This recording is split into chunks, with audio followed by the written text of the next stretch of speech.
this mountain, I look down and see a world I was once underneath. I stand on this mountain and I look down. My mind knows more than it once knew. Then I knew. Then I knew. Then I knew. Then I knew. Now you're here. You're here. You're there. Now everywhere with me. If this is lost, then there's no place I'd rather be than found me see. Found me see. I climb down this mountain and I look around just to see that everyone used to be me. I climb down this mountain and I look around. My mind embracing more than the truth, than the truth, than the truth, than the truth, than the truth. Now you're here, you're here, you're there. Now everywhere with me. If this is lost, then there's no place I'd rather be. Found me see. Found me see.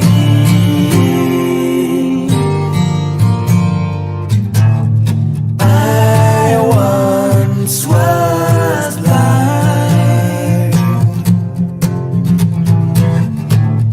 but now I see the beauty of the world before me.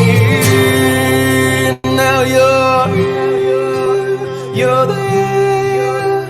Now everywhere with me. If this is lost, then there's no place I'd rather be.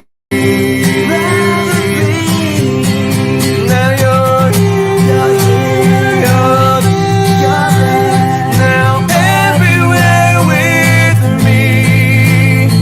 If this is lost, then there's no place I'd rather be than found me see. Found me see.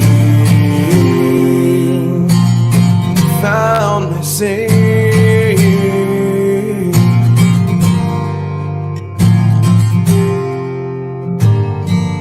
Found me see.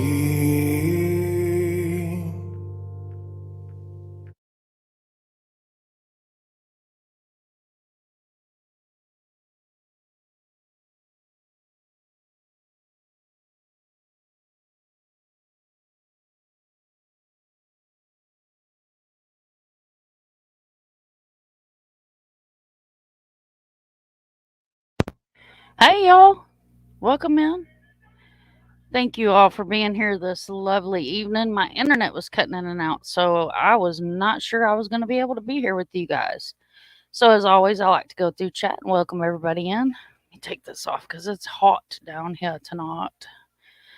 You never know whether it's going to be hot or not. So, I hope everybody's having a good weekend. Sorry I was kind of MIA yesterday. I had a headache and laid down after work. And that was pretty much it till this morning. So I always like to run through, I always like to run through chat. Hopefully it wasn't too choppy there with the intro. Salty, welcome in. Doodlebug Fart. Far Q, hello, my dear. Far says, I will be listening. I'm crook as a dog.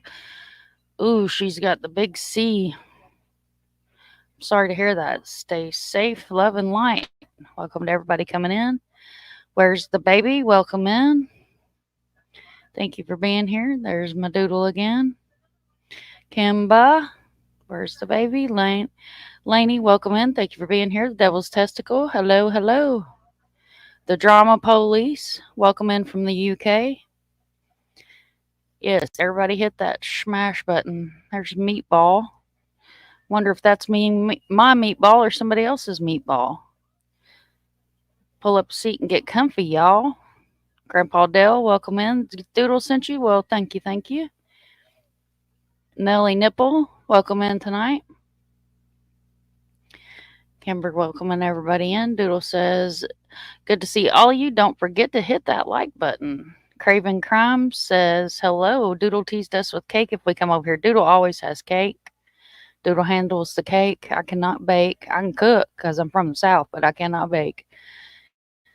She says, hi, my Doodle. I'm good, my love. I took a nap today and I'm ready to go. All right. She is our little cake baker.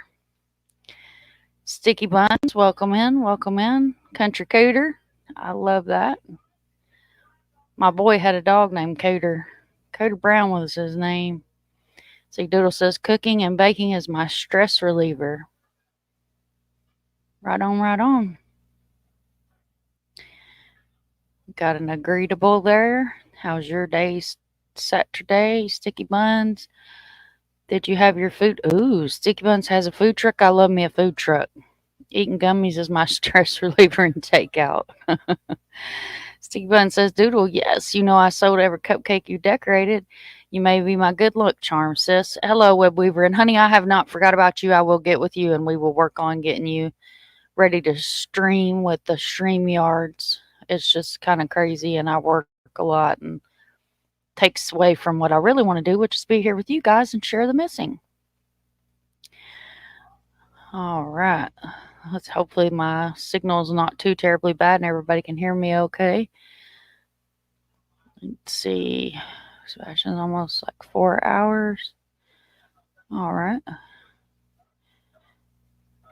So she has 20 minutes from there. Let's see. Doodle says, I'm telling you, a hose and an old quart of oil to work just fine. There's Doodle with the cake, y'all, as promised. Doodlebug says she has her investigator cup and ready for this amazing live. Whoop, whoop. All right. I'm hoping you're loving your investigator cup. Kimber's got her Mind of Monsters cup. Well, Kimber, mine is actually Mind of Monsters. It just says investigator. And if y'all haven't seen it, the investigator has a little cup of coffee. You know, cup of coffee because as much needed true crime and coffee do go together. And he has his Mind of Monsters brand coffee in his hand. Our investigator does. Kimber says she's going to get an investigator one after she saw Doodles. Awesome. 19 likes already. All right. That's what I'm talking about. Thank you so much. Kimber posted us on her community tab. And Doodle wants to know if Kimber's has already been in the gummy jar. She says she has not. The investigator is Mind of Monsters 2. There is Kimber's link. We need to put Kimber in the Nightbot. We do not have Kimber in the Nightbot yet, but we will. There's Neil Homestead. Thank you, Neil, for coming in. Thank you so much. Everybody saying hi. There's Shayla. You're listening. Well, thank you, honey, for listening. There's Wisdom Speaks. I hope you're doing well this weekend. Always a one-way street. Always welcome. Welcome in, welcome in. I know it's been a couple weeks since I've been live, guys. Thank you so much for being here. Loving the Pride hearts. Love it, love it, love it. You love my intro. I hope it wasn't too bad. Thank you so much, A One Way Street. That is my best friend Eric's music. He is amazing. He wrote that song many years ago. He was actually found missing. It's a long story. It's on my channel. You have to go way, way, way back. He was on Montel. His mother is actually the founder of the person that created the internet exploiting children portion of the FBI. So she's pretty amazing too. They actually wrote a book together. It's called I Called Him Jeremy. You can find that on Amazon. We may read it here one night. You're from the South, you can cook. I just don't enjoy it, right? Barbara Hall, welcome in, love. Always lovely to see you. Salty says she'll come eat. Webweaver, Melissa Wildcard. Thank you for understanding, Webweaver. I will get to you. Metamom, welcome in, love. We hang out in all the cool places, Barbara, right? Thank you guys so much. I appreciated it. I appreciate y'all tons and tons and tons, because without y'all, I'd just be some crazy woman sitting up here talking to myself. Which, I mean, I'd probably be okay with that too. But, all right, so we're going to start out with sharing Twitter first. And then I'm going to do as promised, and I'm going to open up the panel. This is a little outside of what we normally talk about, but I wanted to show this to you guys because going on right now in I find China. it very creepy and concerning, and my questions are close to what this guy's are.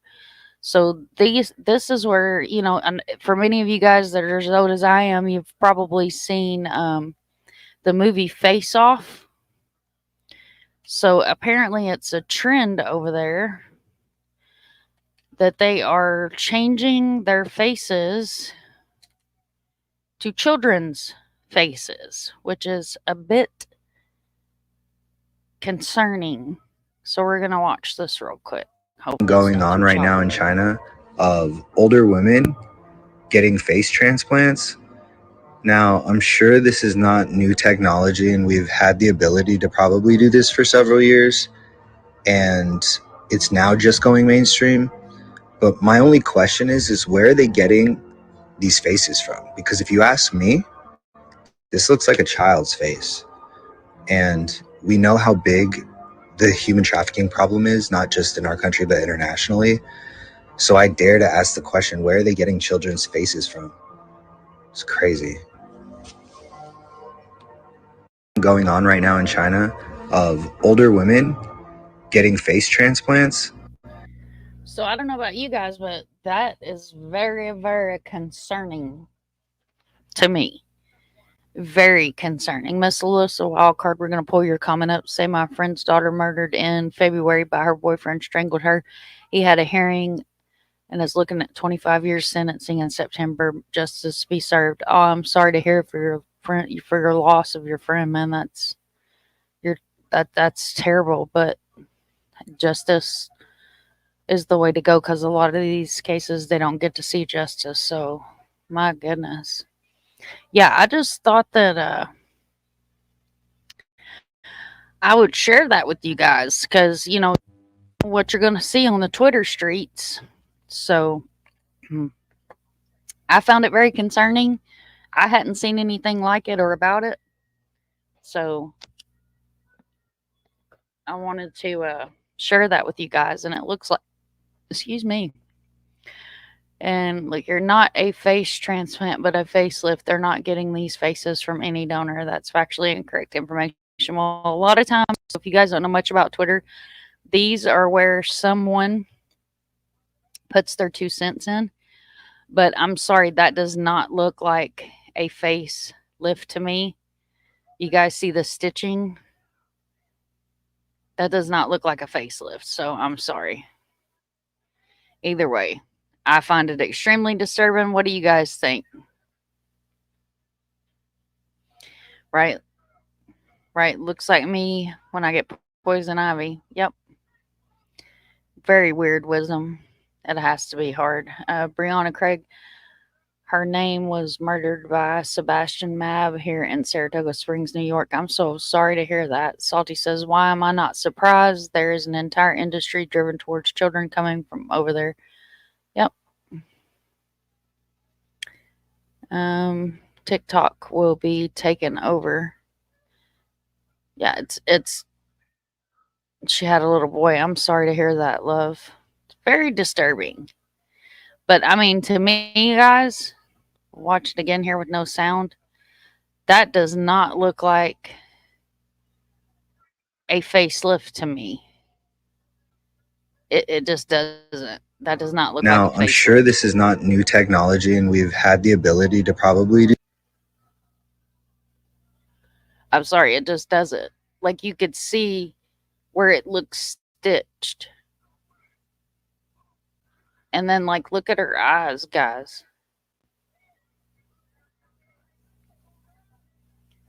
Like, it's almost like the face doesn't fit exactly right. And the eyebrows, the bruising around the lips. See, and then look at this, where it looks sewn on around the ears. So, no, I'm sorry. Doesn't look good to me. Camber says it does not look like facelift. It's not just TikTok. Of course, it's not a facelift. Yeah, it doesn't look like a facelift. It looks like a human. You guys know. It looks like a child's face to me. Sorry, I might be wrong, but I thought it was very disturbing. So I wanted to share that with you guys. Yeah. Breaks my heart too, honey. I think I'm going to start why the U.S. government wants to ban TikTok. Yep. Mm-hmm. All right, so what about subs? What a day goes subs. Straight Talker actually sent me this kid's case, and I actually remember James's case, and I'm sure many of you guys do that follow true crime, and it's very disturbing. Let's see, Salty says she sent a link. Let's take a look here and see if we can find it. And then we're going to talk about the dude here. And then I'm going to drop a link. We're going to open panel up. Let's see. Transplants. Let's see what I share this tab. It says overview of face transplant may be a treatment option for some people with severe damage to their faces, visible difference in the appearance of their faces. A face transplant replaces all or part of the face of a donor of tissue from someone who has died.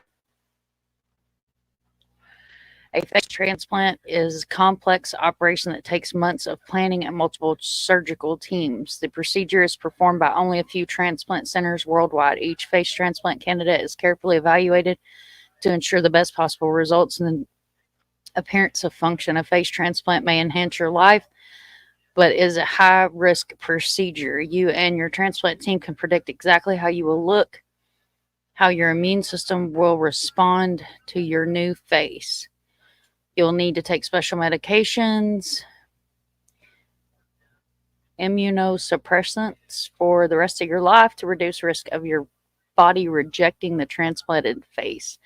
Face transplant is performed to try to improve the quality of life for someone who has experienced severe trauma, burns, disease, or birth defects that are affected from his or her face.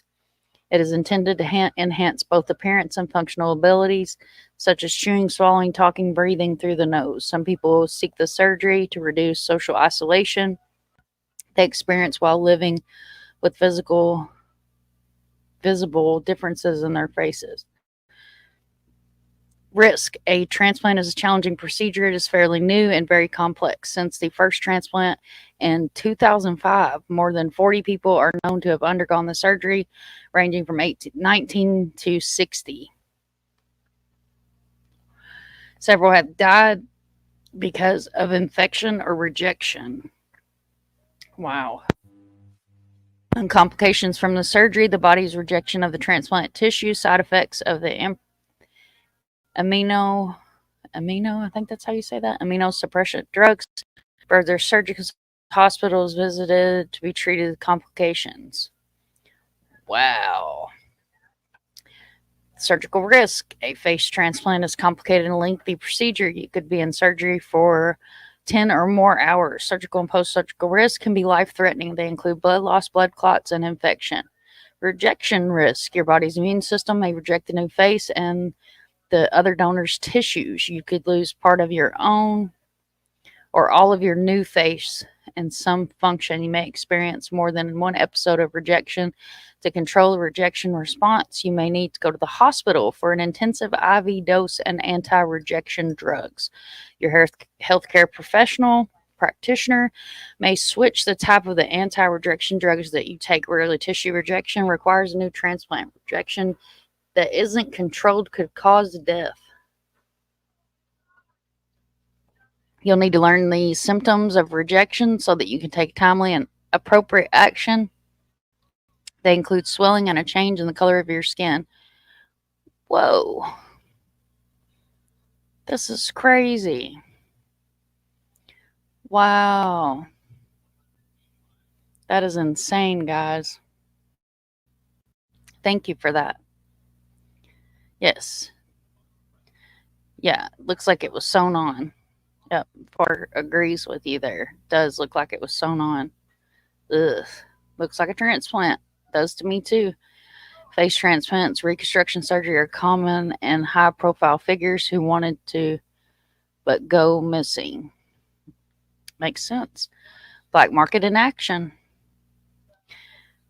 That reminds me, didn't Letitia Google something about a face trans?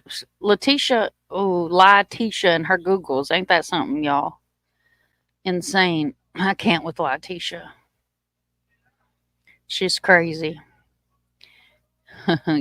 You're not ugly, Doodle. You're beautiful. Pay $500 a month with mine. That's with insurance. Talking about your medicine? Yeah, medicine's crazy expensive. Nope, not paying no price. I will stick with getting old. It's a great ability of fire some other tragedy, but not just for looking younger. Yep. Yeah, I think she did too. She Googled some crazy stuff. That woman is a straight up nut, man. Hello, Mecky. Welcome in, honey. I haven't seen you around in a while. Have y'all seen the girl on TikTok that was shot in the face by her boyfriend before he turned the gun on himself? She has a real telling story. I have not. I don't stay on TikTok very often. I'm not a TikTok-y kind of girl. So this young man is one of our missing cases that we are going to share. This is a pretty recent article. This was June 11th, 2024. It says 1 year later, still no sign of missing Redsburg teen James Yablonski. And I apologize if I mispronounced that. But we're going to watch this video. Hopefully it's going to load for us. But this is the dude that hopefully I can trace. This is the little dude that allegedly was going to live off grid. Y'all may have to just put up with me reading the article.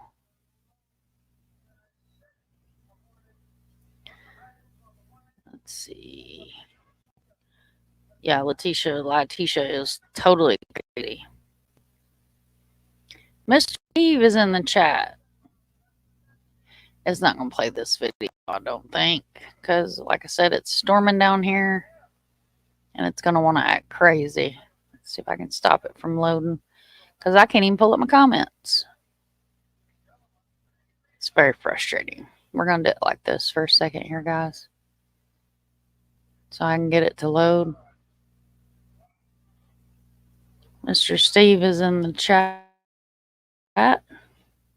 Welcome in, Mr. Steve. I hope you're doing well. He says, be kind to us, folks. We'll drop Mr. Steve's link. I'm sure many of you guys already are, but if you are not subbed up to Mr. Steve, as I always like to say, what are you doing with your life? You are missing out on an amazing human being that does some amazing work. So it should drop Mr. Steve's link. And I'm not going to try to play this video again because I'm scared if I do, it's just going to freeze us up. It says, Madison, Wisconsin, Wednesday marks 1 year since 13-year-old James Yablonski went missing. The boy was last seen in his Sauk County, I'm probably going to pronounce these wrong, guys. County home the day before investigators believe he drove the family's vehicle to Baraboo and then left it abandoned by the bluffs. 1 year later, the Sauk County Sheriff's Office and Yablonski's father, Bill, said that they have no substantial leads. Bill Yablonski has not always seen eye to eye with the county sheriff's office investigators, claiming they spent too much time looking into the Baraboo bluffs when he thinks someone kidnapped his son and made it look like he was still in the woods. Now, Bill said that he had a better relationship with detectives who say they are casting a wider net and still have people trying to find James. Bill believes his son is alive out there somewhere, and he had a message to share with his son. We miss you so much. It is hard not having you around, Bill said. And then this is a slide that's going to show. And this is like one of my map slides that I do. Many of you guys that have been here around the channel know about these. It says James Yablonski was reported missing around 9 a.m. on Monday, June the 12th, after leaving in a family vehicle.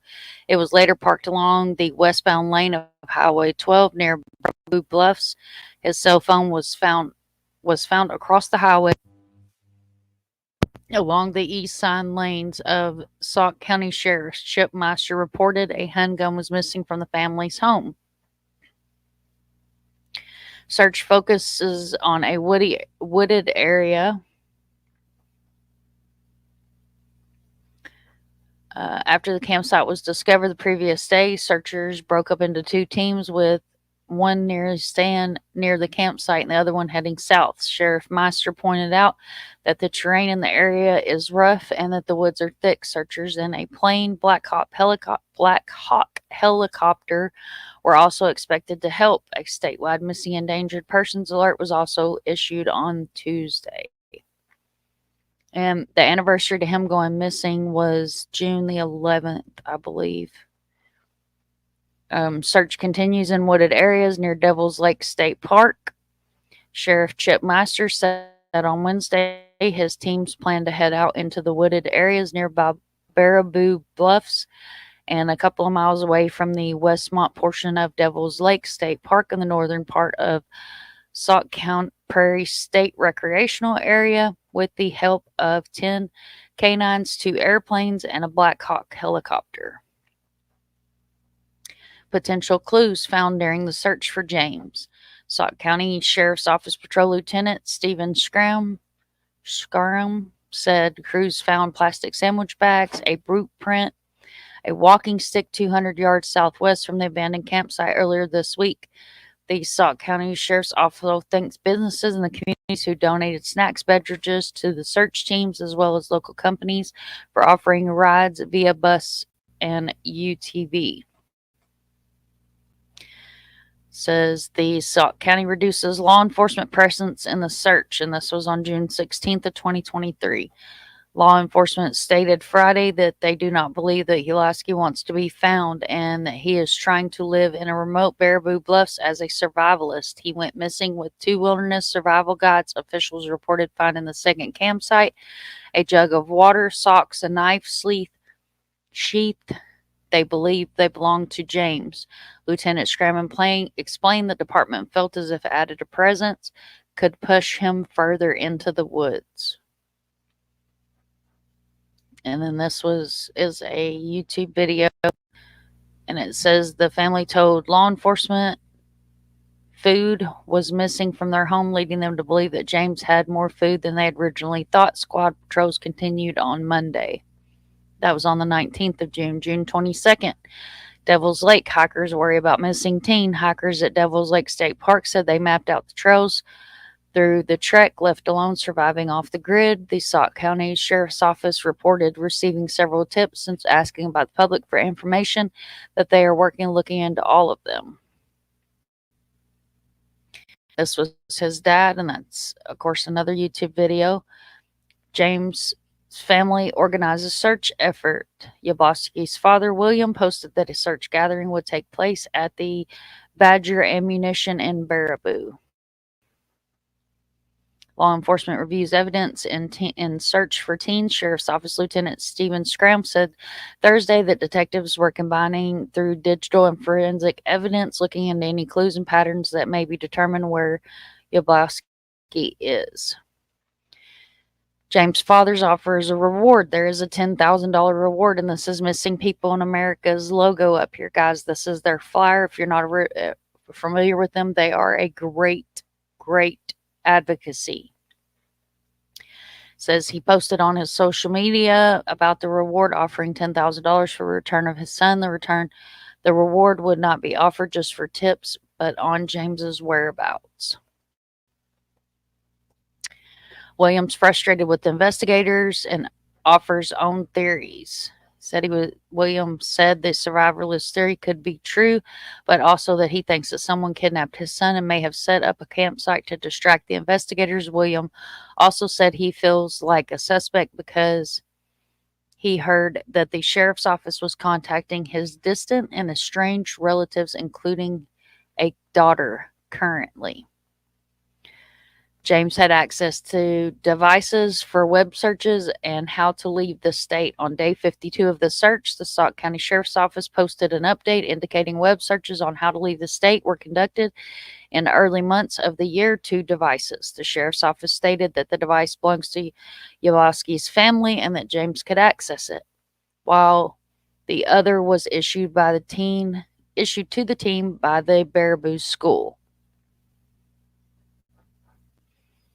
FBI gives lie detector tests to family of missing Wisconsin boy. Lieutenant Stephen Scram told WMTV that William Yablonski took a polygraph test, which was given by a FBI agent and passed on Thursday. This was August 4th, 2023. Officials asked hunters to look out for anything suspicious. With gun deer hunting season coming up, Sheriff Meister asked that anyone spending time outdoors to report anything remotely suspicious or out of place. No new updates were available in the search for James. Gathering held in Wisconsin Dells to bring attention to View and Yablonski. A gathering was held in Baraboo for the Two Rivers boy. This is March 9th, 2024. Elijah Vu, who has been missing for 2 weeks at this point, and James Yablonski. Candles, balloons, where stuffed animals were placed around it as community members shared memories and prayers for the two boys. Both boys remain missing as of June the 12th of 2024. Today is the 29th, y'all. Billboards were put up in search for James. The Sauk County Sheriff's Department and Crime Stoppers commented on a large sign near the North Road entrance of Devil's Lake in Baraboo this fall on County DL. I don't know what County DL is. And West 136 across the street from Tumbled Rock Brewery. The billboard has the words, "Have you seen me?" written on them, a picture of James. The billboard also features John Skirmizer, pictured with the words, "Who killed me?" written next to it. Skirmizer was killed at Devil's Lake State Park in 2020. June the 12th, 2024, disappearance of James marks 1 year.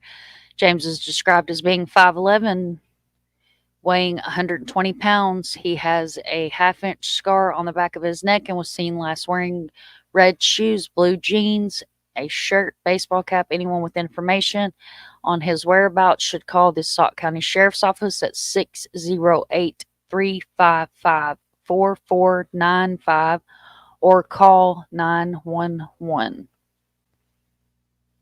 So that story was brought to me and it actually jogged my memory. So I hope maybe it jogs some of your guys' memory that are here and do the missing or follow missing cases or advocate for the missing. Because we see so many of these cases that this is why I always like to circle back. And anytime one of my community members emails me, messages me, DMs me, says something to me in a chat, I always try to show these missing people and feature them on the channel here, because without my community, I wouldn't be here. So it's always very important to me. Now I'm going to run through chat real quick here. Everybody's saying hello to Mr. Steve. Mr. Steve is amazing. Thank you so much for being here. Kimber says she is shubbed to Mr. Steve. Minimum, did I miss a comment, honey? She said, oh, wait. The one that his mom was really outspoken about something happened to him. I'm not sure. I haven't seen much from the mom, just the dad. And guys, I may possibly set up an interview with his dad. I was actually given contact information for his father as well. So I am going to try to get in contact with him and see if he would like to come up on the panel, since this is where we give a safe place to our families. And we always want to make sure that they know that they are welcome to come and tell their loved one's story without being harassed, trolled, attacked, any of that kind of stuff. Find Vladic Hassel. This is another one of my families that I hold very dear to my heart. Hello, my love. I actually went and met Bethany today and picked up a bunch of flyers because my amazing community over here, I think I brought some in. Yeah, I brought some in with me. So I'll show you guys that I went and picked up some flyers today from Bethany because my amazing subs, this is what they look like. And of course, we have the cards that I've been sending out with the flyers, guys, because you guys asked for these flyers, and it's very important for me to send these out to you because he could be anywhere in the United States. So you guys show so much love. Throw out some green hearts there for Vlad and Bethany. We love Vladic. That's a case that's very close to my heart. He is a missing Marine vet from here in Orlando. And since she is in the chat, we're going to pop up, let's see, a picture of him. Let me get in here. Y'all, if I had any more folders and files, I don't know what I'd do with myself. It's a good thing I keep these things organized. But this is another case that's very, very special to my heart. And anybody that needs flyers, please do not hesitate to reach out to me. You guys saw Vlad in the intro video. So we always like to talk about him. He's missing here out of Orlando. It's a very important case to my heart. You guys know if you're ever here during a live, he's mentioned at least once while we're here live because it is very important to me. So it's running a little slow because, like I said, it's been storming off and on, guys. So thank you for having patience with me. And we're going to pull this up, and I'm going to show this one because this is a billboard and it has all of the contact information.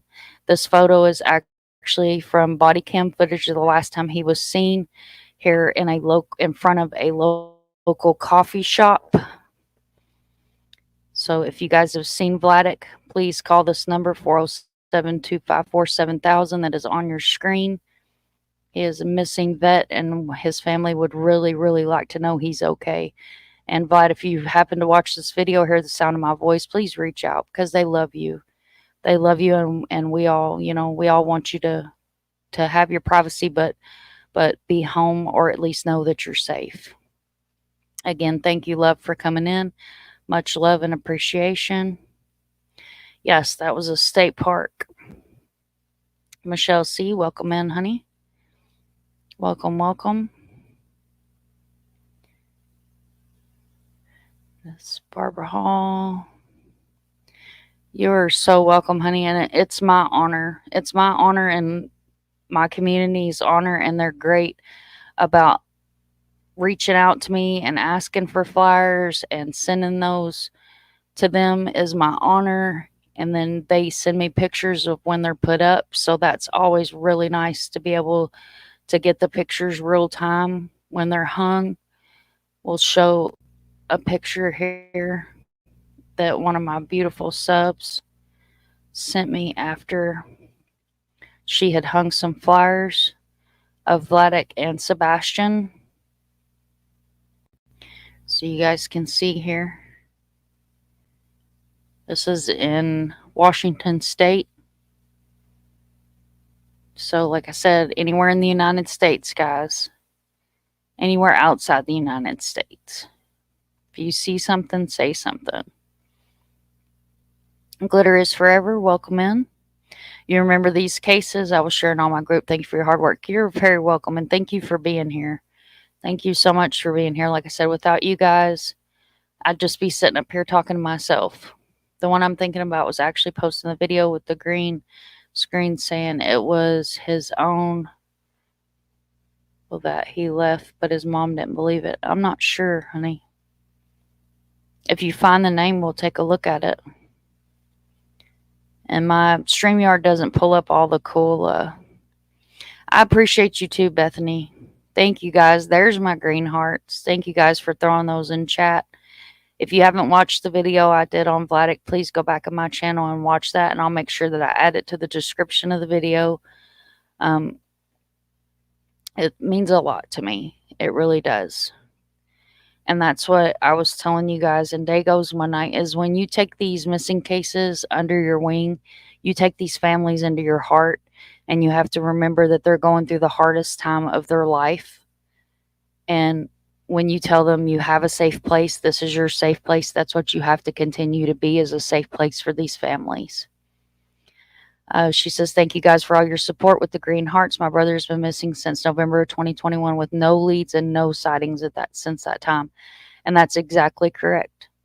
That body cam footage is the last footage that we have of him. You covered Vlad. Thank you so much, Web Weaver. Always much, much, much love. Thank you so much. Anywhere we can get his face out there, share his name, please share his name. I don't know if any flyers have been placed here in Northwest Florida. I'll be happy to send you some.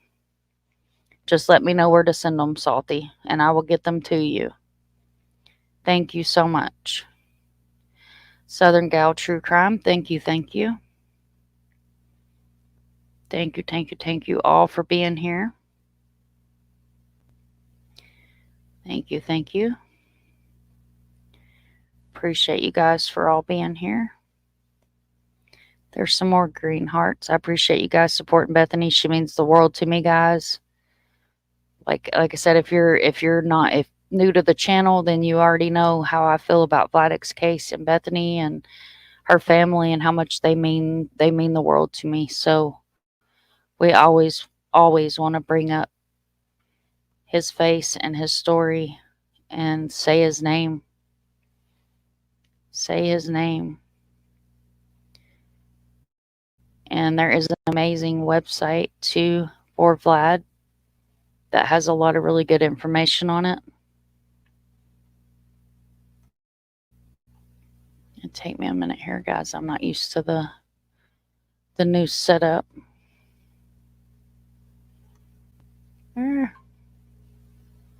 So what I'll do is drop his Facebook group in the chat too.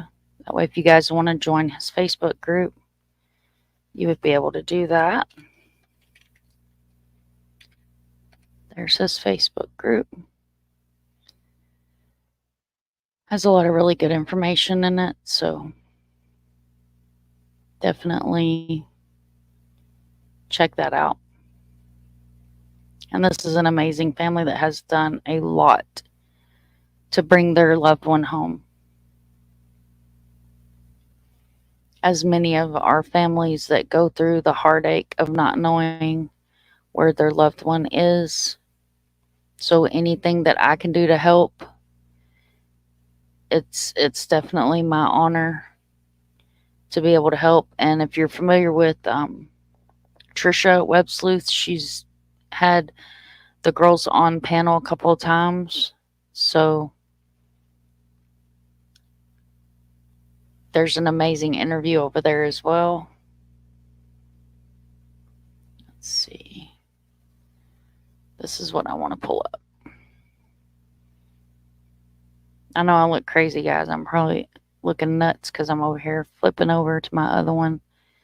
Let's see. So we're going to share this.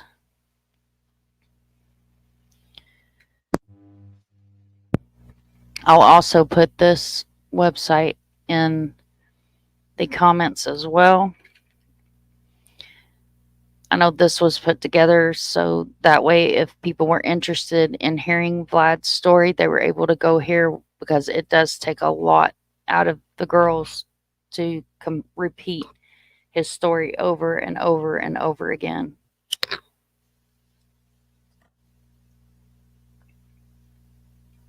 Yes. Yeah, it was an amazing live. I was in chat, and she does just great work when she's got families, and I appreciated her being so respectful to you guys and being able to talk. And you're welcome to come up over here anytime you want to, love. My channel is your home. Oh, Southern Gal, are you stalking Miss Barbara? All right, so this is the Find Brian Vladic Hassel website. There's his picture.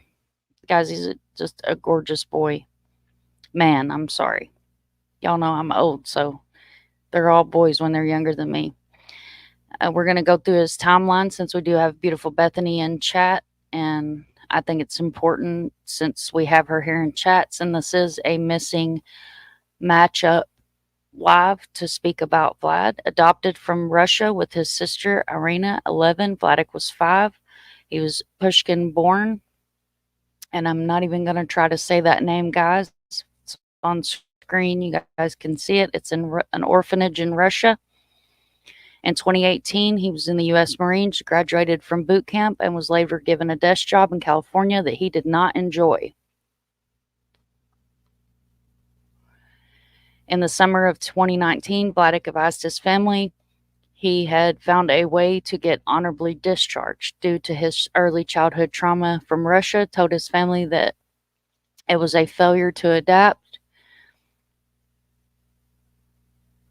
was the official disposition. Vladic's dad has a copy of the discharge paperwork, and the family gave that to law enforcement. Unknown if law enforcement tried to get access to the full records. After leaving the Marines, Vladic goes to live with his dad for a few months.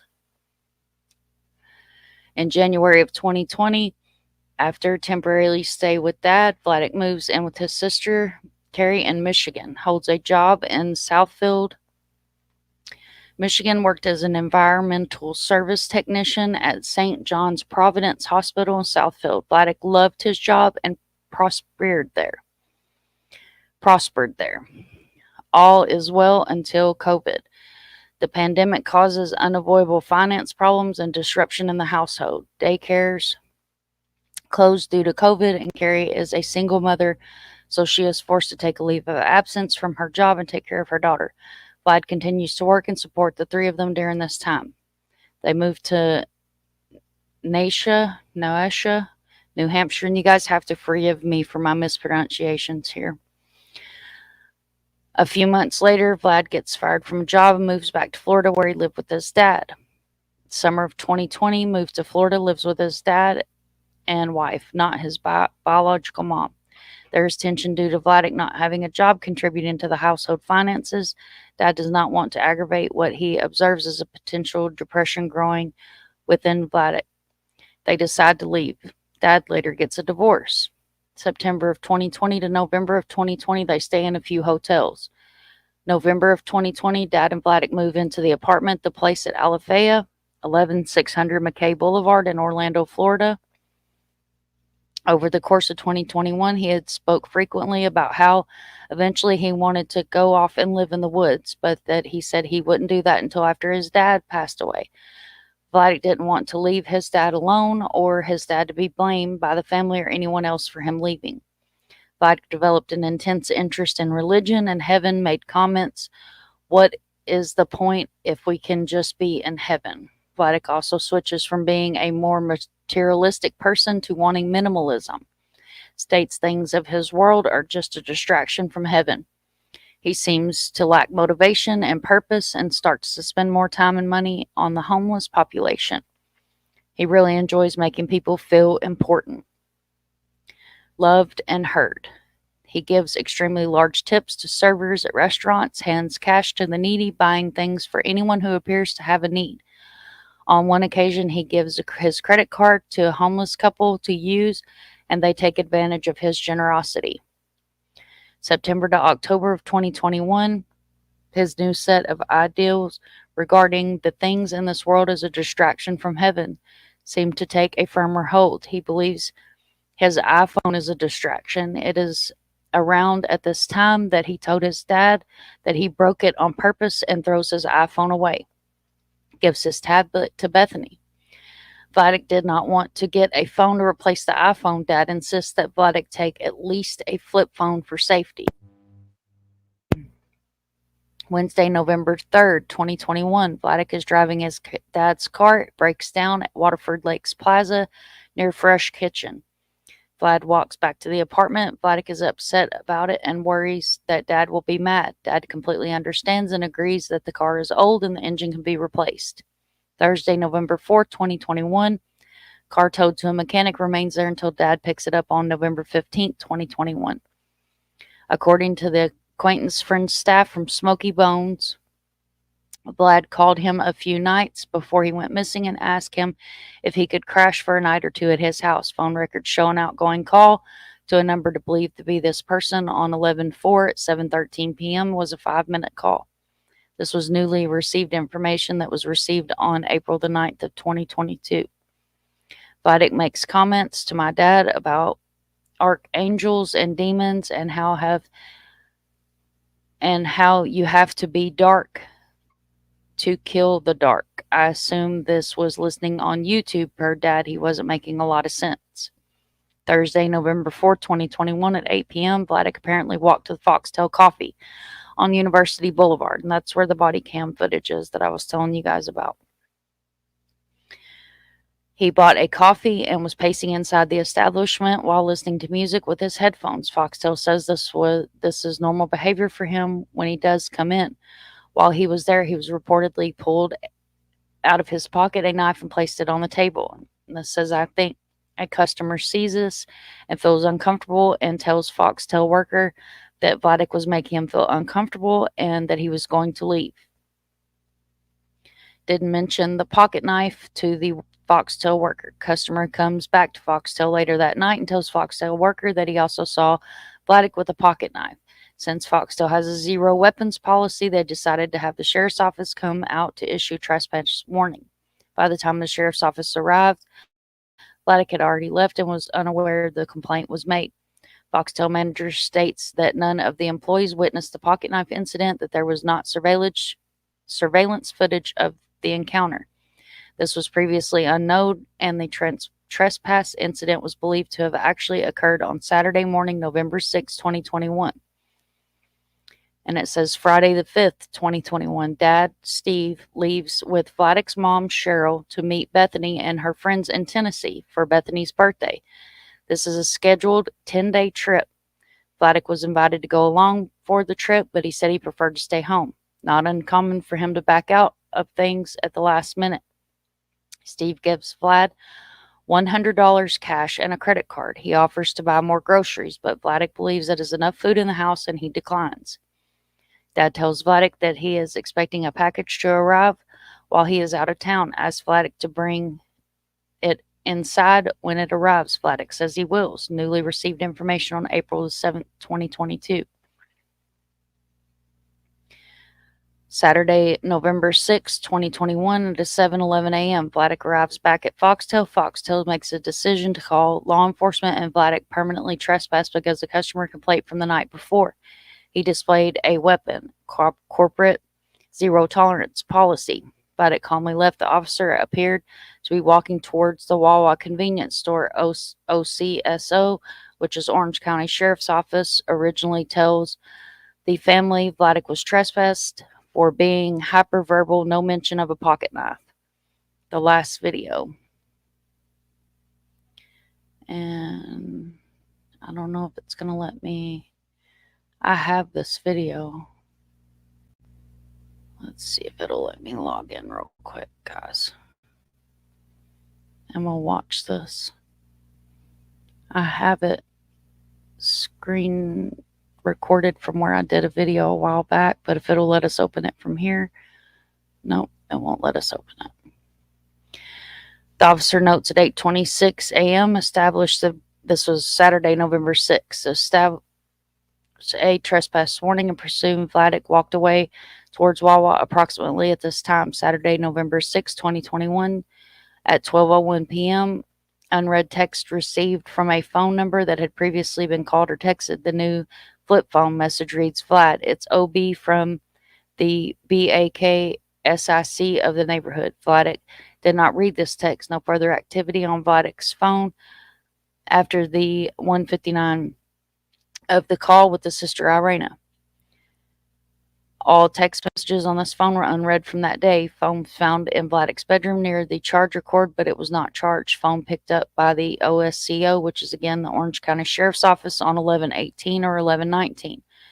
Monday, November the 8th, 2021, approximately at 2:15, a box was delivered to Dad's apartment at the place at Alafaya per the online tracking number. Attempted to officially verify the date and time with corporate. This box was sitting outside the apartment when Steve gets home from Tennessee on 11/15/2021. Family collectively agrees that if Vladic was home, he would have brought this package inside as promised. Dad also noted that upon his return from Tennessee, it did not appear that any food or drinks had been consumed, were missing from the fridge, and no dirty dishes were present. Dad stated that it was like Vladic had stayed there during this time he was away. Friday, November 12, 2021, a maintenance worker says that he saw Vladic near the basketball court in the apartment complex and spoke with him for about 5 minutes. The package by Dad's apartment front door would have been visible at this location time approximately 11/8/2021.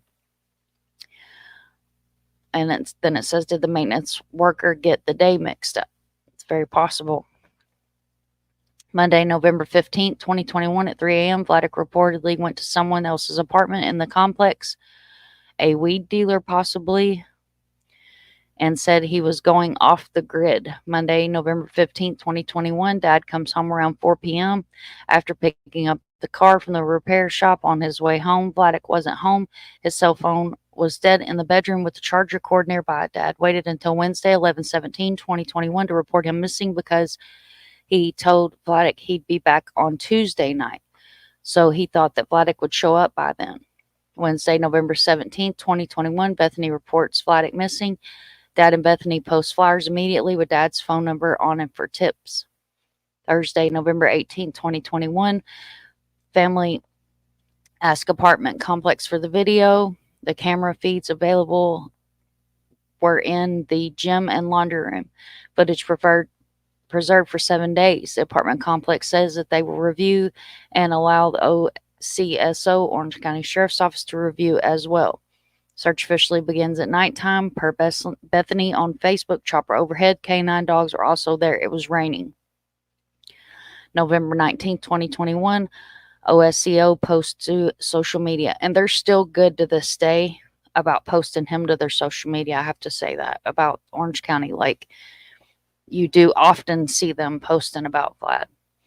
Door-to-door canvas by protocol locates the 11/15/2021 witness that states Vladic stopped by at 3 a.m. talking about going off the grid. Police also used thermal and infrared heat drones to search.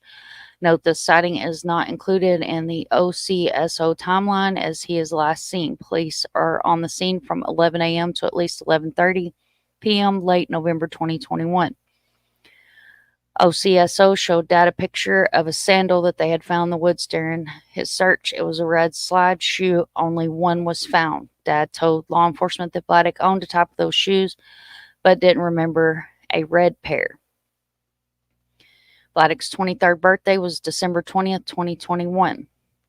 January 9th, 2021, approached by Night Owl Reconnaissance, a 501 nonprofit search organization offering their help with Vladic's search. Night Owl updates family regarding the internally discussed logistics of the video game console data review. Started planning how to go about gaining access to the PlayStation account and device. December 11th, 2021, Vladic's PlayStation is shipped to Night Owl Reconnaissance and attempt to further for intelligence. Vladic may have communicated with others while gaming. Vladic frequently watched YouTube videos, unknown content, either through an app or on his console or his smart TV. No further info at this time. February 12th or 13th, 2022, between 10 a.m. and noon, possible sighting at Foxtail. Customers customer reported an earlier incident to management. Family reported having previously seen the man having a possible manic episode near the Foxtail dumpster on that day. They saw the individual. They reported to the workers that said they would call Orange County Sheriff's Office. The man was reportedly talking to himself in a very animated fashion. Subject may have been wearing a white top, black colored pants. He was also barefoot. Customers spoke to the employees about him, and left. He later observed the same family leaving Foxtail towards Wawa on foot. Foxtail manager later tells the family on 4/8/2022 that they do not believe the person observed February was Vladic, as they are very familiar with him. No police were called at that time because the person walked away. No video of this incident available or preserved. February 24, 2022, family has a debriefing with law enforcement on this day. They find out that there is a Orange County Sheriff's Officer, employee victims advocate that is available to them who are currently in the room. They are also given back Vladic's flip phone, Dad's laptop, shared with Vlad, but used approximately a year. Sister Bethany is shown a picture of the red slide shoe, and she is told on this day the shoe had been sent out for DNA testing. Bethany told law enforcement that there are types of shoes Vladic wears, but she doesn't remember a red pair. It is also on this day that Bethany asked a female detective assigned to the case of Vladic's iPhone the records can be requested from Apple for more information, and told they did not. Vladic had used that iPhone until possibly 1 month prior to his disappearance on 11/16. April the 7th, 2022, billboards go up. Foxtail manager update mentioned above, trespass details, the presence of the manager, video being provided to law enforcement. That was also April 17th, 2022. April 9th, 2022, Foxtail Coffee manager provides the family with a still frame video that was taken on the morning of 11/6/2021 at 7 a.m. The picture shows Vladic arriving at Foxtail Coffee and clearly shows his clothing and shoes, despite the family previously not recalling if Vladic owned red slides. He is in fact wearing the red slides, and this is a known picture of Vladic as far as the family knows. April 9th, 2022, updates from our family that's visited by the area earlier today. Foxtail manager stated that Vladic introduced himself as Brian, his legal name, and that he was known by employees as Brian. Manager said that there were times that Vladic placed in store for several hours, times he wore headphones, blasting music and singing out loud, and times that he would sit in the corner tables. If he was asked to quiet down, he always would comply with no issues. He states that there were many times that Brian would make customers nervous and that they would mention it to staff. Manager stated that he spoke with Brian several times and that he got the impression he was struggling. Manager stated that Vladic said he was sleep deprived. Foxtail Coffee has asked him limit their communication with Vladic's missing persons case to immediate family members, police, and investigators only. Smoky Bones employee and friend of Vladic spoke with XXXX at Smoky Bones. We'll just say Anonymous says that he was more of an acquaintance than a friend. He stated that he had known Vladic for about 6 months and there was a 2-month break during that time. He states that he only met with him outside of work once, when Vladic drove him to a pawn shop near to pawn a guitar. He stated that he would have seen Vladic about once a week at Smoky Bones. Vlad never ordered alcohol. He would only drink sweet tea. Vlad once invited him to steak dinner with his dad, but Anonymous declined. He stated that Vladic said he ate out to dinner a lot with his dad. Anonymous described his personality as upbeat, energetic, and a little different. Anonymous also mentioned that Vladic had asked him to crash for a night or two at his house a few nights before he went missing. Anonymous declined Vladic's request because he had a girlfriend and didn't feel comfortable with this. He also stated that during the last month, Vladic went wanting to preach the Bible and have a pilgrimage to saying he wanted to sing. April 10th, 2022, update from Dad To Bethany, the search groups from Fort Myers experienced a stumbling block when the sheriff's office said that they would not be on the scene for a search. The search group stated that they needed the sheriff's office present in order to do their search. The Fort Myers search team recommended another organization try, name redacted. That is following up with that coordinator. 11 a.m. Monday call scheduled. June 25th, 2022. Hashtag Team Vladic. Had a very full weekend. Grateful to all that helped canvassing, posting flyers for Vladic yesterday, and for the search team coming out and investing their time and resources to clear the woods. They had many volunteers expected and to clear the woods in one day instead of two. They didn't find any signs of Vladic, so I'm relieved that we can cross that out and continue our search efforts in other ways. Main takeaways. He was not a student at UCF or any other nearby campus. However, the apartment complex they lived in is very close to UCF. Vladic was not working at the time he disappeared, was financially supported by my dad, but it would be Bethany and her sister's dad. He has Facebook and Instagram, but they are blank. He never posted or used them. There's a chance that he could have used them for messaging, but they can't gain access to his accounts and unable to find that out. He has limited on-time presence, playing his PlayStation and watching YouTube videos via a smart TV, still trying to gain access to those accounts to see who was following if he had messaging anyone on those platforms. He wasn't into the party scene, drugs, or alcohol, and the most he had tried was weed.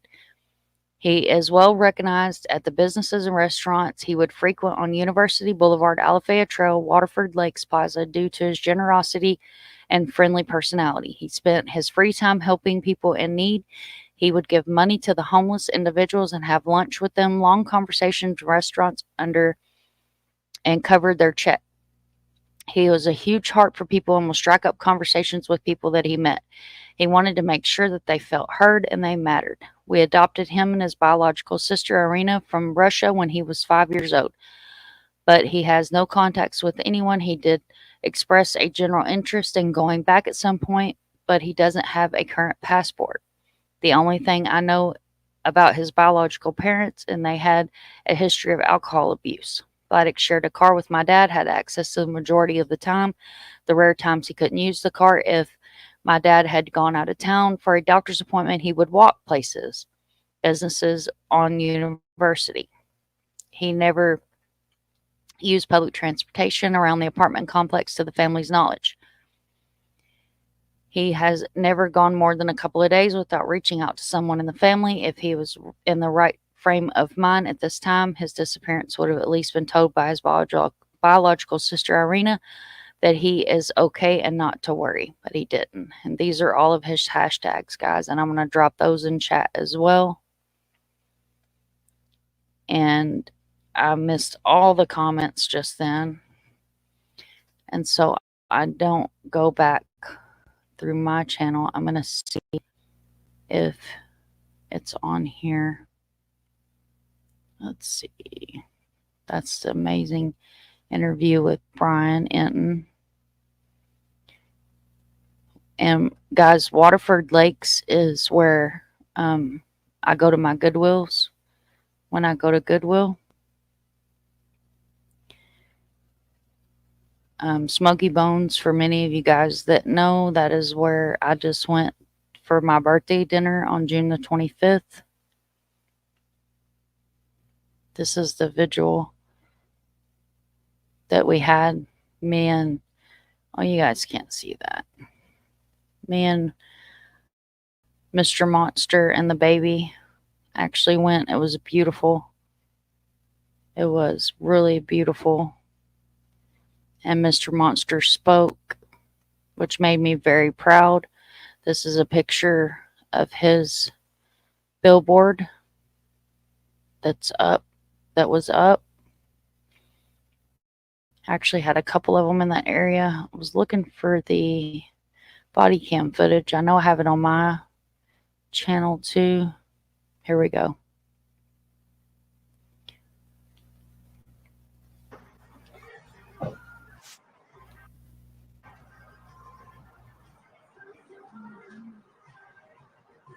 Phone number? Actually, I got.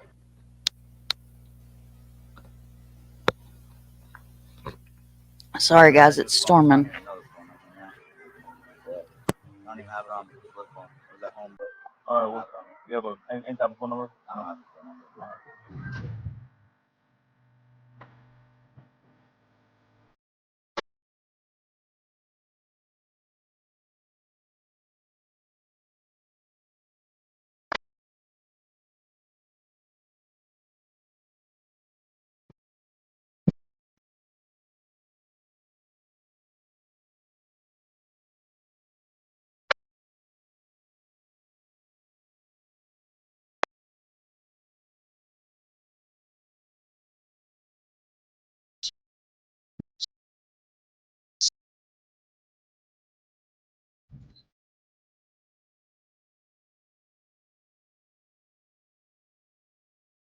All right, guys. So thank you for listening to Vlad's story. I appreciate you all being here. Bethany, I definitely appreciate you popping in tonight. I would love to have you up on panel. You just let me know when's a good time for you, and we will set that up. Definitely. But you guys know that this is very, very close to my heart. Very close to my heart. Very close to my home. You guys know I'm open about where I live. I live right here in Orlando, and a lot of the places that he frequented were places that I frequent as well. So thank you so much for Web Weaver for covering his story on your channel as well. Yes, Mr. Steve has the True Crime Web Foundation. There's PJ. Hello, my love. One of my beautiful mods could drop PJ's link, please. I have her in the Nightbot, but I'll be honest with you, I've got so many great creators in there. I don't want to give you guys the wrong command. And I am a smoker, so if I'm off screen, that's why.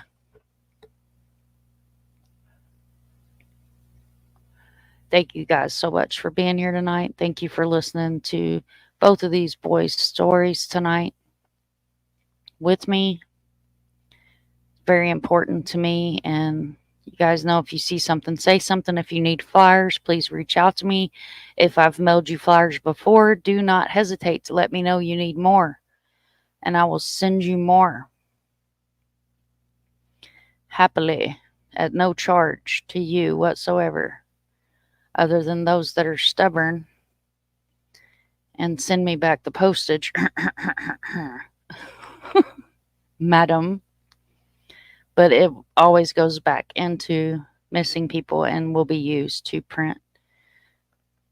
You didn't realize it made people sign in to see it. It's fine. I've pulled it up on your Twitter there. And I'm going to show this one too. Actually, while I'm going through chat, what I'll do is pull up what we have here. I have it on my channel, but my signal is so bad right now, it'll probably just cut in and out. From where? What are you asking from where? Salty, you'll have to elaborate, honey, because I wasn't watching chat while I was scrolling through or pulling up here because I was focused. This was CrimeCon. I actually got to meet Bethany at CrimeCon.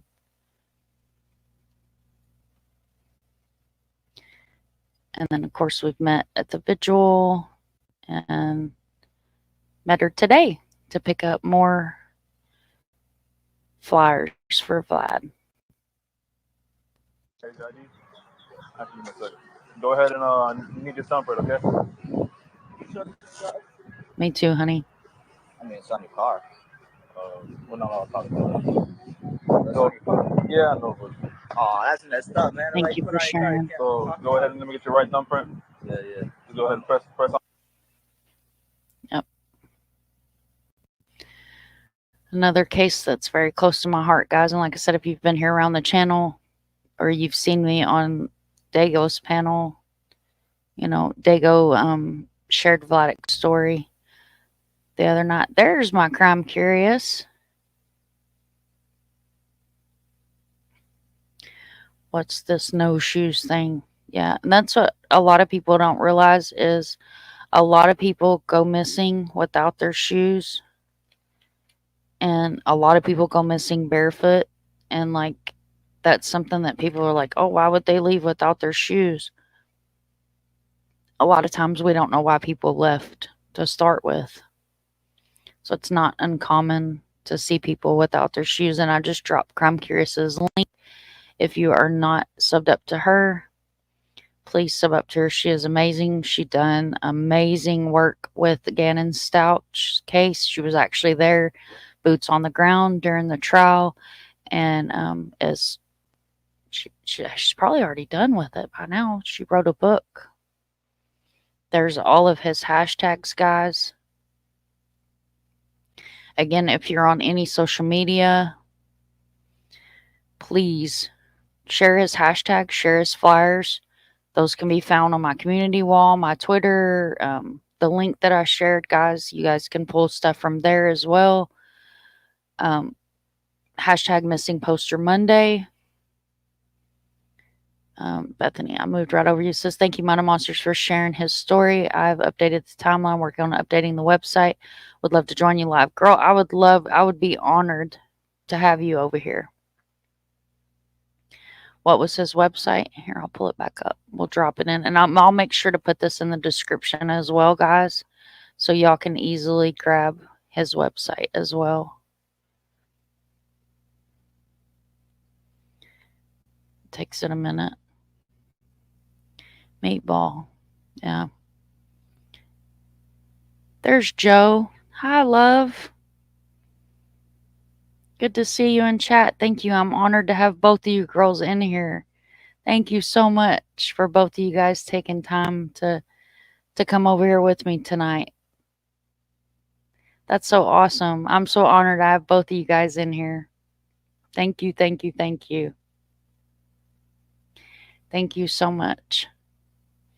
Here is his timeline. I'm going to drop that again in chat. And then I'm also going to drop the link to his flyer as well.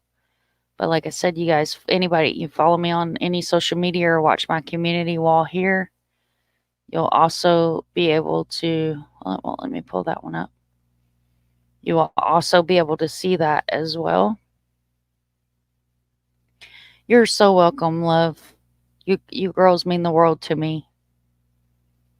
You girls absolutely mean the world to me. Thank you, Butterfly. I appreciate that. Love my replay crew. She threatened you. I heard. So if you need more flyers, Mind of Monsters, let me know. Yep, I will, honey. Thank you so much for meeting me today and picking up the flyers. And I will start getting those shipped out as well. It's all you got to say about that, you girls. I don't know what to do with you girls. I told her I was going to tell you it threatened me. It's okay. Figure it out. I don't know what you're talking about. If you wanted to know where he went missing from, it was Orlando, honey. He does have a cute smile. Absolutely. Adorable. I was just on my porch without shoes. Girl, look. I come home this afternoon. Y'all gonna get to see my socks. I come home this afternoon and ripped them shoes right off. I don't do shoes. Thank you for that, Mom. She has a live tomorrow. Who has a live tomorrow, love? PJ does? Thank you, Barbara. It came back with Copus notes, so I'm doing... Oh, okay. It's been a crazy ride. Thank you for everything that you've done. Thank you so much. Sad for all these kids that go missing. Absolutely. And there's his link, guys. And like I said, I'll make sure that I put that. Love you guys so much. I'm so honored to have you girls in here tonight. That means the world to me. Yes. Joe is another sister. That's what I said. I've got my make my heart smile. Popping back out of chat. Just wanted to show you. Thank you for the love. I already told you prior to this live, dude. Look at y'all. Y'all are a hot mess. flip flop. Yeah. I have a pair somewhere. I don't even know where they are. It's a nightmare, Trisha Crow. This channel, Mind of Monsters, are amazing on how many she gets out.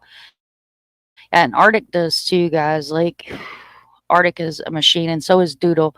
Doodle puts out a lot of missing people as well. If Doggo was here, he would threaten to pull the car over until y'all get along.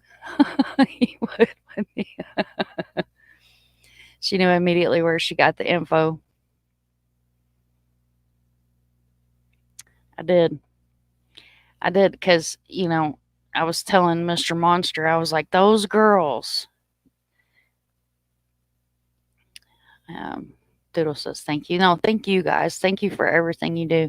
And as promised, I'm going to go ahead and drop the link in chat. You guys are welcome to come up and sit on the porch with me here.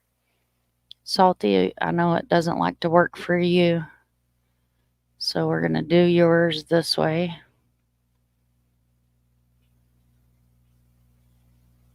Well, apparently I got out of Discord again. Kimber might have to send it to you.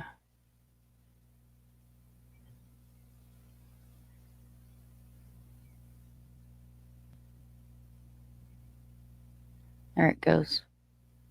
What is going on with Discord? I'm telling you, I break my Discord more than you guys even have a clue.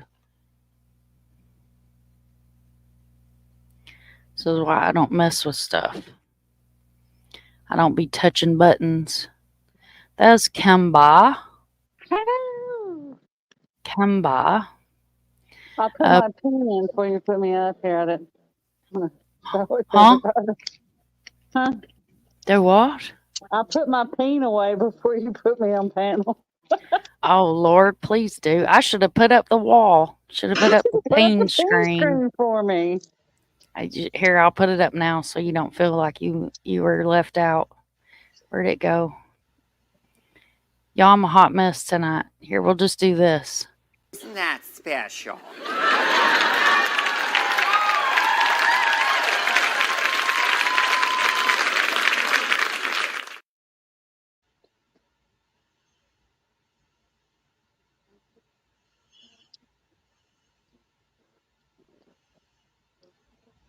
You're muted.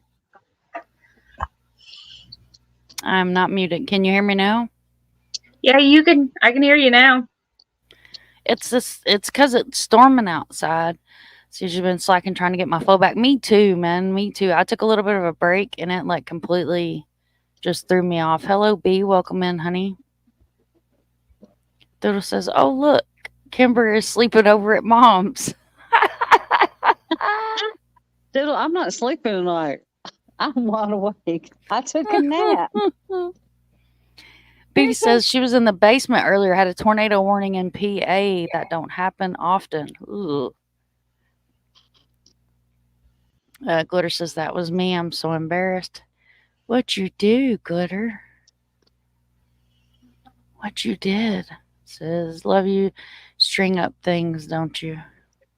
If me and Doodle Turn weren't up. picking at each other, we'd think the other one was mad at each other. Man, I'm telling you what. Me and Doodle always do this to each other. Somebody always threatening to turn the car around on me and Doodle. We will turn this stream around. All right, you guys hold down the fort for a second. I'm going to grab another cup of coffee. Are we dancing? Y'all can. You can sing if you want to. Or I can sing when I get back. Might run everybody out of chat, but we'll try it.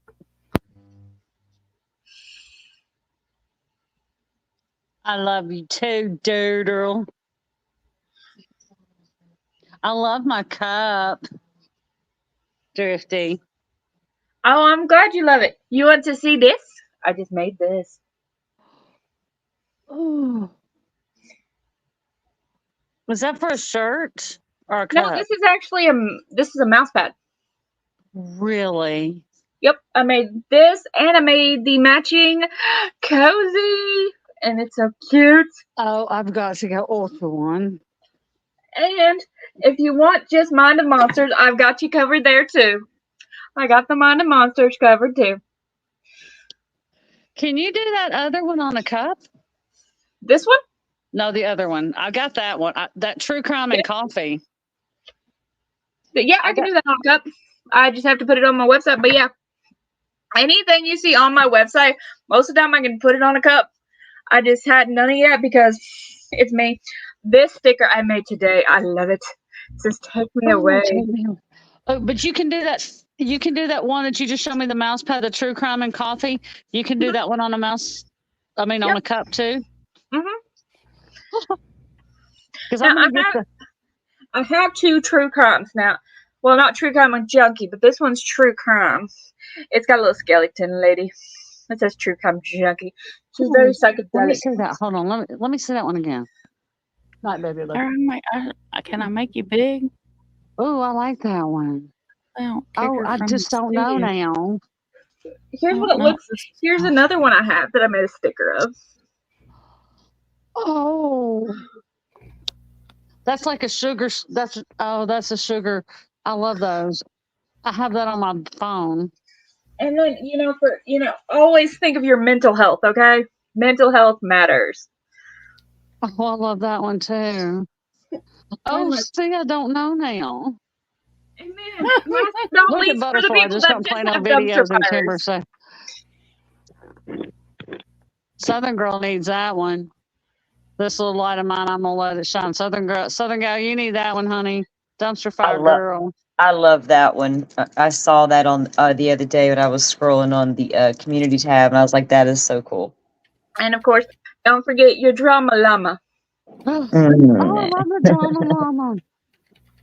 Girl, you are so talented with this stuff. Thank you. And also, we have the sticker for the dumpster fire.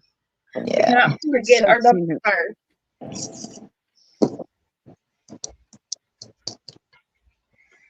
Yeah, I gotta go on and see because I know I'm gonna get an investigator because that little tater's cute with his hat on, with the Sherlock Holmes hat on. I made that. Yes. I see. Yeah, it's very cute. I'm very impressed. I have a shirt somewhere over here in my box of goodies. Oh Lord. She has a we need to wait. Love you too, Butterfly.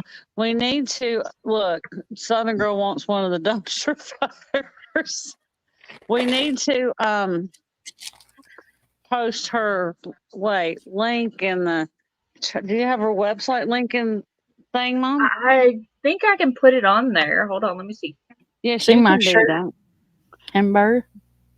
Kimber. Is that your shirt? That is my Oh, shirt. I love that shirt. I just hadn't wore it yet. It's my investigator.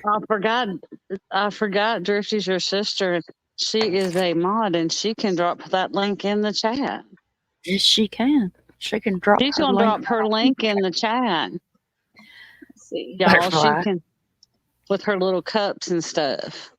Hi, Her Salty draw Girl. when How you doing? How's your shoulder? It's better. I'm relieved.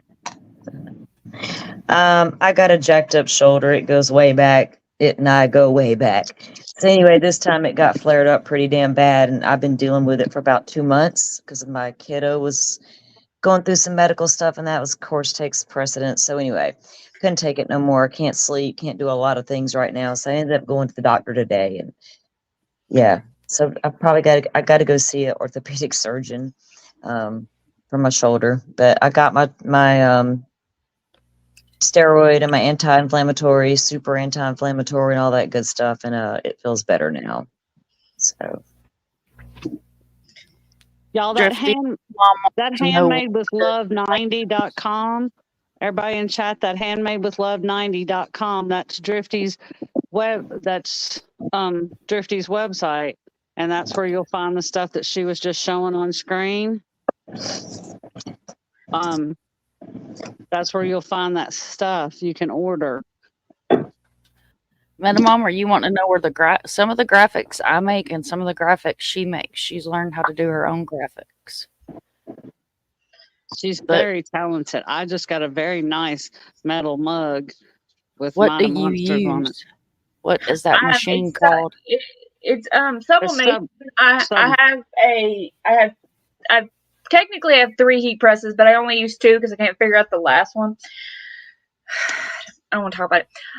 But I use a heat press, and then I have what they call a tumbler press, and I use that, and it sublimates it. Like, you can't feel it. Like, and Kimber you can't feel this. You can throw it. If you get a t-shirt or something, you can throw it in the washer, and it's just fine. Or if you get a cup, you do not stick it in the dishwasher. Please don't stick it in the dishwasher because it will be ruined. But you hand wash it. Just use a little bit of soap, a little bit of water. It comes right clean.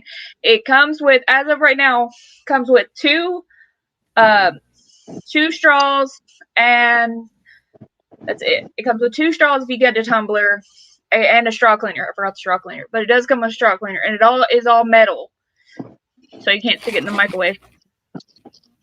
I got some over here. But the straws are much more sanitary because they're metal, and they've got the little wire brush. Because I bought me some from Amazon one time. They're rainbow color, but it's got the brush with them too. So they're the metal ones. But I've got a mouse pad that I bought at an auction for a friend, and it's sublimation. You can't feel the letters, so they don't come off as easy. You get the little brush on the top. And you get a curvy straw. I know my ring light, and then you get a straight straw. Yeah. And Dago got his Mighty Monsters cup, and he is very happy about his brush, I heard. I think he likes the brush better than he likes the cup. Yeah, I have a Cricut too. I just don't use it that much. The more that I use my Cricut for is when I'm doing like key fobs, like the little things you put on your wrist to carry your keys around. I do that, but I don't do much with my Cricut anymore because the thing I learned about using heat transferring vinyl is it'll eventually peel off. Versus sublimation, you can wash it 100 times and it won't fade or anything. Yeah, that's the thing I like about that mouse pad that I've got up there because it's the sublimation, so I don't have to worry about it peeling or the letters peeling off or anything like that.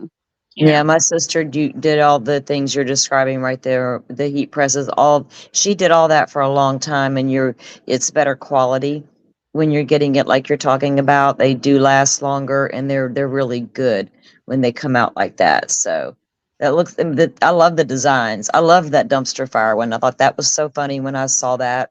So I'll have to check out the website for sure. And like I said, I make everything, and if I can't find, like, me and Sis will make up something. Like, she's supposed to be making me a Bigfoot one that's driving a convertible. She hasn't made it yet, but she's working on it. I will eventually get around to it. That'd be funny. So, Southern Gal, I just sent her this one. I sent it to her Facebooks. This is the one that I originally made for Southern Gal because it is the greatest thing in the world. She always talks about her life going into a dumpster fire. Yeah. And I love it. The dumpster fire. Oh, I love it. I'm totally saving that and making something with it. This is her background. Doodle, Doodle, I wish it were that simple. Salty was in the middle of a bench seat pickup truck when it rolled, and I got thrown out. I was 19. So it's an old injury. They thought that neck surgery I had 8 years ago would fix the shoulder, but it did for a while. But it's back with a vengeance now that I'm old again. Now that it just never goes away. But it's fix it now. Time to fix it so I can get on with life. It affects me. I can't deal with it. I don't like complaining, and I hate. You know what I was telling Kimber?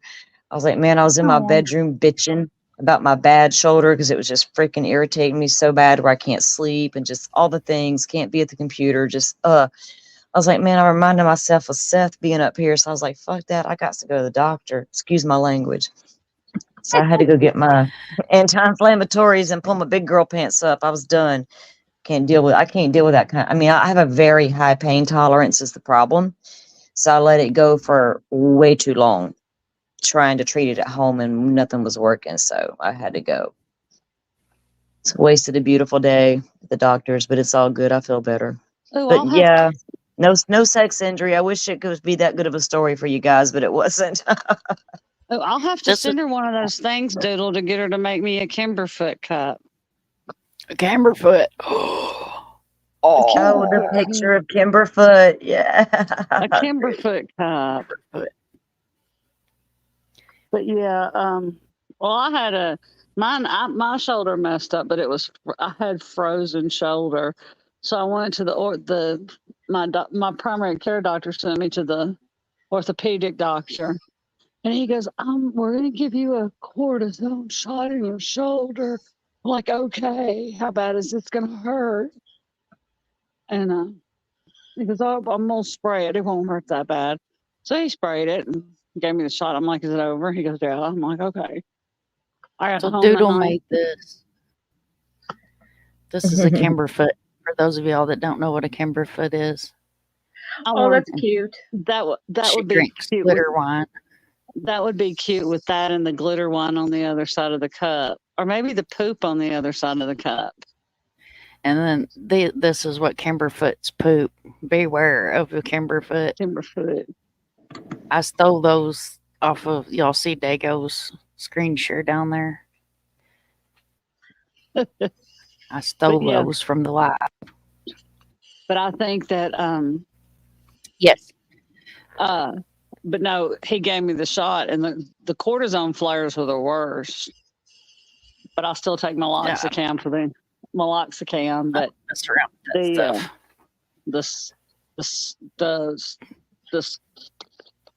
Well, I haven't taken any medication. Yeah, I haven't taken medication for this shoulder in probably 3 years because I'm stubborn and I don't like taking their medications if they can't tell me what the damn problem is. What is the point? But or the past 2 months, it's the inflammation. I have autoimmune disease also, so when I get inflammation, it's just all they could see on the X-ray today was a ton of inflammation, and I've already been down this road, and I'm to the point where they got to do something because I have tried everything under the sun, from my Western medication, incorporating my healing medications, the Indian medications I work with, everything. I just feel like there's something in there this time that won't let go. And I can usually get those things to work out on my own with the methods I use at home, but this time I can't. And it's just sort of the touch. So I've done something this time that I just can't fix. And I need to figure it out because it's affecting everything I damn well do. It's so annoying. If y'all have any tricks, let me know. But I think it's beyond repair. I don't know. I want to cut it off sometimes, but oh well, what are you going to do, right? Yeah, Doodle, the meloxicams worked really well for me because I didn't have any range of motion to put it. I couldn't put it behind my back. I couldn't. Yeah, it hurt if I moved it a certain way. Your quality of life is so affected, right? Hurt if I bumped if I bumped my hand, my shoulder hurt. But when he gave me the cortisone shot for the first 2 or 3 days, when I was sleeping, it felt like somebody had stuck when I would sleep at night, it would hurt so bad where he gave me the cortisone shot. It felt like somebody had punched a nail through my shoulder. I was like, oh no. Yeah, I got 2 today, like normal, and they go right up on your cheeks back there. They don't go in my shoulder. I've had one try me on that before. I'm like, no, you do. But the nurse today, she was beautiful. I was like, damn. I was like, you're pretty good at that because I could barely feel it. I barely feel it now, so I think it doesn't bother me. They gave it to you in your butt? Yeah, they usually do. They want to go and get you for the Toradol because it's an anti-inflammatory, and for the steroid shot to boost everything and get you going. And I felt better within an hour and a half. I was starting to feel some relief that I could not get within 2 months. So. I won't do that. I can't take that stuff long term, but for a couple of days, you damn well right I will.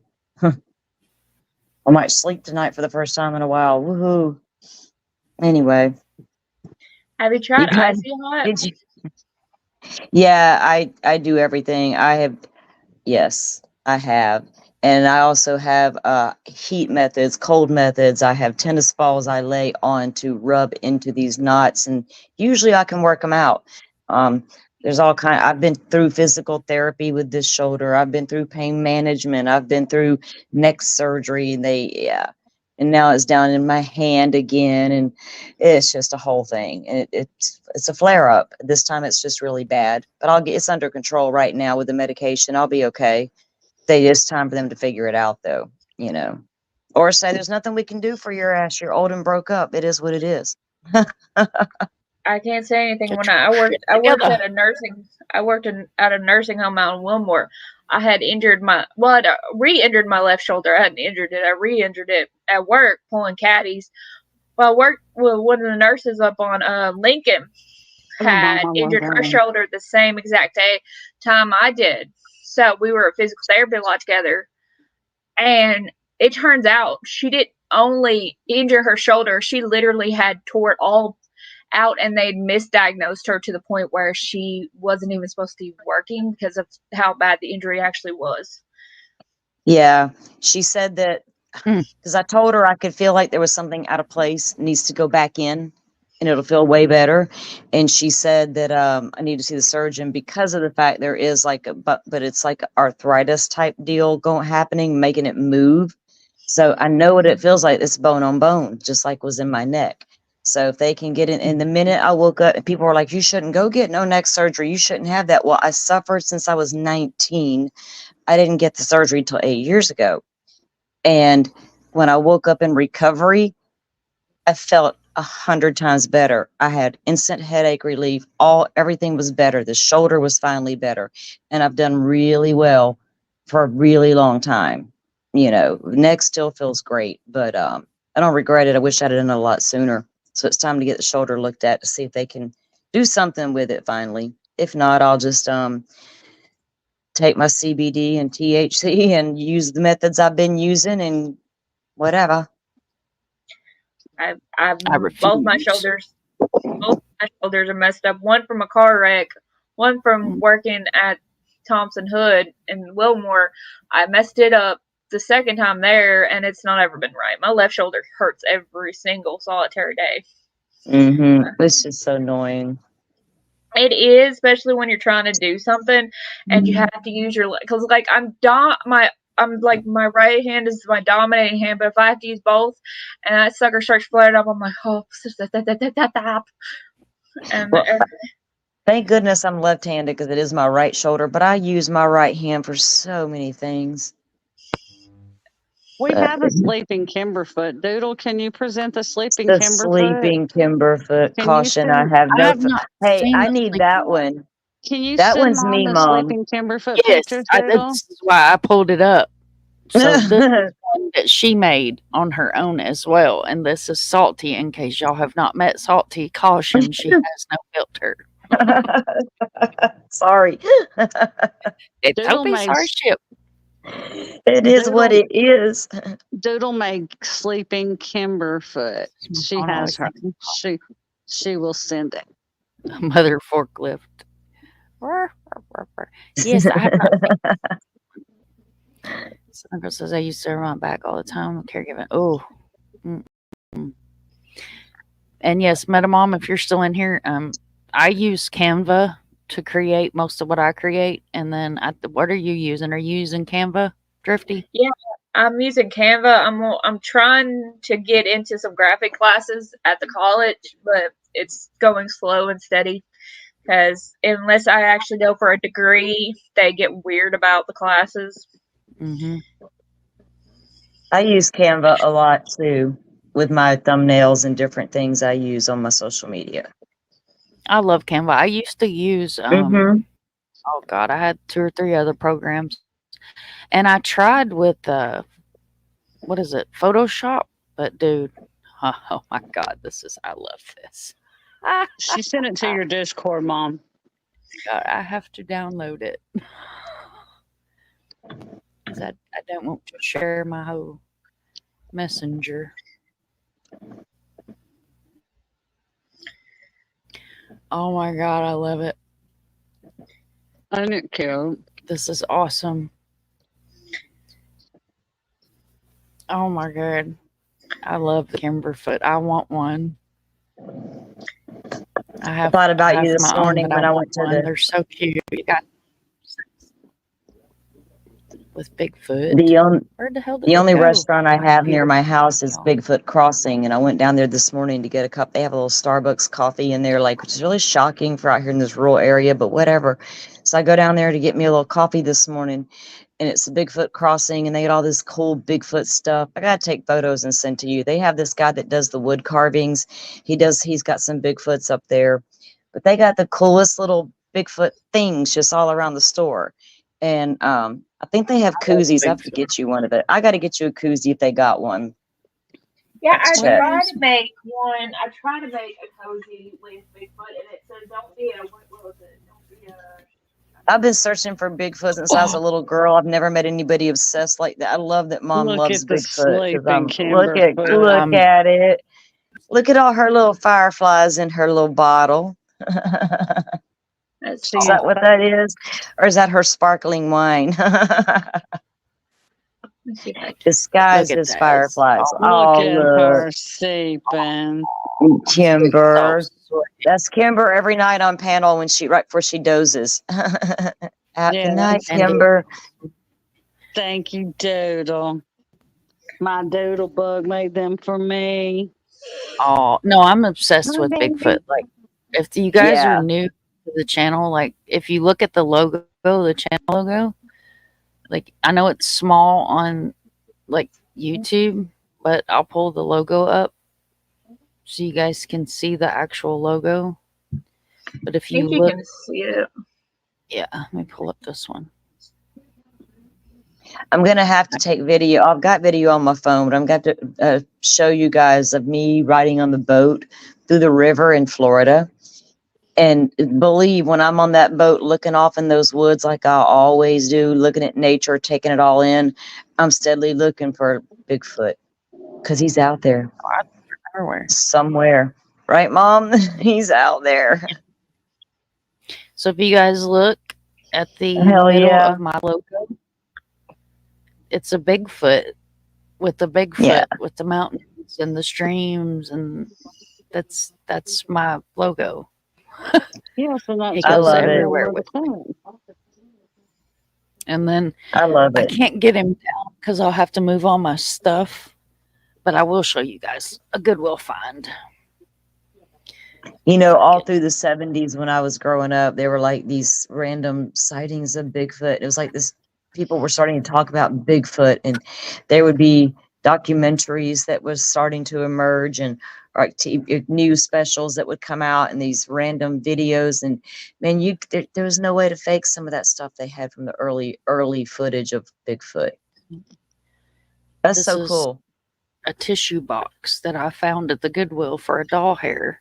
It's worth like $50, but Let me it's see it. a tissue box. See, Oh, I'm obsessed with Bigfoot. Like, there's no joke about it. Like, seriously. And if you guys haven't ever been in here for my Bigfoot story, so a friend of mine was staying in a cabin up in the Shawnee National Forest in Illinois. And this was about 2 months before pot went legal in Illinois. So it was a grow, because you could buy a license to be a licensed grower there in Illinois. And then once it went fully legal and the dispensaries opened up, then they already had, local growers that were growers. So it was like way out in the Shawnee National Forest, because unlike some forests, you can actually live in the Shawnee National Forest. So they're county roads. You can't get mail up there. You have to have a post office box in town. But it's like County Road 1046. Like, I don't want to give his exact location out because it is a grow, but so that's how the street signs are. So, if those of you that follow Bigfoot know that Shawnee National Forest is a very well-known hotspot for Bigfoot. So he's like, you ought to come up here and spend the night at the cabin. And I'm like, oh, yes. So I get there and he proceeds to tell me that he's had a couple of weird things happen around the cabin. And I'm like, what do you mean, like weird things happen? He's like, well, you hear stuff out here at night.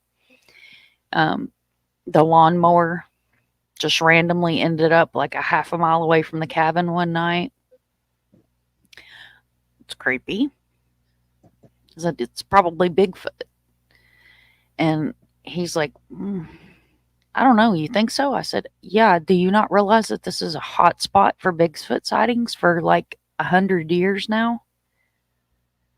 And so I get comfortable, we hang out, we talk, and I told him, I said, I really don't want to sleep down here by myself. I've never slept way up here like this in a state park before, in a cabin or not. And I'm talking about a cabin with cast iron railing on the doors and cast iron on the windows because it's a grove. And, the world we live in, people are ugly. So they had it locked down like Fort Knox up there. So, he had a pit bull. His name was Argo. Huge pit bull, beautiful blonde pit bull. Twice the size of my pit bull. You guys have seen Kobe on shorts. This dog made 2 of Kobe. Massive dog. Loved me to death. So we watch movies and stuff, you know what I mean? He said, instead of sleeping upstairs, I'll pull out the recliner and I'll sleep down here with you guys tonight because Argo loved me to death, so he was definitely going to sleep with me. So I crash out on the couch and the dog's like between my legs. If you guys have a pit bull, you can't pee alone, much less sleep alone. No. Yeah. So he's sleeping between my legs, and probably about 2:30, 3 o'clock in the morning, I wake up to something rattling the cast iron rails on the window. And I shot straight up. The dog shot straight up. He's looking at me. I'm looking at him. I'm like, it's Bigfoot. And this dog is looking at me like, do something. I'm like, dude, you're 200 pounds. You do something. Hello. And so I wake my friend up at the time. I'm like, hey, something's trying to get in the cabin. He's like, it's just Bigfoot. Go back to sleep. It's just Bigfoot. Go back to sleep. It's trying to get in here. What are we supposed to do if it gets in here? Not allowed to have weapons in the state park. What the hell am I going to do? Beat it to death with a skillet? So he's like, it's just Bigfoot. Go to sleep. So I lay back down, and when I lay down, there's railroad ties, which is not uncommon where I'm from, that are lining the driveway where you kind of know where to park at. And you hear something knocking a piece of wood against this railroad tie, like in a rhythm. And I wake him up again, and I'm like, hey, it's out there knocking, whatever it is, He's like, I'm not getting up. It's Bigfoot. Just go back to sleep. Okay. So I get up the next morning and I go out there, and I'm not talking about a branch. I'm talking about a log. And I had just pulled my truck in there. There was nothing there because I got out of the driver's side of my truck and went in the cabin, laying right there beside that railroad tie. So that's my Bigfoot experience. I was too chicken shit to get up and look out the window. I'll be totally honest. Oh, I'd have looked. I would have been like, I'm in here. He's out there. If he don't see me, I would have had to have looked. Somebody would have had to get up and look with me, or I'm gonna go look. I can't help it. I'm going to go look. Get his hind end up. Go with me. Come with me. He was just Yeah. like, man, he had dealt with I'd it have so took much that he was just Actually, like, my dog will see. Normally, if I hear something, my first go to is I'm going to look at that dog, because I train my dogs to, and I would whisper the words "watch it," and if I whispered "watch it," she hears things long before I would ever hear them, long before me. But if I said "watch it," she was even on more heightened alert, and she was honed in. And if she would watch me, if I got up, she got up, and then she was on the prowl looking for whatever I was telling her to listen for, and I'd follow her lead. If there was a noise, she's going to let me know, and then we're going to be talking what we got to do next. That's all. Sandy said they're getting monsoons in Colorado and Utah, and people are missing. I heard there was like a lot of bad rain weather happening. Flash floods must have occurred. Sunday. Be careful, ma'am. You stay safe, Dandy. My dandy is Yeah, in those Colorado. flash floods are horrible. See, They'll get a lot of B. rain in that Williams area, says, my right? son Let's see. Bigfoot show with knocks and everything lights them up. You snuck outside, snaker, snaker. We have swamp apes down here, and I've yet to see one. A what? Collect swamp ape is what What they're the? called down here. Yeah, Yes, I know what you're talking about. that's what What is they're a called, swamp ape? is a swamp ape. It's like a Bigfoot. Look here, this is what Southern Girl has in her neck of the woods. Hell to the no, no. Where is my Chrome tab here? Look at this. Look at this. This is a falk monster. Is that how you say it? A falk monster? Look at that. No, ma'am. I'm good. Oh, that's a folk. No. Chupacabra. I know what that is. Yes, we have swamp apes. We have swamp apes. And if Far was in here, they have all kinds of strange critters over there in Australia. Let's see if we can find us a swamp ape. Here's a swamp ape. Here's a swamp ape. We're going to look at this guy. This is the skunk ape of the Florida Everglades. Look at him. Oh, Lordy. Hell no. Florida. That's your Florida Bigfoot right Everything there. down here wants to eat you. That's who I'll be looking for in the river all the time when I'm out there on that boat. Let's see if I can get him over here. He might. See, I tried to get him to do this last time, and he was playing his game. Hang on.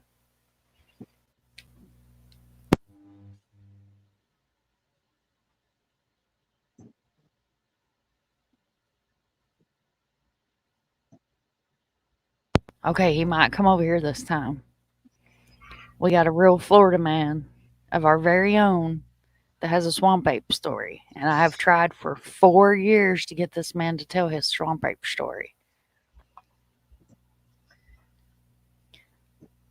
Let's see. He banged on the glass and roared, scared the bee, scared them boys. Love watching Finding Bigfoot. How's the weather over there? My son's driving to Texas. I am in Florida. I'm actually in Orlando.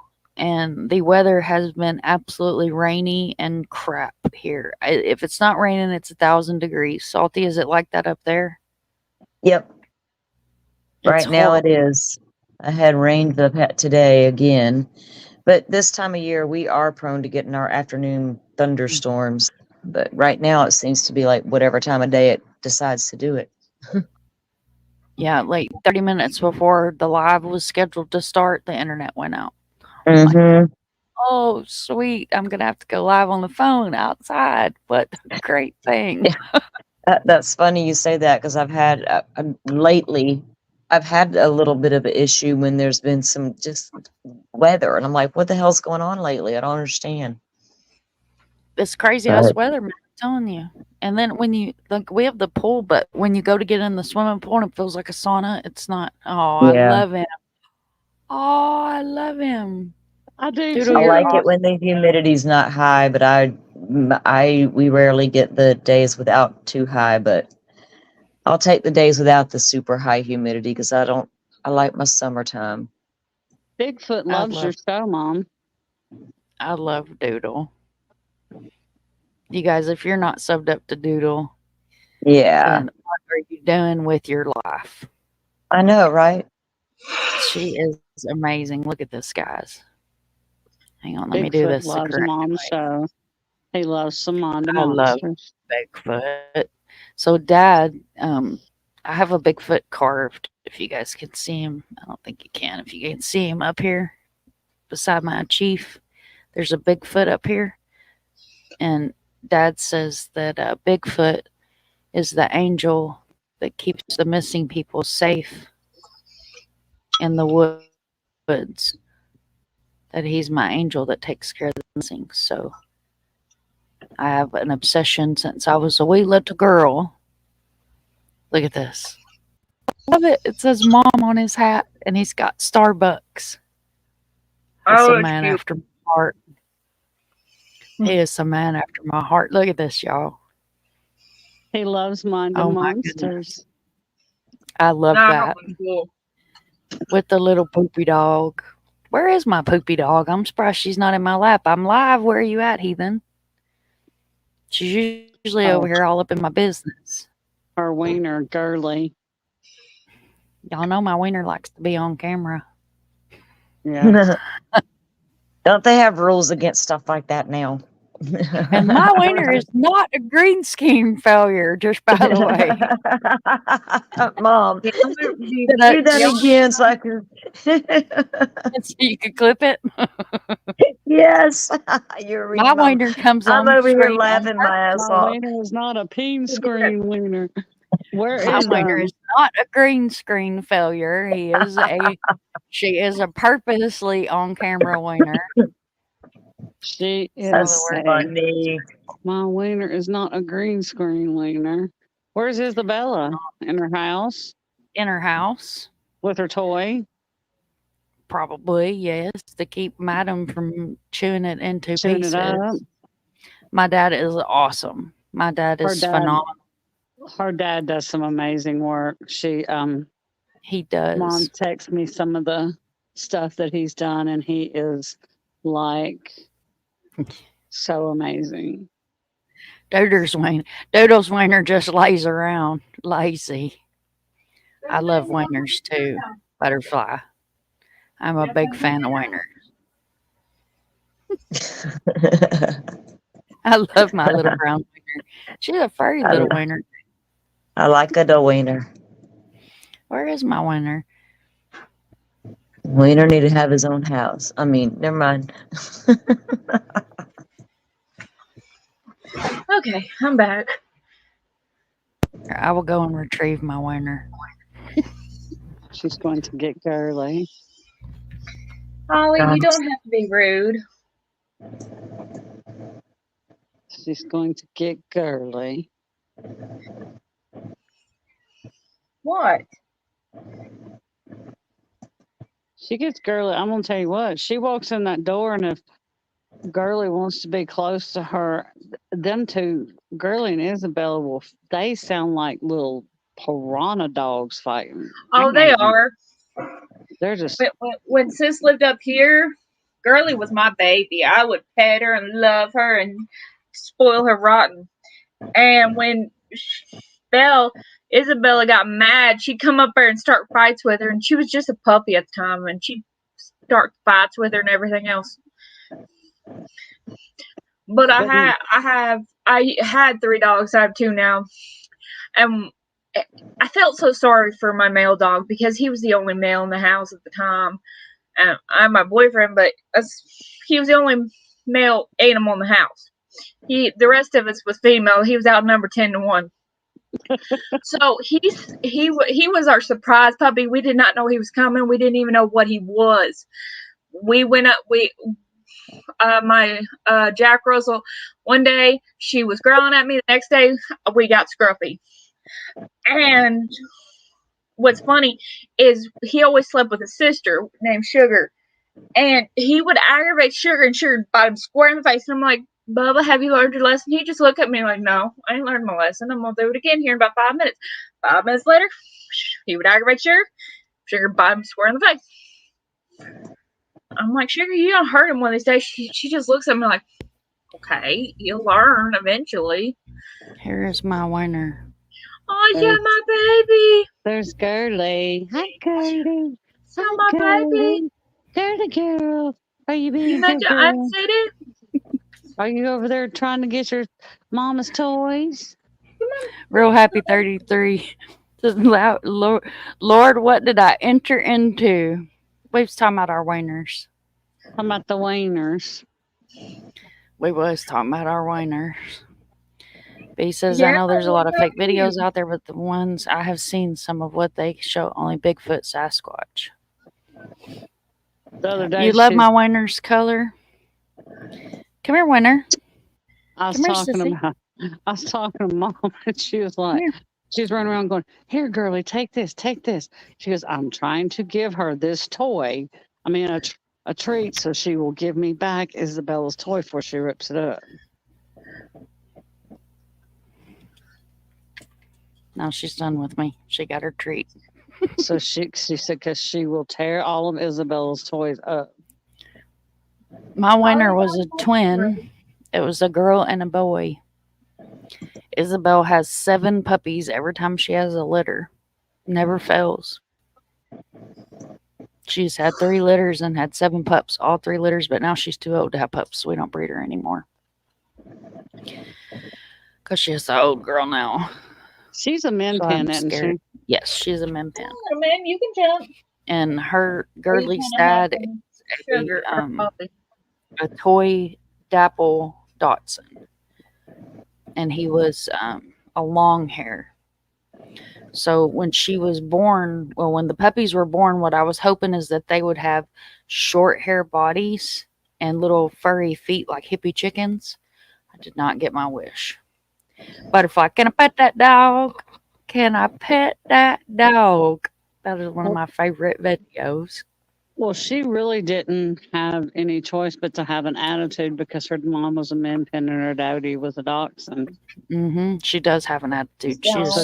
But she really didn't have any choice but to have an attitude because dachshunds have an attitude of their own anyway.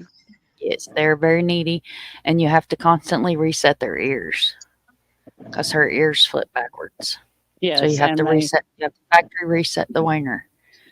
And they normally pick one person. They don't normally run around biting everybody in the house, but they have one person that they love the most. But then they love everybody in the house, but they have one person that's their person. And then, yeah. She is my whiner. And I'm real happy 33. Her name, I'll get it out eventually, y'all. I ain't been live. I've done got out of my group. Her name is Girdly Girl. It's GURLY GIRL Girl. And you have been a 2 wiener mama. I have another wiener too, but he would probably have a meltdown if I tried to pick him up because he is old and he was my mom's dog, and he's not a fan of being manhandled. My last one, Bentley, was chocolate and looked just like that. He passed away a year ago, 2 months short of 16 years. I'm sorry, honey. I'm sorry. That's the way many Aussie is. They do. They pick their person. Butterfly, does yours have a corgi butt? Oh, please. I think the corgis have such cute little butts. Oh. Any Aussie, but I really want to wiener. I love my wiener. If I get another dog, if I ever get another dog, it'll be a wiener. Yep, she is my GG, my girly girl. Oh, yes. Butterfly's dog's got a corgi butt. If I had a dog with a corgi butt, I would grab their butt all the time. It's bad separation. So do they. So do the girls have separation anxiety too. And so does the pit bull. That's about the only time you will see him act out is if we're gone for a long period of time. He doesn't tear up stuff anymore, but he has we used to live on beachside in Daytona. So you find all kinds of stuff. I almost said shit, but you find all kinds of stuff on the beach. So I have a beer tub. Look at that kitty cat. Hey, my name's a little man, and I'm such a fat baby. Beautiful. Is that one of the babies down at the big house? Yeah, this is Little Man. The one that, if you go on my YouTube channel, you can watch him play with the fish on the TV. Oh, I'm sad to you. He's beautiful. Oh, he's calm as cucumber too. The other one has no fear. They wouldn't have nothing to do with me. The day I went down to the big house when we was up there for Christmas, they did not want nothing to do with me. They don't want nothing to do with anybody until you're here. They want nothing to do with Julie. They want nothing to do with most of the people. If I'm working at the kitchen table, he wants to be right up in my lap. I can't get nothing done if I'm at the kitchen table. Where is your chat now? I've got he the likes link on. Hang on, Doritos. I'll drop it in back chat. Okay. He likes his Doritos. I do not know why, Hang because on. I was eating Doritos We one used to night. have a goat when she was little, a Nene goat that loved Doritos. That goat would take you out. Oh, You it remember would. that goat? I remember that goat. I remember when I was actually small enough to ride the goat around, and Mom and Dad let me ride it around. That goat was psycho. That goat, if you just shook the bag of Doritos, would trample you for the bag of Doritos. And as soon as she got it, she was like, she didn't pay you no attention. She just ate the whole bag. I thought I had it. I don't have it. I thought I had When I her brought link. my newborn daughter to my mom's house, I put her in a bassinet. She started crying, and when I went to get You her to cannot feed my play on mom, the computer, sweetie. I promise you cannot play on the computer. Even That's though you awesome. seem to think. I don't have Okay. it, Mom. I have it somewhere. Hang on. It should have just popped right up. I'm telling you, my computer has been acting crazy ever since it shut down the other day. It's got a mind of its own about half the time. Madam. Come on. Come on. You're not getting on the I know. not getting on the desk, Oh, man. darling, because you'll get on the computer and then you'll open like 50 tabs and then you'll. She posted it in back chat. Did you? Okay. Because I know I have She it did. somewhere. I'd have to go She back for it. posted her link in back chat. Madam, I know it's bedtime, but you're going to have to wait a minute. It's past her bedtime. If y'all have ever seen me on Dago's panel at 10 o'clock, I usually have to turn my camera off because it is bedtime. And she has to go. And she has to take the dogs She has her out. routine. She is a routine baby. Now his sister fears nothing. She gets into it with Holly constantly. I'm like, you two have nothing better to do than to drive me insane all night. Let me pull this over here to my new fancy monitor that Drifty got me for my birthday. That really big monitor. It is beautiful. Dude, Chris sent me a snake video earlier, and I was watching it. I'm going to cut my camera off, let this video play, and I'm going to go put her to bed. I'll be right back.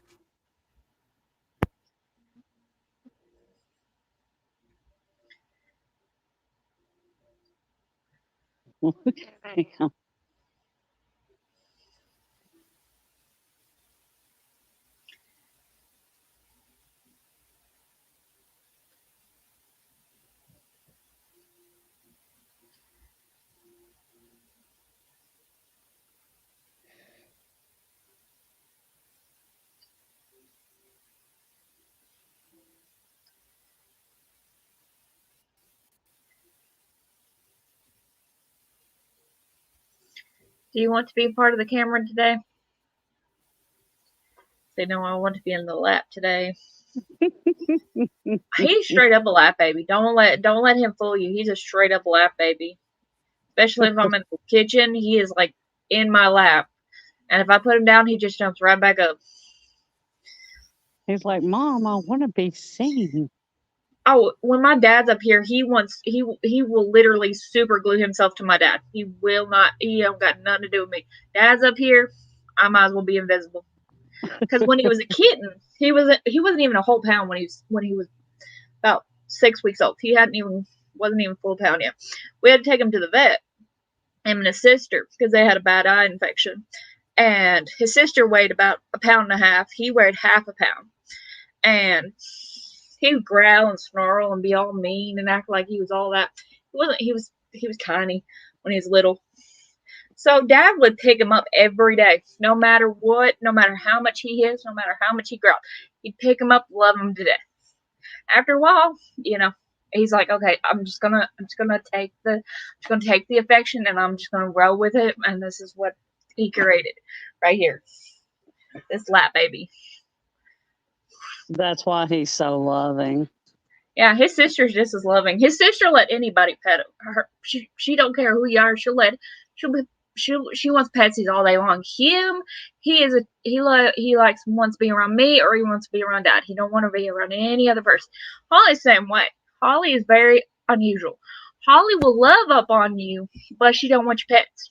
She wants you to see her, and it's rare for you even to see her because she only ever came. Let's see.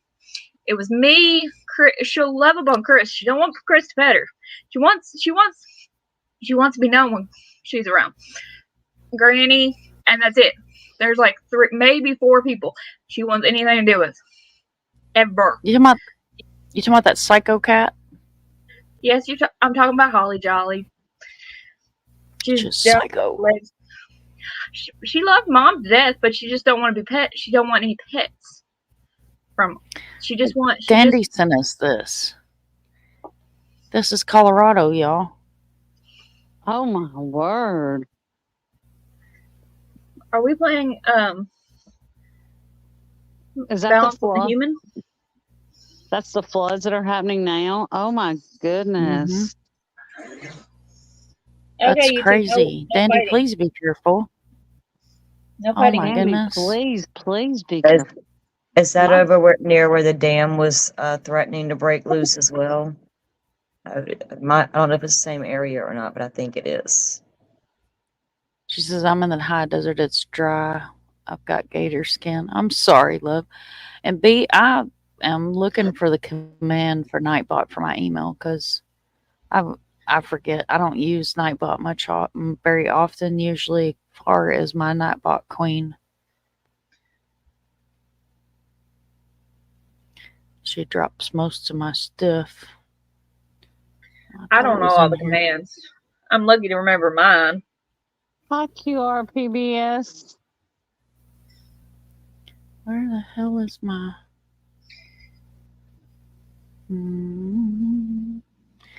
See, that's what I'm saying. I got too many commands in here.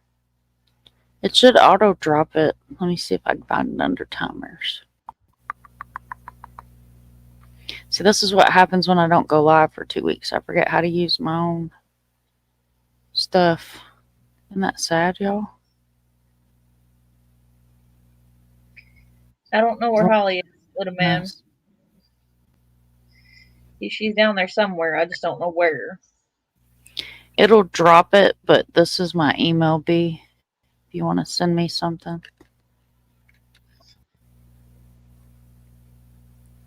I thought it was that command, but there ain't no telling.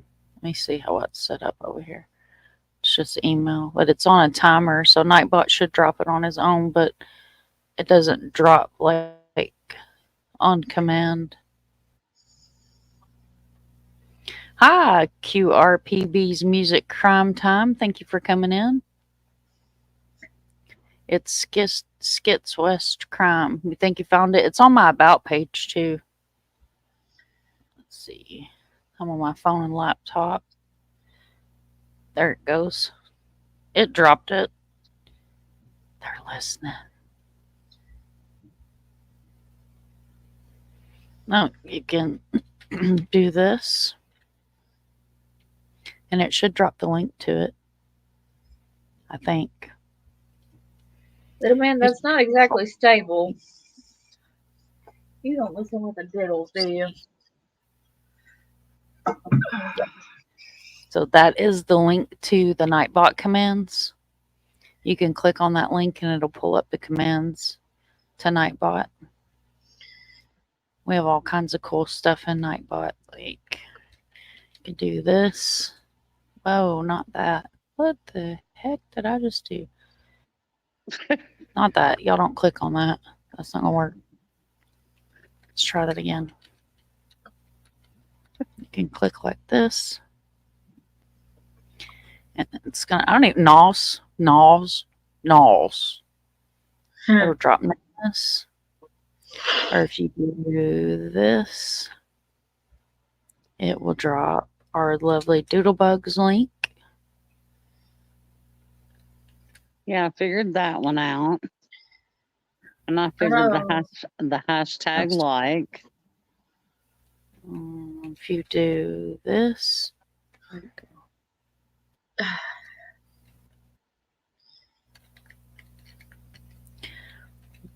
Do this, it'll drop Drifty's link. Hello. It's freezing on me. Drop that one. I need to go through and update all of them. Or you got this one, will drop Arctic.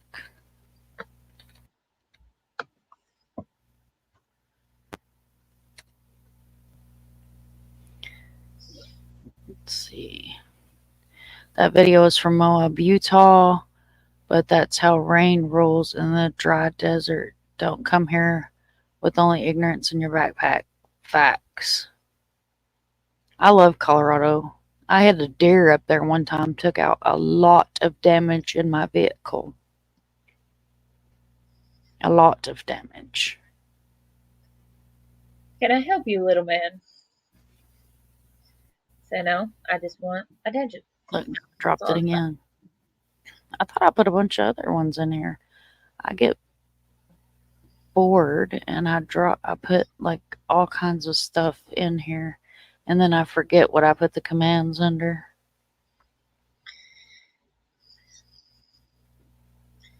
Why don't you go play with your sister?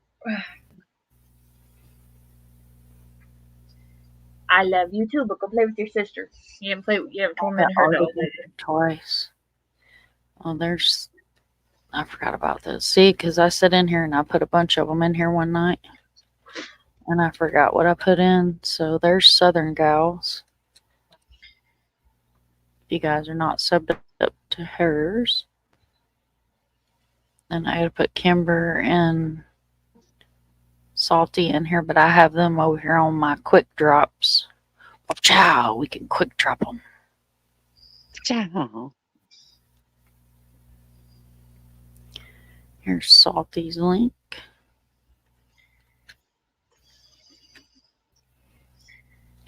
You love it, Southern Gal? Yeah, I'll put your little cow on there for your farm signal.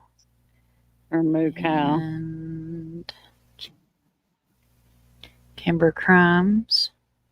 She posts I'm in the missing same fire. boat with you guys on the internet. I was listening into a Southern Gal the other night, and then when you were doing it, I'm like, man, I'm in the same boat they are with this, because 9 times out of 10 I've got great internet, but on that occasion out here, stuff happens. But it is what it is. So you guys are good. Yeah, it's so temperamental.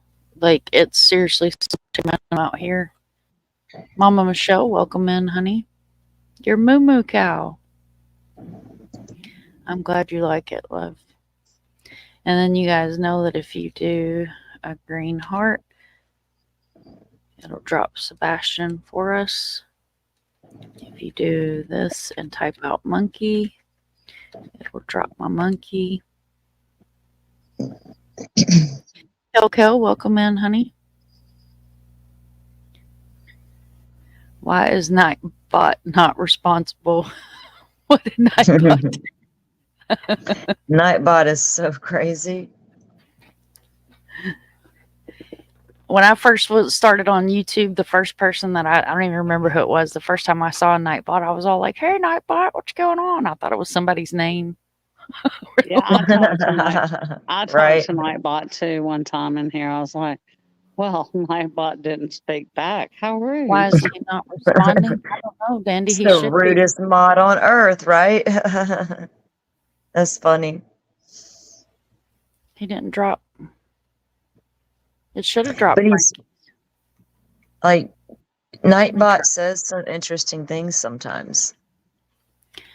I've got mine to it drops like inspirational stuff.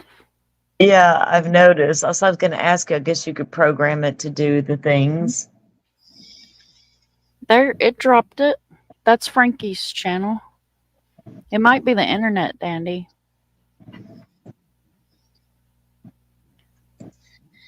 Holly, are you stalking little man? Oh, thank you so much. Miss Barbara says, love Southern Gal. You did an awesome job on her moo cow. Yes, because we are so proud of Southern Gal. She got monetized. Yes, And she did. Nice. to have a cool thing to run whenever she gets a super chat or something. So I made her a moo cow. That's cool. Mm-hmm.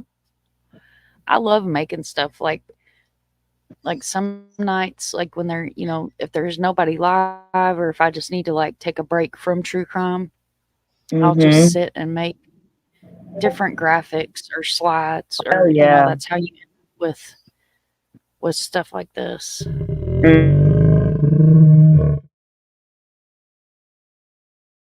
This. Trolls will be eaten. I thought that was Kimberfoot for a minute come out. I had to look.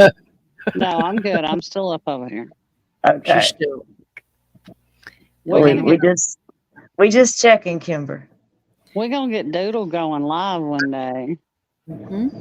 If I had to go on panel with her, we're gonna get her going live. All right. Anybody with dogs, I'm warning you now.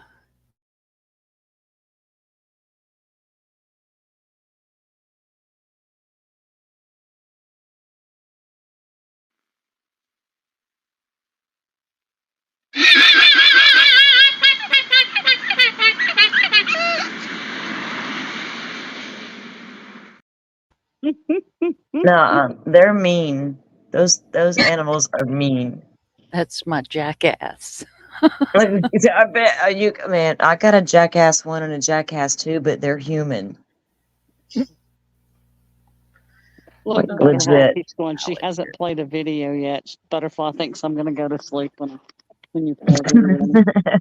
Then I think it's salty about this one.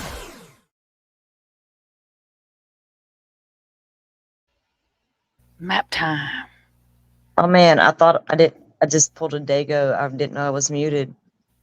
I said something funny and y'all missed it because I was muted. Now, too late. Come on. Shit. Anyway. I cow in here. I don't know what the hell I did with it. That's what I'm saying. I need to go through here and clean out so much stuff, man. It is unreal. I have missing flyers of people that have been found and all kinds of stuff. I need to seriously go through here and clean it all out. Well, man, my phone is like that. I've tried not to do that real bad with the desktop, but boy, my phone is a hot mess. But yeah, you do something. Dude, has anybody heard any Butterfly is waiting just to see if I go to sleep. Let me pull this tab up here. Because I took a couple of days off. Have we heard any updates on this little dude that's missing? Which? No. No. And that's scary. That's that hold on. He's a ball player's son, isn't he? Mm-hmm. Or ex-ball player's son. But it's like it's very very steeped in religion. Yep. Jim Jones kind of stuff. Send me an email, Mama Michelle. Send me an email. There's this chatter right about here. Yeah. So in there chatter about the parents and the grandmother being concerned and this church that's involved and what could possibly be taking place. And so I haven't deep dove it yet. The grandmother's concerned. The dad's involved. The dad is involved in the church. The dad and the mother are involved in the church. Yeah, and that's why there's 2 reasons why I haven't really deep dove it too much, Mom, because I know the preliminary stuff that's out there. 2 reasons, because a child, and enough of those, but I want to know what happened. But the religion aspect, I want to sit back a minute and see what law enforcement says, because I can't. These types of things right there, are more prevalent than people know.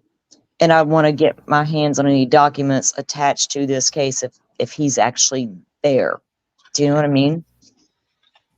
It just there's Yeah. it's got to stop, just like all child abuse. But what's been happening lately, with organizations and these children, is reaching a level that I think people have not been aware of. Do you know what I mean? That's what bothers me about this case. Because I did look into it. I looked at the maps. I know where they all live. I know where the church's compound stuff is at and all that. It's like, damn. If he's in there, wouldn't law enforcement think to look in there? Or could they get in there without, I mean, they got any kind of probable cause? They've got signs up that says no trespassing. And the gates are locked, But from what I saw. okay, that's to keep the general public out. Law enforcement who care less about all that if they had a warrant to search the property under probable cause. So that's what I don't, that hasn't happened that I'm aware of yet, right? Is that right? They haven't like I had searched the church. no updates So I on it. wonder why do they not, that doesn't mean he's not there. Do you know what I'm saying? There's like, why did they not have some kind of probable cause that they need or something? That's what I'm trying to figure out. That's why I'm watching to see what happens. He could be at the one in Tennessee. They got a couple compounds. There's one in one in Lafayette, Tennessee. It's called Straightway Ministries. There's a Mhm. compound in Tennessee. It's in Yeah. Lafayette. It's in Macon County. And I don't Yeah. think that's the only one. I think there's more than two. Oh, there's. But his dad is involved heavily in the church, and so is his mother. Mm-hmm. Yep. Most of the time, these parents types are. Doodle, where's she missing from?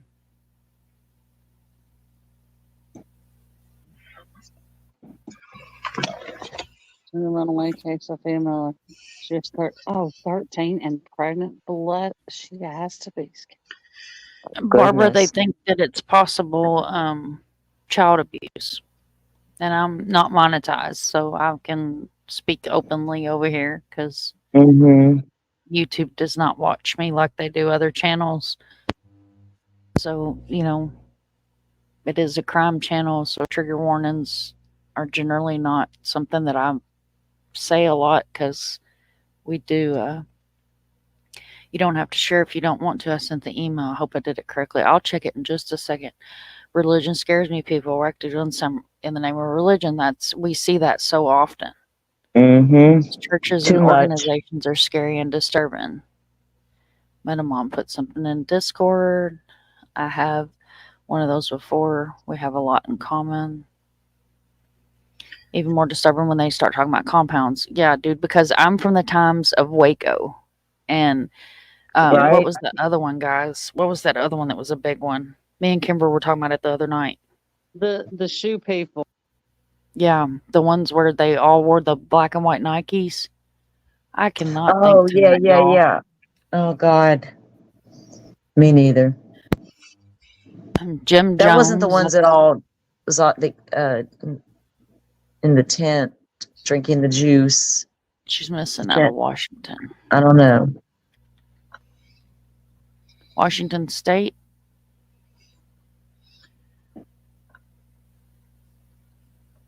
Here we go.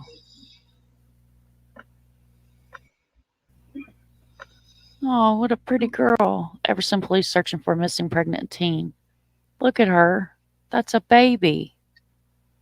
Mm. Your browser. Am I still here, y'all? You're still here. All right. It says we lost connection. It says Everson, Washington. Everson police are asking for the public's help in a search for a pregnant runaway teen. Sophia Vasquez Miller is 13 years old and was reported as a runaway last Thursday, June the 20th, and today's the 29th.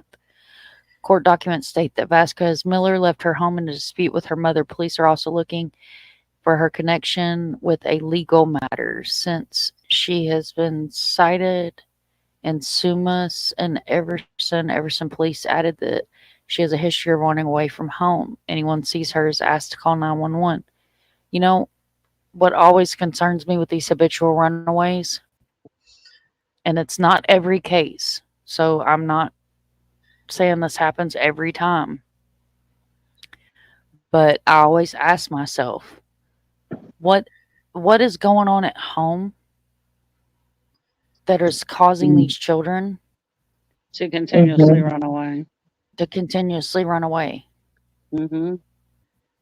I just it kills me.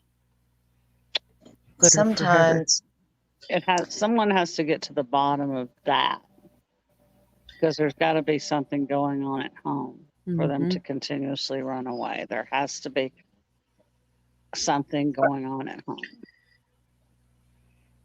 I'm seriously, like, you know, I understand that kids run away for different reasons, but when you get to these habitual runaways, like, that really, really bothers me. And I love this.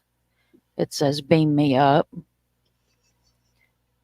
This is from Glitter, guys. She sent us some pictures.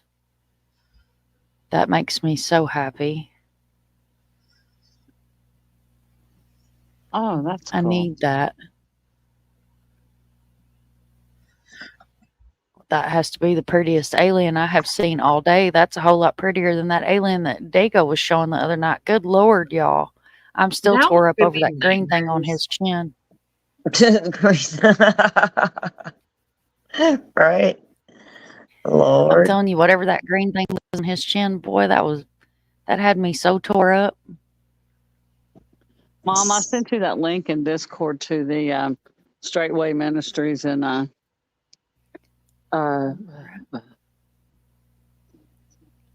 Lafayette. Let's take a look at this. And then you got it recently. When was it Missouri? I think it was Missouri, where you had the guy that had the YouTube channel, and there was like 4 families that were missing. Straightwaytruth.com. Yep. Passover Feast of Unleavened Bread 2023. That says 2023, but when I looked at that site, when I pulled it up on Google, it said that they opened at 11 a.m. today. So look at this. That's their site from at 11, or not. They have a Patreon, people.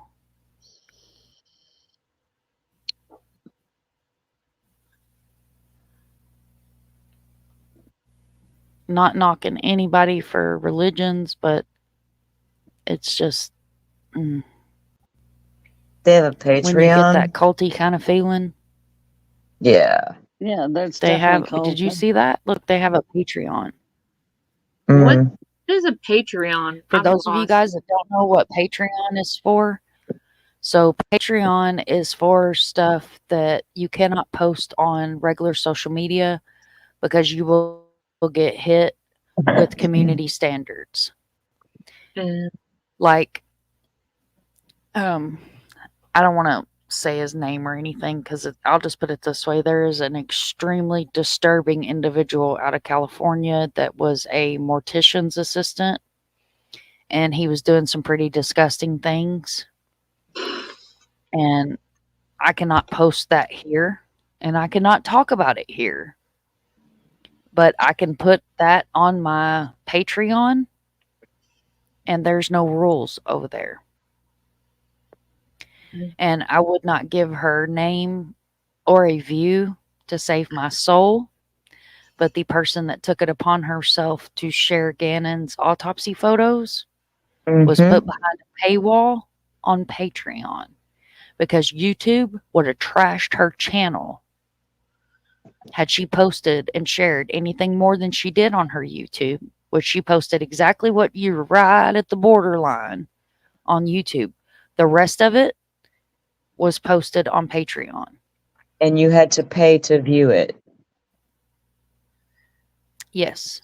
So it's like the black side of social media. No, it's not. No, it's not like that because there's a lot of like good true crime sites out there with good content. I don't really mess around with Patreon much because it's like all this paid stuff, but I do know some people who use it, as part of their community platform. But I also know what that creator did that Mom's talking about. And I know that over there you have a lot less restrictions than YouTube allows us to have, right? But there was absolutely no reason for her to post all of that once she got it, because Florida it still has, all the sunshine, full disclosure laws.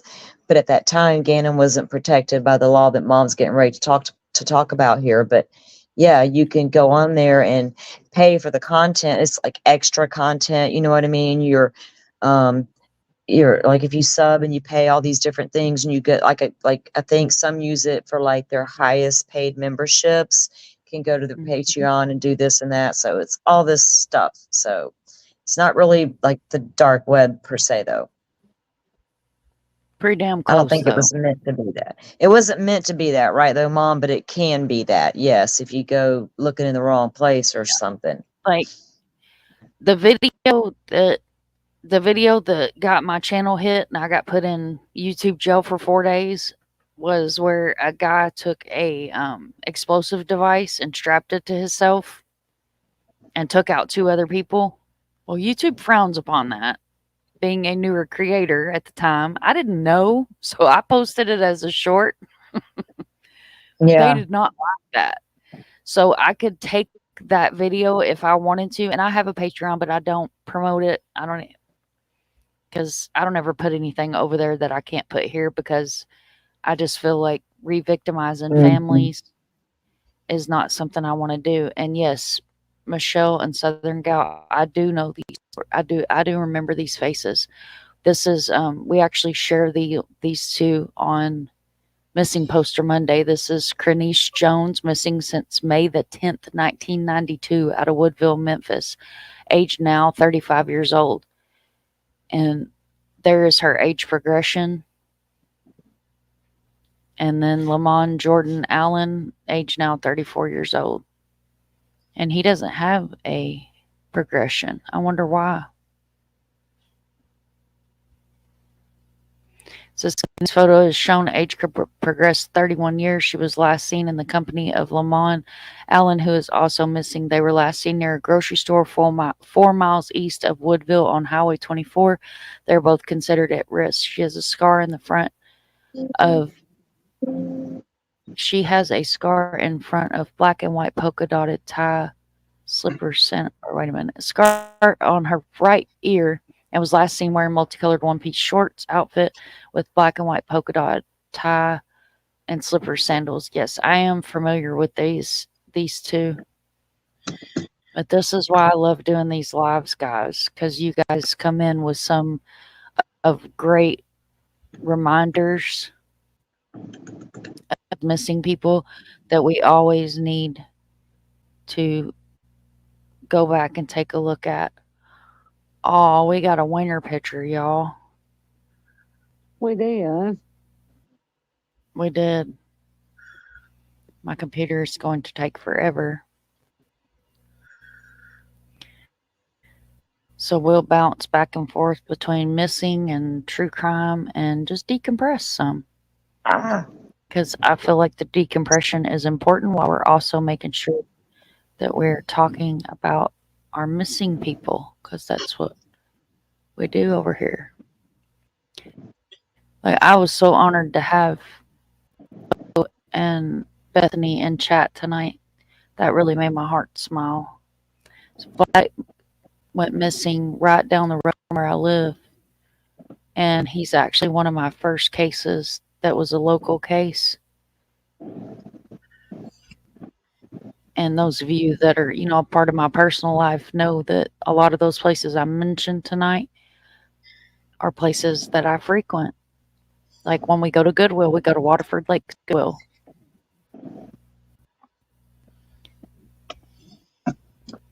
Here's our winner picture of the night. Look at that. Would you look at that precious winner? It is that Look beauty at that pop. precious winner. We're going to make your winner bigger. Look at this winner. That is a sweet winner. When I was a kid, my mom had a winner like that, a black and tan, and his name was Archie, and he bit my face. He was my mother's dog. He was not my dog. Thank you for the winner. Something. Okay, I'll check it. Let's see, I had one of those before. We have a lot in common. Even more disturbing when they start talking about common. Yeah, I agree. We just looked at their faces. Thank you for bringing that up, Michelle. I may die on the wrong side of the field. I can't put my religious eggs in one basket. I love you, Dandy. Washington, and we pulled that story up and took a look at her. People are losing their mind. So the wieners are getting bigger. The wieners are getting bigger. The straightaway truth is very scary. I had never heard of them before this little boy.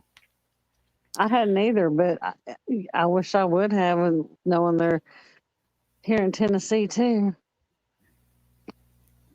Yeah, it makes me that immediately, like as soon as Dago shared the story, like my brain went to Waco. Yeah, Like, Waco. Waco. It was Jones, when I was a kid, right? Jonestown. There's another one. Because that was in Guyana. Then we talked about those Heaven's Gate people that night. I was 12 during Jim Jones, and I remember Waco very well. Watched every minute of it. Well. But then because I always call those other people, the Heaven's Gate people, I always call them the jumpsuit tennis shoe people, because half the time I can't remember their name, but they were going to catch a comet. That's right. They were going to catch a comet. Mm-hmm. And they all had on track suits, and I think it was Nike or Reebok white tennis shoes. She is a beautiful little girl. Doodle. Keep us updated on her case, please, because, I hadn't even heard of that child's name. Hey, sis, I need to actually send you somebody on your email. I'm going to see if, because we'll call him Boo Boo for, It's like he was talking about her the other day. She went missing about 10 years ago. There's like a bunch of rumors going around what happened to her.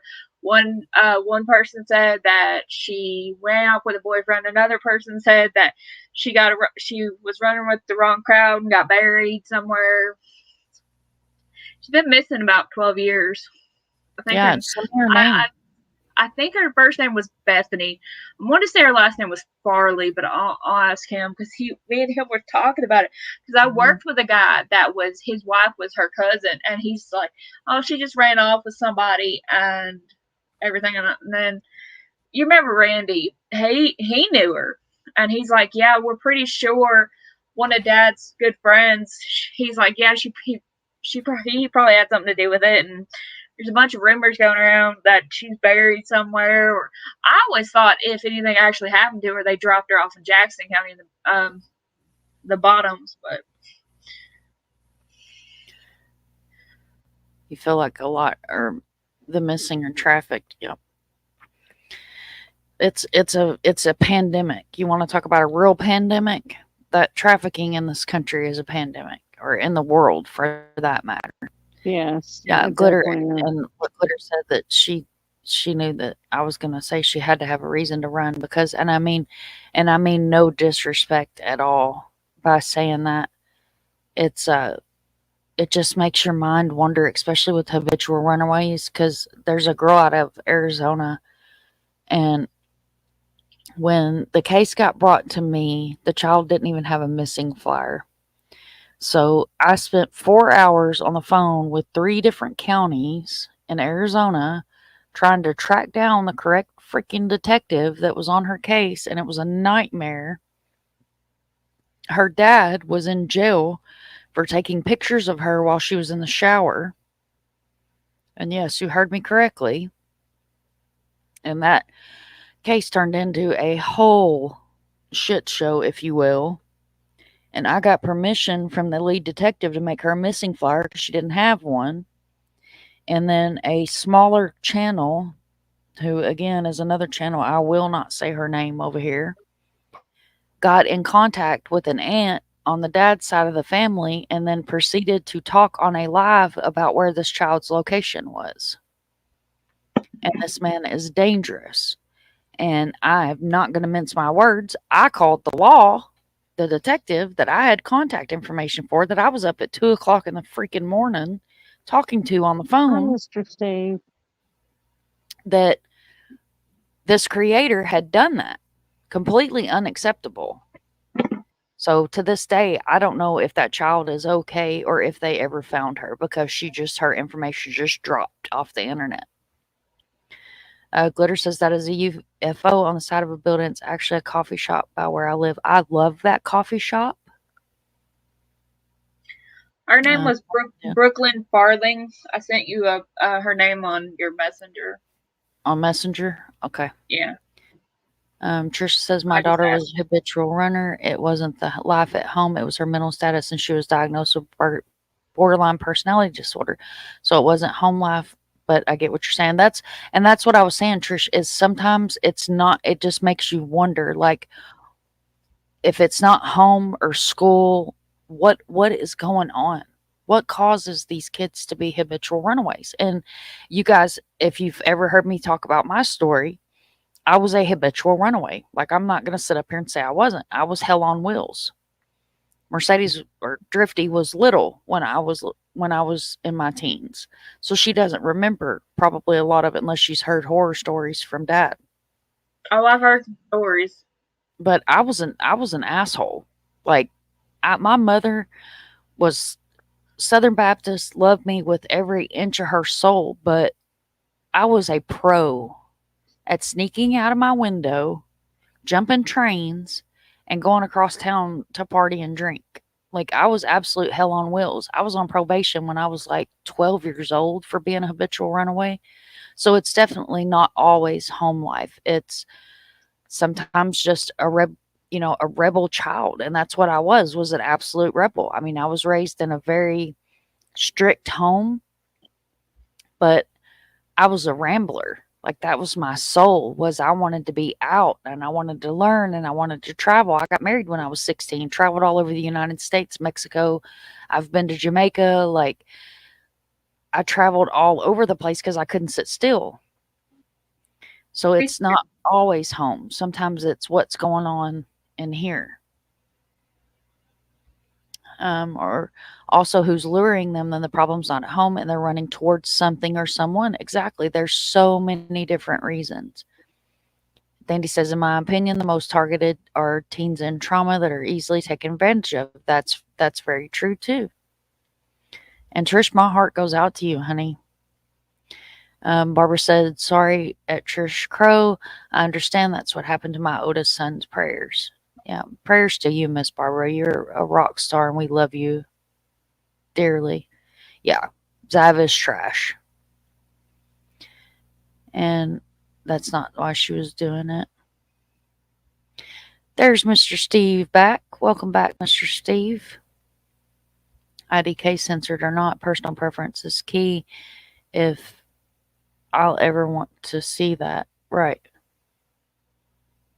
Right. And Kirby says, thanks for doing these cases. It's my honor. We'll cover any kind of case over here. Murdered, missing, unsolved, unjust. You send it to me, like this gentleman that we looked at earlier, that young man that's been missing out of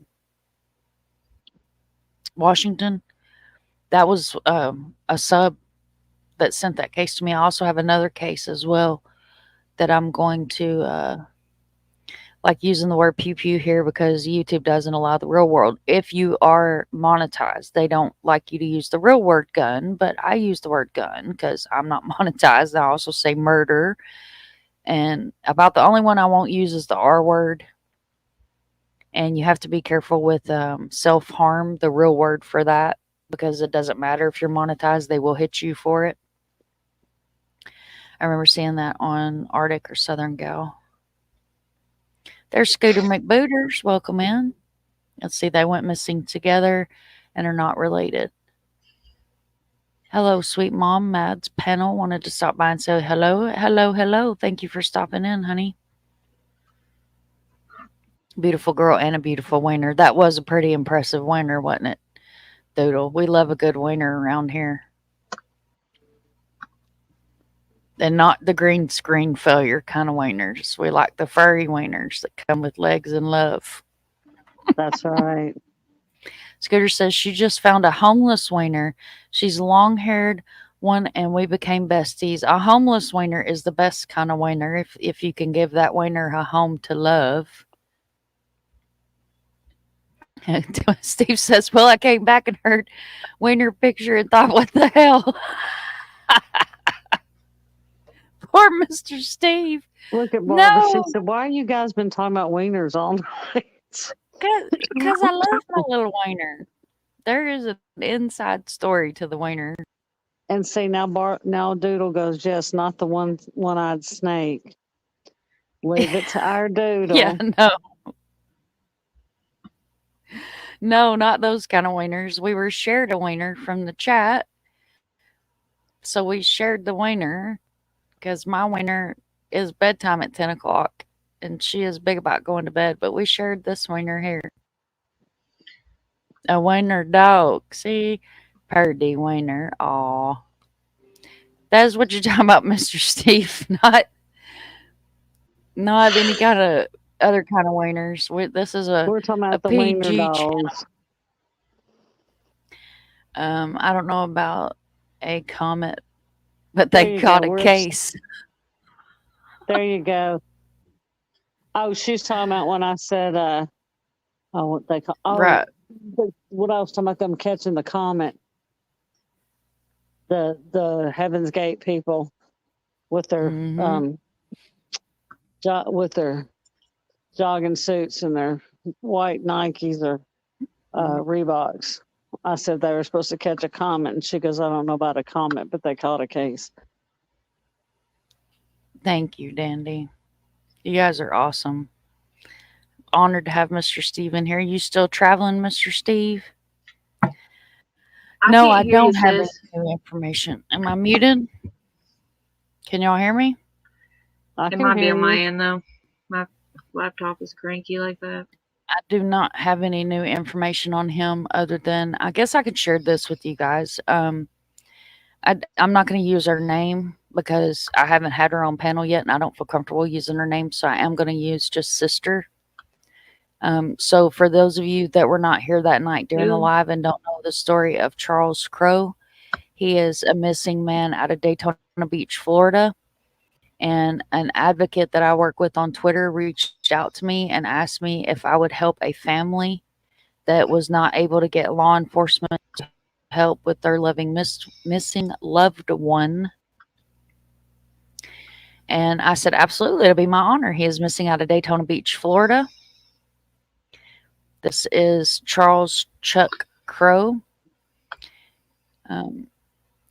His last known location is Daytona Beach. He's considered endangered missing. Last seen October 2nd, 2022. October 2022. And the dates are we're not real sure about the dates.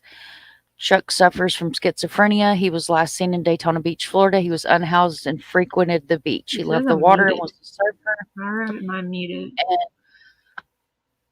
you're not muted. We can hear you. Yeah, my laptop is muted. It must muted you guys, and I couldn't figure out what was going on. Oh, it says Chuck suffers from schizophrenia. He was last seen in Daytona Beach, Florida. He was unhoused and frequented the beach. He loved the water and was a surfer. He has a lightning bolt tattoo on his upper left arm. Any tips or info, you can reach family at 386-585-5763. And I went ahead and took it upon myself and put Daytona Police's number on there, which is 386-671-5202. He is male. He is currently 67 years old. He's 6 foot tall. Weight unknown. His hair color is strawberry blonde. He has blue eyes, and we have no idea what he was wearing. So his sister contacted Daytona police, and they told her that they could not help because he was unhoused. However, he was staying in a house and was receiving Social Security. And the lady that he was staying with,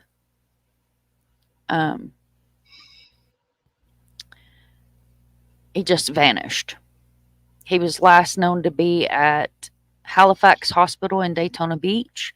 So when TrueCrime reached out to me, or Simply reached out to me first, and then TrueCrime was the advocate that reached out to Simply and asked for my help because they know that I have a loud voice and I will get something done. So I called Daytona Police and I talked to an amazing officer over there that gave me an event number so that way it could be tracked that I had called, and gave me a list of steps to have his sister take in order to get a missing persons report or a BOLO, which is a be on the lookout for him, because he does have mental health issues and is missing. He is from Florida and they were not able to get any kind of help. I did hear from her day before yesterday, and she was able to contact a detective in Daytona Beach, and this detective is willing to help get a missing persons report put out on him. But Mr. Steve, if you are still in here, I would greatly appreciate your help with him. Southern Gal, hey Mom, hey Kimber, hey Salty, and anyone else on panel I'm not familiar, and just stopping by to say hi and hit the like. Thank you so much. We appreciate that. Thank you for hitting the like. Yes, thank you and welcome in. I'm behind, guys. My email is truecrime with the word with sunshine at yahoo.com. It was a nice black and tan wiener, B. We loved your wiener. Thank you for sharing your wiener with us. Not the Oscar Mayer ones either. We are obsessed with the waiter, but not the green screen kind. Butterfly, I love it.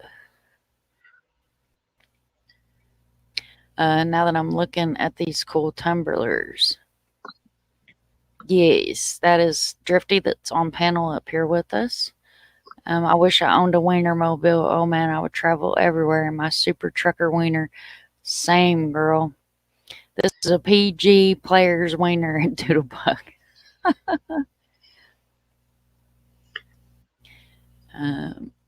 We like loyal wieners. We do. You just returned home this week. Well, that's good, Mr. Steve. You're always traveling. Mr. Steve He does is. amazing.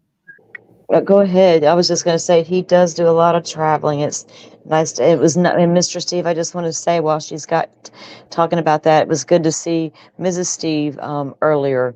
It was nice to have her back beside you there. Go ahead, Mom. Kimber is awake, B. Sorry, Mom. I didn't mean to interrupt, but Oh, you're good. You're good. Mr. Steve had it live earlier, and it was just I was in there, and it was nice to see her there because they're so good together. So it was nice. Yeah. Yes, thank you, Barbara, for sharing. She does need help, and she has her hands full. Let me tell you what, his sister has her hands full. I spent probably an hour and a half on the phone with her. Beautiful woman. I mean, just an amazing conversation with her, and my heart goes out to her because not being able to get any kind of help is not, it's not good. This was Butterfly? Daytona also. Yes. You didn't attach the pics to it, honey. I got an email, but I didn't get no pictures. Sorry. If you attach the pictures to it, I will be happy to share your corgi butt for Kimber and the rest of us because we love babies. Share all the babies. We do love babies. We love all the babies. I love other people's babies. I have a grandbaby. He is a cutie. If it wasn't for the fact that this is a true crime channel, I would share my grandbaby with. Right. My grandbaby accidentally hears me sometimes, but nothing like bad, but he has picked up on little things that I wouldn't think that he'd pick up on, but it's stuff that keeps him safe. Do you know what I mean? It's kind of surprised me. Yep.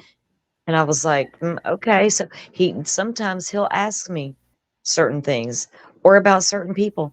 because he'll hear me walking through the house going outside, right? And I'm on live talking to you guys, or I'll say certain people's names. He'll like, so how's so and so? And I'm like, what? So funny. They're Ugh. smart. They very smart. They're listening when you Kids think are they smart.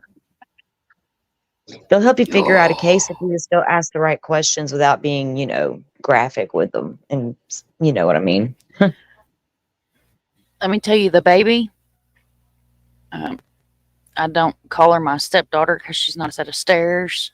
My gifted daughter, that child she knows she's not allowed to watch my channel, but she does sometimes because she slipped and said something about a case one time. But that child is so smart and picks up stuff because she hears me live sometimes. She'll be down here playing her game. And when you think they're not listening, they're listening. And when we lived in Daytona, she almost got grabbed one night. And I told the story here the other night about it. So she is very aware. And then the first time we went to where Maddie was dumped at, she went with us. And, you know, nothing's there. You know, she just went with us when we did the drive. So she's 13. So she's very well aware of the world we live in. And, you know, don't let that sound like I'm a bad mom. That makes me feel like I'm a better mom because she's, you know, I love my mom with all my heart, but I was raised in a bubble. You know, she's not been raised that way. She's been raised to understand there is evil in this world. Oh, yes. And because she's Maddie's age, it was very important for her to hear, you know, that this can happen, to be very careful and aware. And she is very aware of social media and what we don't do on social media.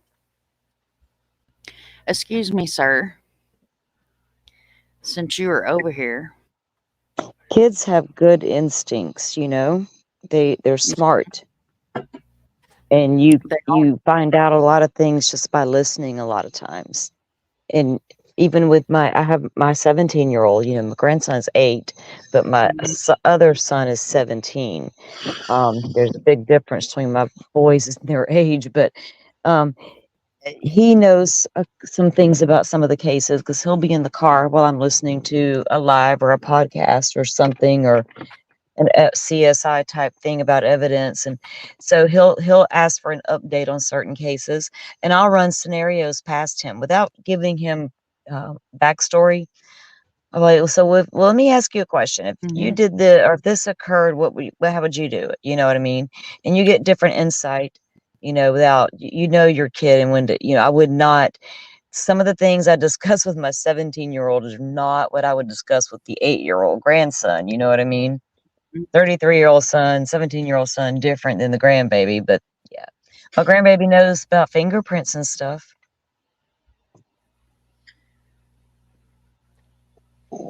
It's amazing. My little gets connected with y'all on Discord chats. Yeah, he's adorable too. We talked to little man in Discord. Love Mr. Steve.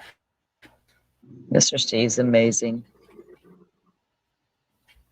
Kids with autism on the spectrum, all we hear is more than we realize, that sometimes they display selective hearing. Yeah. And our sister is autistic, and she is an amazing human being. And she loves her Timber Girl. She loves what? Her Timber Girl. Oh, yeah. Yeah, I was telling Kimber about her obsession with Tim McGraw. So we have corgi butts to share. Oh, Kimber is still with us, isn't she? Yeah, I am, yes. Oh, testing. Kimber test. 1, And 2, you 3. said corgi butts. Wait, Kimber. Oh my God. So Fuzzy we're gonna butt shift plug. it from fingers to corgi. Fuzzy butt plug. The fuzzy butt. Oh, John Ray could go Remember on. that statement? So That was sorry, not man. I'm quoting somebody. Sorry, my unfiltered mouth. I didn't mean I was quoting an attorney's legal Oh. statement. So Look when at I the baby. oh, Look at the oh. And cozy. here's a corgi butt for Oh. you. Oh my God, I love it. Look, all Crocs, y'all. Squirrel. They're so cute. Look at the butt. I'm in love with Baby whoever's got back. camo Crocs these are. Hey, those are mine. Fantastic. Look at the little I butt. got them on right now. No shit. I just walked outside. I got on my camo Look at Crocs that. right now. That's mine and mine's. I That's love this Doodle. big. That's awesome right I there, love Doodle. this. Well, you don't want to be held right now, Doodle is a so rock star. Yes, she is. I love that. I will be sending that to Drifty. yes, you need to be A sending shirt with that. that on it. Yeah, definitely. And you need also need like a mouse pad with that on it, or maybe you need a oven glove oven thingy. Pop holder. Pop. I need a mouse pad. Like I do, really. Well, this is what I got made up so far. have If you're interested, one. and these are on the website. You got TrueCrime and coffee because Okay, let's see. everybody knows. I'm partial to that one for a particular reason. Let me see that one again. The True Crime and Coffee. There is the TrueCrime with the coffee. I love the sugar skull on it. Do you, Kimber? I like the overall. Okay, I like that little concept there. I like. I Okay, like and then all you got of the it. investigator. I love that. I see now. Hey, I could get a couple and just line them up the way I need. I'm left-handed, so things could go either way on my where I put my mouse. I'm gonna get the Put investigator. one on each mode. side, so I don't got to move around with a pad. And then you got your Mind of Monsters. That's so cool. Yes, I can get all three and line them up. Line And them up. Line got them up. dumpster fire. Do not The forget our dumpster fire. Okay, so you got all of those. All right. And if you want any of these, like on a mouse pad, I can put them on a mouse pad for you. You got Take Me Yeah. Away. You've got. They did that a long time ago. They just brought me back. You got the True Crime and Coffee again. Then you've got this True Crime. This one's just True Crime Junkie though. I like that one too. Huh. And then you got, of course, your mental health. You know, you got to be mental health matters. Can you put those on the koozies? Or Yeah. no, they're oh, you could? Yeah, anything you see on here, I can put on the cozies. There's the other one. This Like one's the True Crime. Oh wow, let me see that again. That one's got a lot of color to it. Yeah, I like the. I'm not. That's too. That's a lot for me. I like the other one, the True Crime Junkie. Yeah. And then here's the cozies that I got made up so far. Oh, cool. And then I got the investigator. He's so funny. And then I've got the, like I said, I got the True Crime. It's cool though.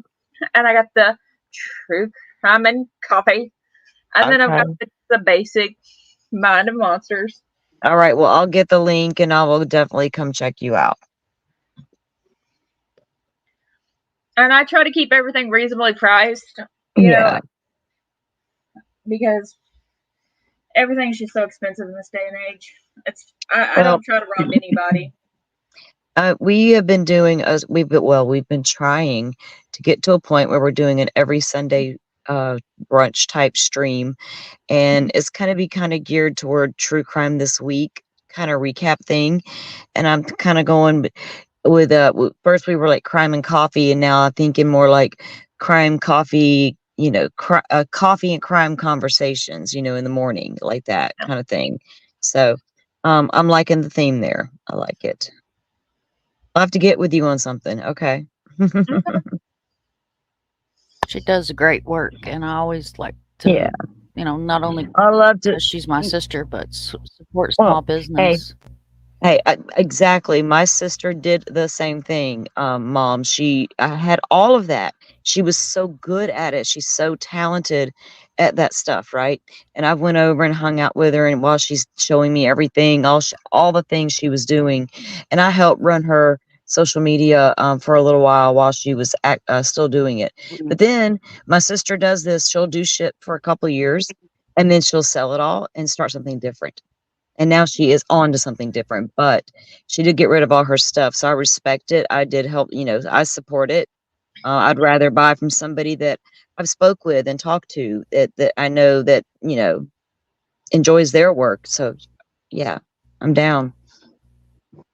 I don't like ordering that stuff from somebody I don't know online. You know what I mean? You don't know what you're getting unless you're doing some crazy stuff, third party stuff.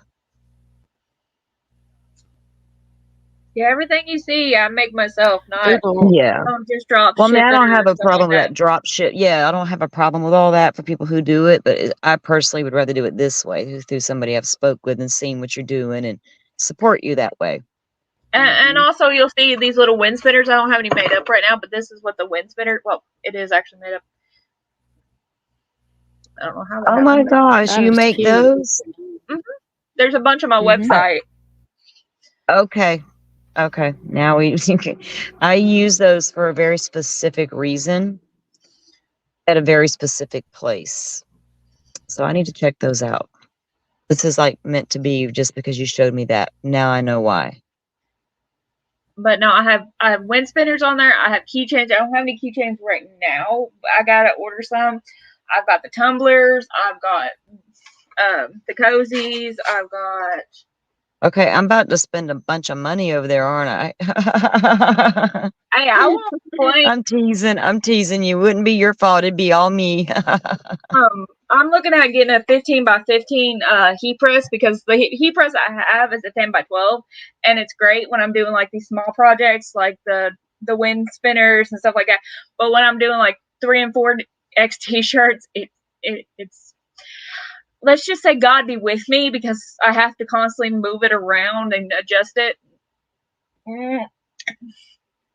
There's some lovely language that comes out of my mouth, and I hear you. My sister would say that to me sometimes about one that she had, and I said it must be kind of like the same thing you're talking about. But she has some that she loved, things that that she was using, and some that were like, So well, I bought well, actually I didn't buy it. I got it for Christmas about 5 years ago. No, my birthday for about 5 years ago. I begged and begged Mom to get me a heat press, and she's like, "You're never gonna use it." I'm like, "Mom, it'll pay for itself in like 6 months, guaranteed." She didn't want to buy it, but I was like, I found one on really good sale on Amazon. She's like, "Okay, I'll buy it for you, but you have to use it." I said, "Okay, fine with me." Well, I've kind of outgrown my 10 by 12. Yeah. And I bought a bigger one from a guy that is partners with Dad, and I got the instructions. I can't get the thing to work, so it's just basically a giant hunk of junk that sits over in the corner of my sonar. But no, these are some of the tumblers I've made. Those are cool. I've never bought one anywhere. I've seen them all over.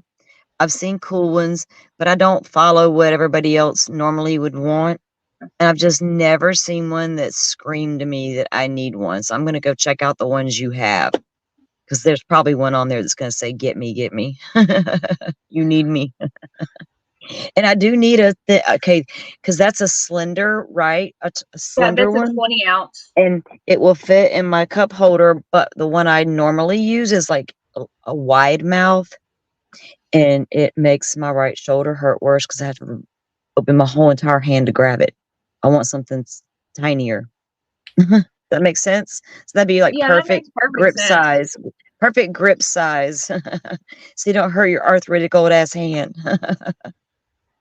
I got a bad shoulder. I can't say nothing. Oh, that's right. You get it. Thanks for making those. I got two bad shoulders, a bad neck, and a bad back. So you're good. I was in a car wreck about 10 years ago, and I hit a concrete pillar going about 35 miles an hour in ice. Needless to say, I hurt a lot. Yeah. Wintertime is the worst, but I don't complain about it. Oh, I do. I don't complain all summer because I will complain all winter because I literally will hurt all winter because of that damn cold weather. I had to walk. I spent the entire day at the ER getting this, looked at and getting my medication, but I had to keep walking outside. Because of they got the emergencies and, it took a minute. So I kept getting cold, and I even took my little lightweight jacket in there with me because I'm a Floridian and it's it's hot. It is what it is. But I go in there, I kept having to walk outside just to get warm because I was hurting worse staying in there where it was cold. So they don't get it. I have to have heat. I'll hurt. I get it. When the winter hits, and my poor dog, my oldest dog she's turned 16 this month, and I know she's got to be hurting, and I feel so sorry for her because it's not like I can do anything to make her feel better. You can give her. You talk to a vet, but you can give her something over the counter in her piece of food. But it's just stuff to help with inflammation and stuff. I had old dog, and they get real crippled. I give her They cripple up pickles, too. and that seems to help. I give her pickles, and it seems to help because we had another old dog. His name was Cracker Jack, and he loved pickles. For some odd reason, he loved pickles, and he loved onions. And we'd give him pickles, especially when the winter hit, because he was old and he was eat up with arthritis, and he didn't understand the concept of don't fight the other dogs. And Sugar got really bad allergies, and when her allergies act up, there's just I just have to kind of deal with it. Yep. Miss Barbara, I hate the winter too, and butterfly, yep, CBD for the dogs, baby aspirin. My pit bull she got real bad the last several months to the point she couldn't get up anymore and walk out the front door to go to the bathroom. My husband had to carry her out the front door, and I knew he was struggling to let go of this dog. It was bad. And finally his mother, who's a nurse, spoke with him, and he made the decision. And it was just time because we did all we could for her. The vet had done all they could. It was a keep her comfortable type of deal. But when they can't get up and they can't, and you could just see it in her eyes, it was a good run for real. That dog broke our hearts. But man, this dude, my ex-husband, went out and he has got the perfect damn tattoo of this pit bull on his upper arm. And the guy that did it off a picture that he took in there. And when I saw it for the first time, I was blown away at how much it looked like our dog. I'd never seen one quite like that. It was pretty. I ain't gonna go that far, but it was, it sucks when they can't move around just like us. Hey sis, I sent you some stuff on Messenger for you to show. Make a dumpster fire keychain. That'd be a cool one. That's a good one. There.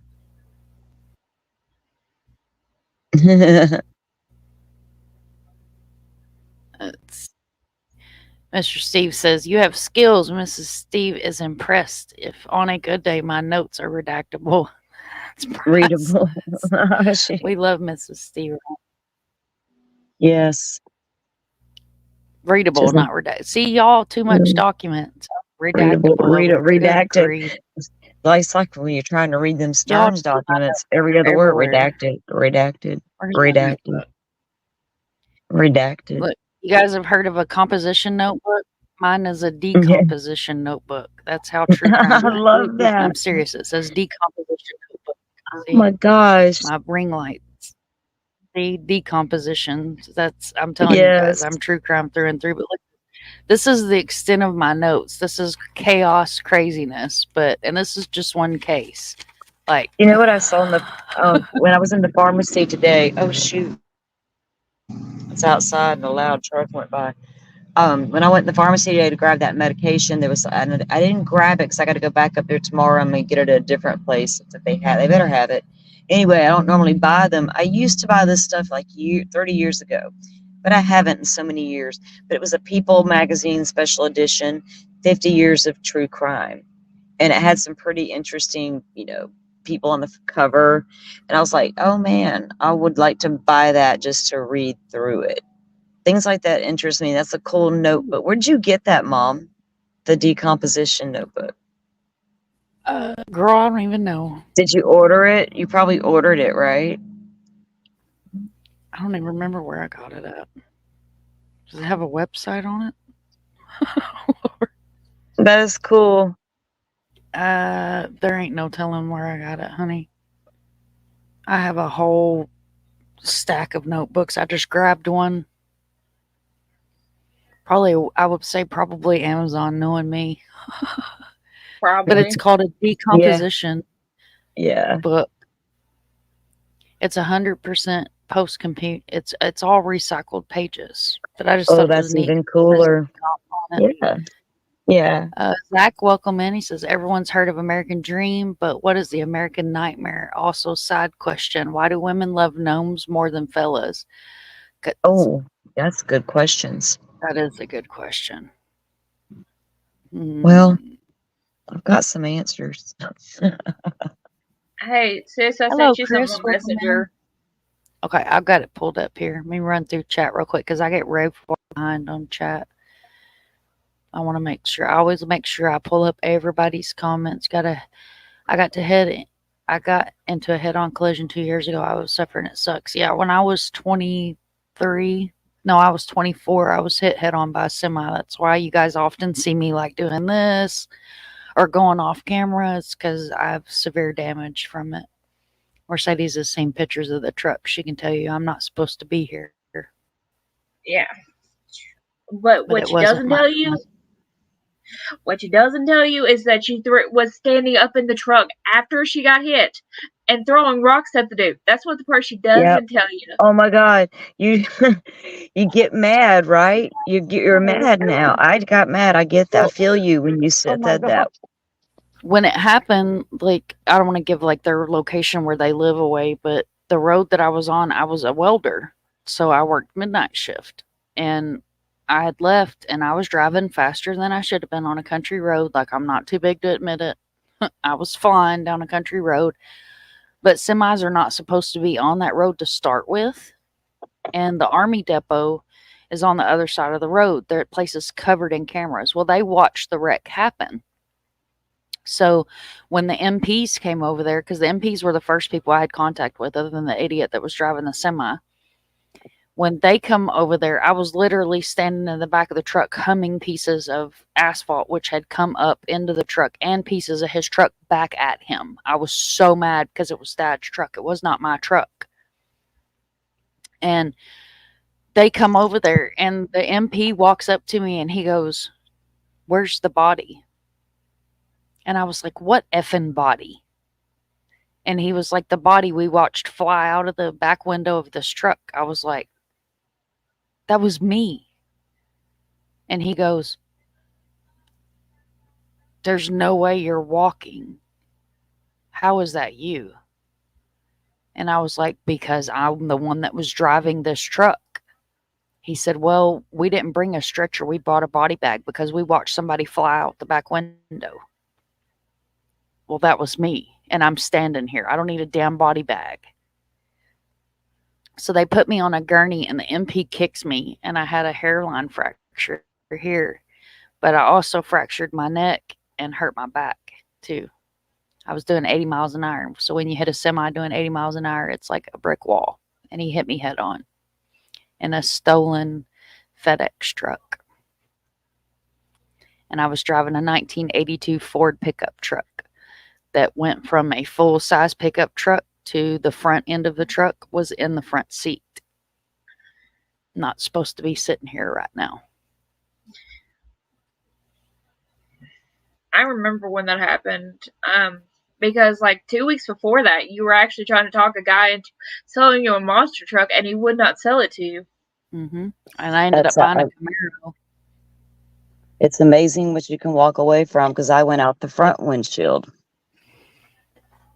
And when I landed on we were on a country road, full-size Chevy pickup truck. And I got in the truck with somebody that I knew had a couple of beers, but I did not realize he had as many as he had. And I didn't realize he was going to act the way he did. And we went around that curve and I told my friend, "You make him stop now or I'm jumping out that door." And he screamed at the guy and the guy straightened up for a second.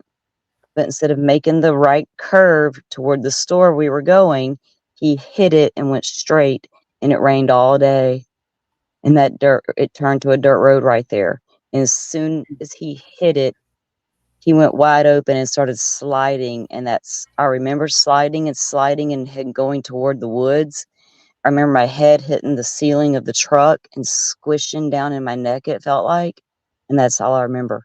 Until I woke up on the ground looking up at the sky. And I thought for a second, was I looking at heaven, like, is Jesus fixing to pop up?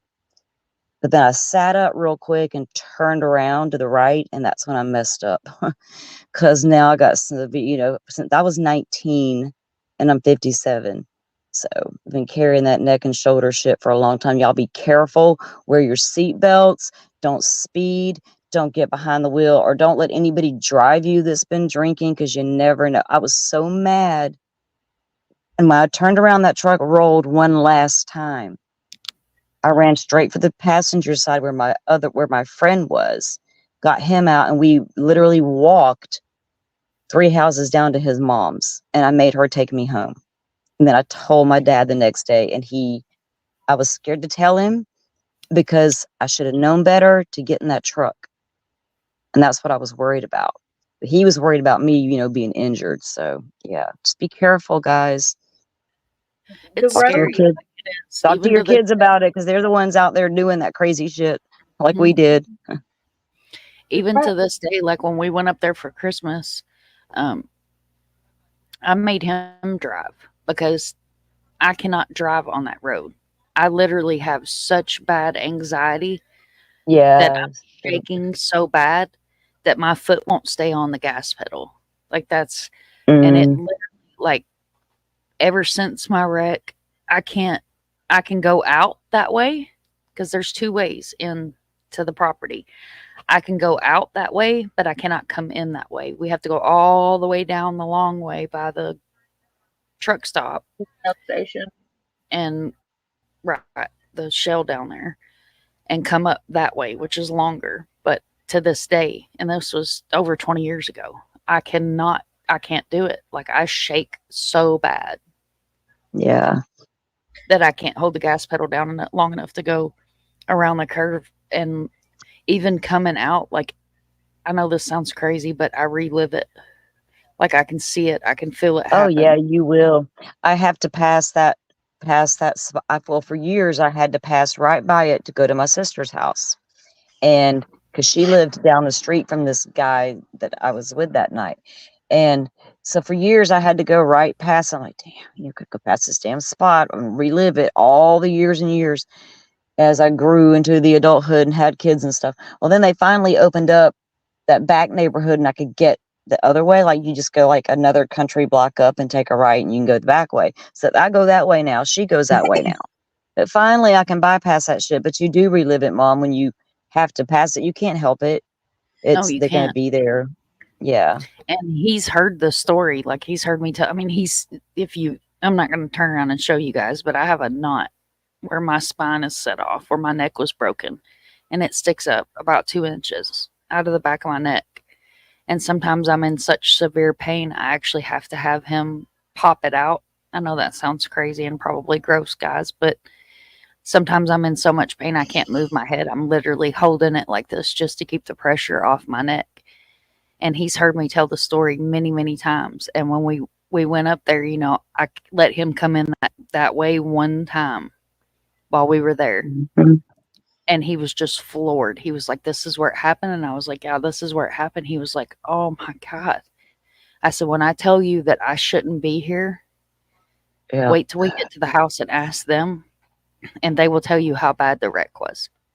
Like it was so bad that the MPs brought a body bag, not a gurney, to retrieve me. Like I should not be here. But, I guess even then, Minnie was a toddler when it happened. So even then, I had a purpose. There's a reason why I didn't leave this earth that day. There was a reason. He was 4 by the time, I think. Yeah, he was 4. He was the little people. I love these cups. I do too. I'm looking at them, Mom, as you're talking. It's just I feel for any of you guys that suffer through accidents and the chronic pain that comes afterwards, because it's a pain in the butt to live with it. But women are are stronger than most. When we put ourselves, I did that with this shoulder stuff going on. I had to put myself, my kid comes first. I'm dealing with stuff with him, so it's like but now it's feeling better. But those cups are super, super cool. I'll be on that website for a little while. They'll cover the whole cup, but the problem is the program I have on my phone that mocks them up. Sometimes it won't do it correctly, and I have to physically go in there and actually do it on my. When I do it on my laptop, it will actually completely wrap it, but the app I have on my phone does not mock it up correctly sometimes, and that's why you see the white spaces. It's just because that's how it mocked it up on the thing. Okay. I don't know why. Like, I tried to find a mock-up to do the mouse pads tonight, and every website I was going on, it said, "Oh, you have to pay for it." And I'm like, I'm not paying for it. I'll just make them up, and I'll use them. I don't mind. I'll use them for something. But are those cups good at holding hot and cold? Yeah, they're good at holding hot or cold. You just do not microwave them, not put them in the dishwasher. Just wash only. Cool. Yep. Mr. Steve, I love that comment. I'm sorry. That comment that Mr. Steve is making. I've often wondered that with law enforcement. And I would love to talk to you about this sometimes, because I know y'all have those cases or those things you see you can't, that one thing or two things you can't let go of, but you have to compartmentalize a lot of things as well.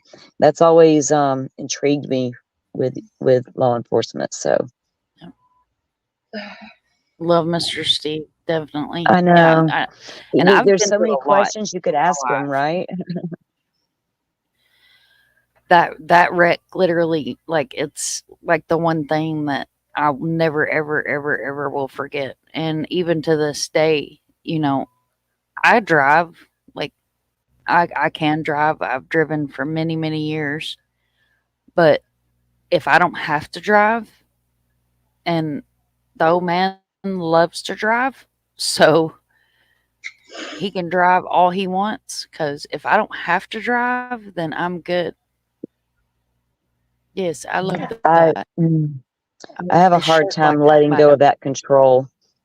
I feel like if somebody else is in control, they might make a mistake, or they will brake too hard and cause me to have to brace my body, which is going to freaking hurt me at some point.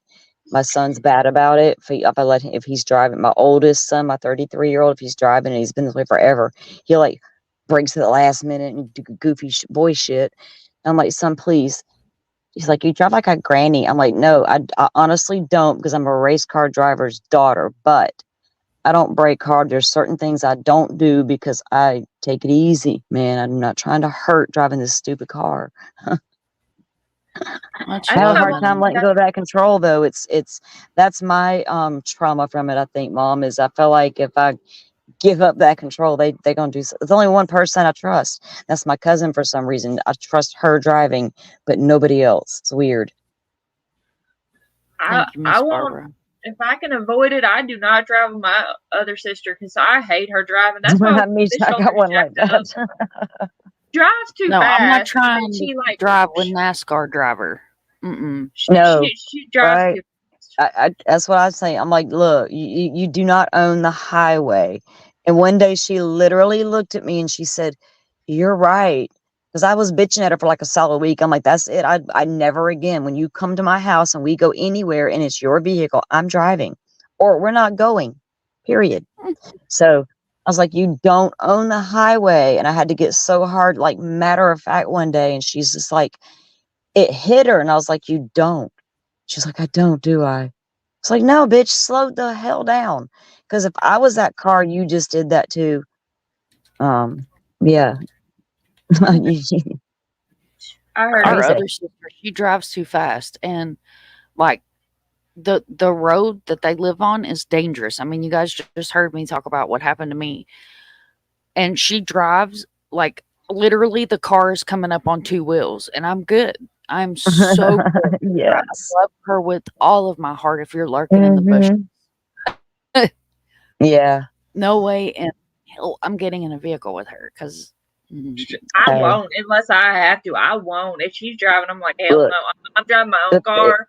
I it's love so you, but I funny ain't a driver. because the three of us were raised by our dad, the same dude, and race car driver, man. Like my dad literally is in his mid-70s, just retired 2 years ago from racing, and the last thing he was racing was the mud trucks and winning in his 70s. So, but they were younger and they didn't always ride with him in the race cars and do all the things I was doing. So I don't know that they learned how to be a good driver, be aggressive but defensive. I think they missed some of the key stuff. So no, they're both like, no, I can't with them. No, I've seen, no, I grew up, I've watched them drive. It's not going to happen. They're What crazy, man. What's funny is my sister was taught by mom and dad. That she was taught by mom and dad, and I was not taught by either one of them because dad said, "I'm not driving. I ain't teaching you to drive. I refuse. I ain't doing it." Mom took me out twice, and then she's like, "I ain't teach you," because we ended up in 2 ditches and one night, and after that, it's like, "I'm done. I'm not driving. I refuse." So we found out that we could get free driver's lessons. So she had a professional driver teach me. That's why when it was time to drive Granny around, Granny's like, I want Mercedes to drive me around because she drives like a normal person. She drives too fast. Hey, I'm down with it paying somebody because look, I got a 33-year-old. That was my youngest. Thought I was done, but no, I got a 17-year-old. So when it came time to teach him to drive, I'm like, shit, I forgot about I gotta do this part again.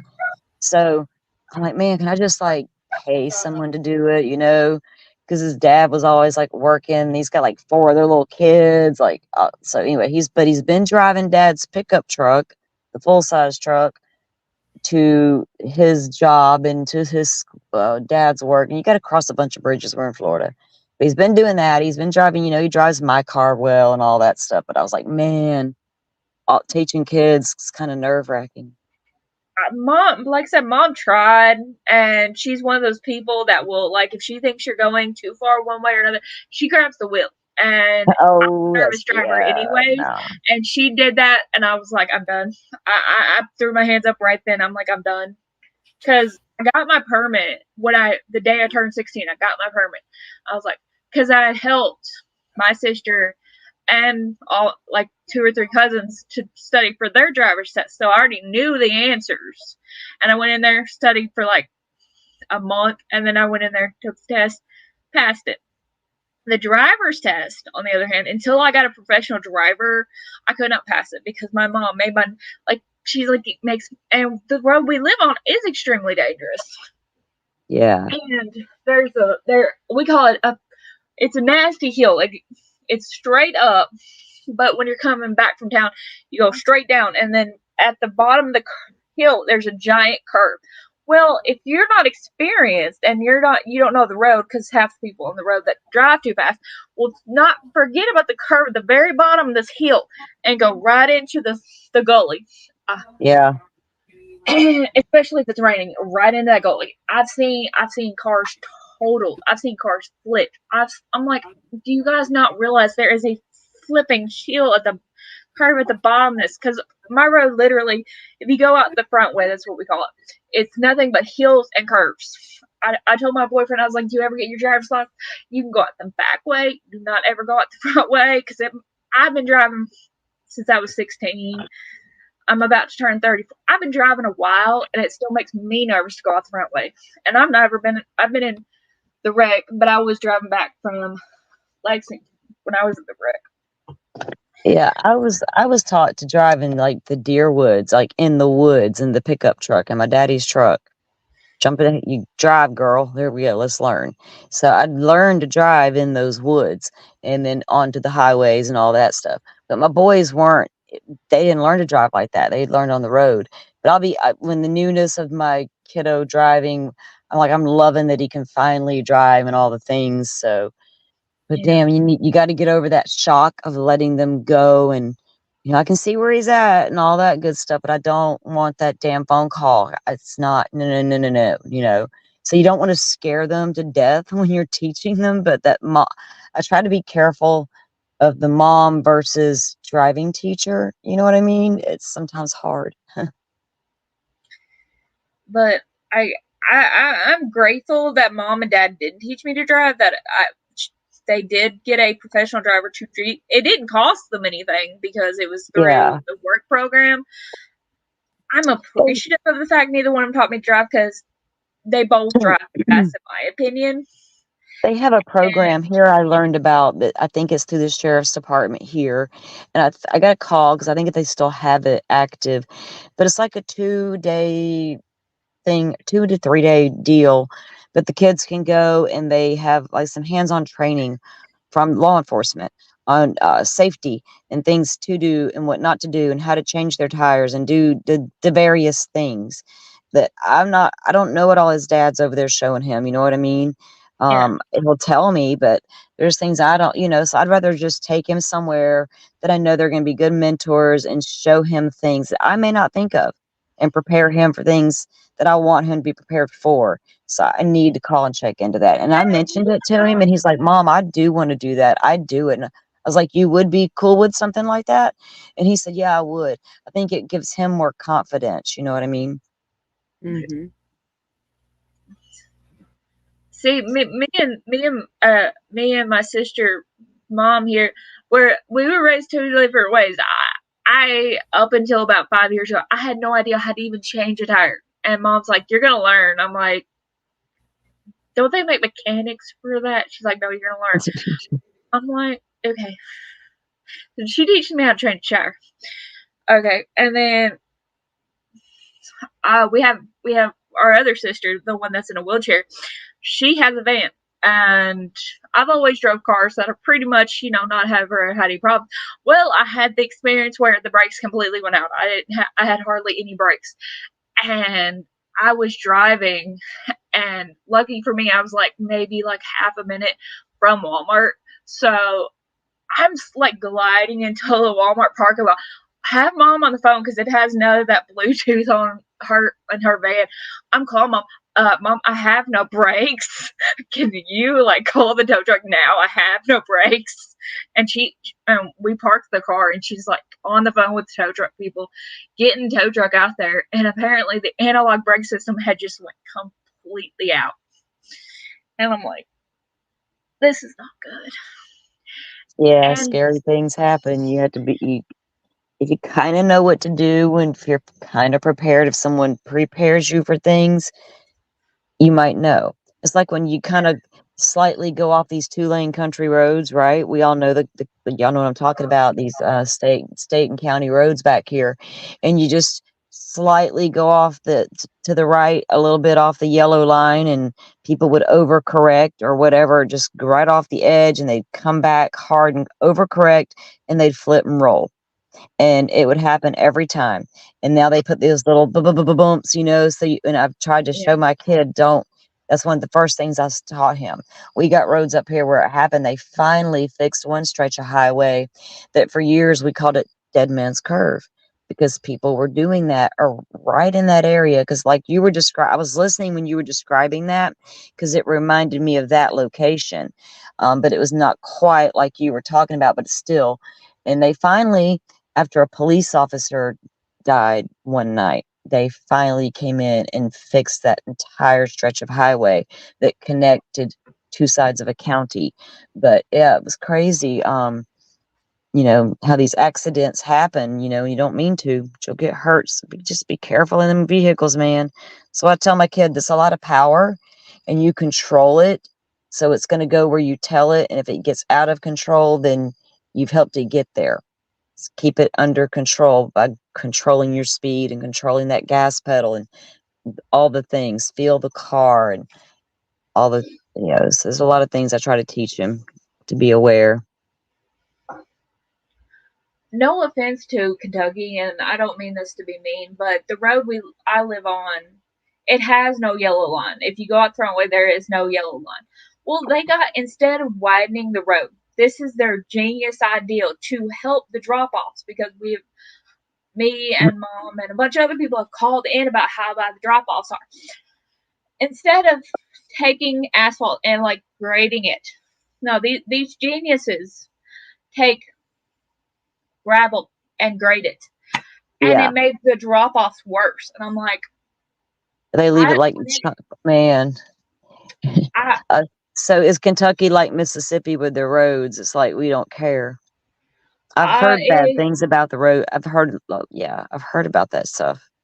If you go It's like horrible. The roads are awful. in town, it's not that bad. But if you're like backcountry roads, the one road that comes off our road, you can barely get one car down it, barely. And when it floods, you can't even get one car down it because it floods the whole entire road. You can't get down it at all. And then the other road you can get off of, going the front way, they have a mirror where they can see, because the road itself is a big hill.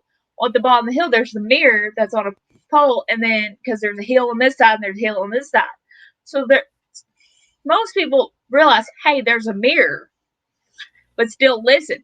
Well, this genius the other day didn't listen and didn't see the giant mirror.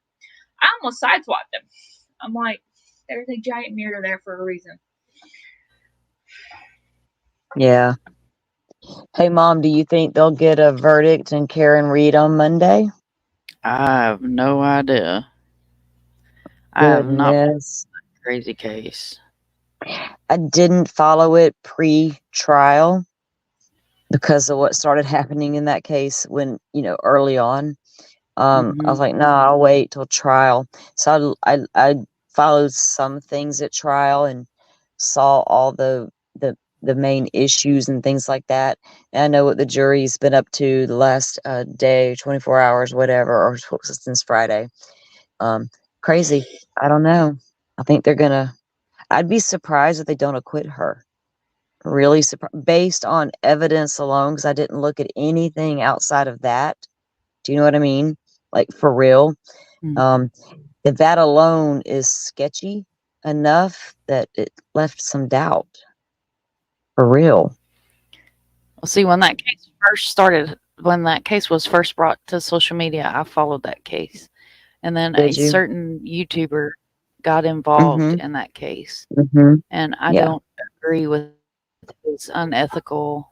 Me neither. That's why I didn't. Reporting. That's why I stopped. And I shared a post on Twitter, and when I shared said post on Twitter, said YouTuber decided that he was going to come at me, and he learned real quick that I don't back down. I don't care who you are. I don't care who you think you are. I don't care how many cult members that you have created. I don't back down from anybody. And I'm very opinionated. And you're not going to come at me about anything on my Twitter. I didn't comment on yours. I didn't go anywhere near your Twitter. You came to my Twitter. You shit in my sandbox. And me and him went at it. And I said, no, I don't do drama. I don't have nothing to do with the drama. And you keep the drama on your side of the streets, because I don't want nothing to do with it. I don't want nothing to do with none of that shit. So I stopped following it. But I know that Frankie has been covering it the whole trial. Chris wants me to tell you. Clue's in here? I didn't see Clue. Did I miss Clue? I didn't see her. Chris said he sent you something.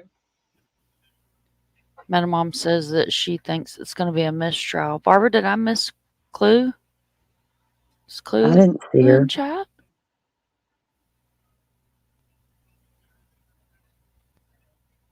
I should be able to see her on StreamYard. Hang on, Chris, and I'll share that story. They'll get a kick out of that.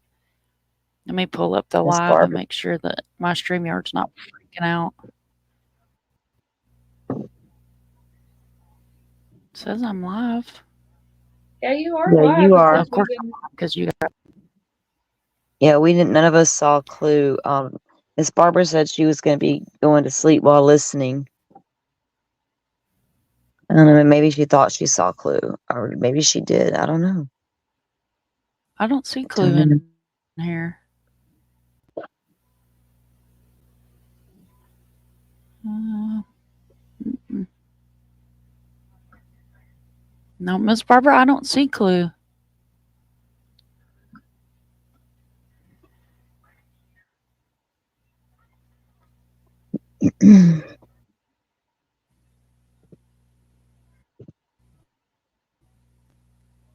Did we lose I Kimber? don't Did know. she go good night?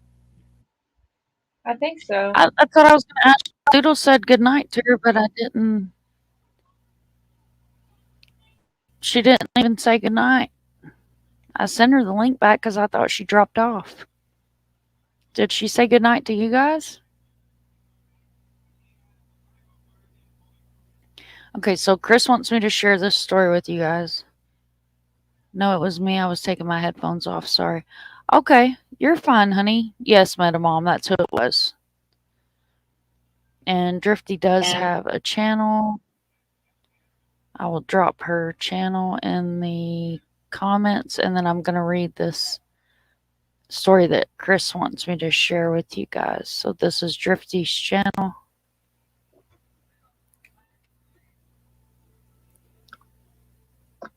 Okay, so it says, we were headed to my grandma's on my dad's side in Wichita, Kansas. My stepmom baked a chocolate pie, and me and my siblings were in a Ford Windstar van.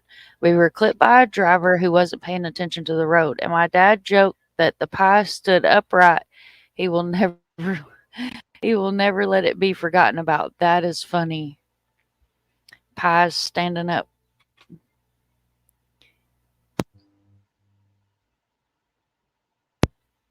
I'm sitting here laughing. I think I didn't realize I was muted again.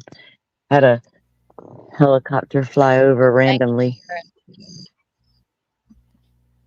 Yeah, but yeah, so that's why I don't cover that case. I don't go anywhere near that case because I don't do drama. And anytime there's drama involved, you can almost guarantee that I'm going to leave said case because I don't want nothing to do with that.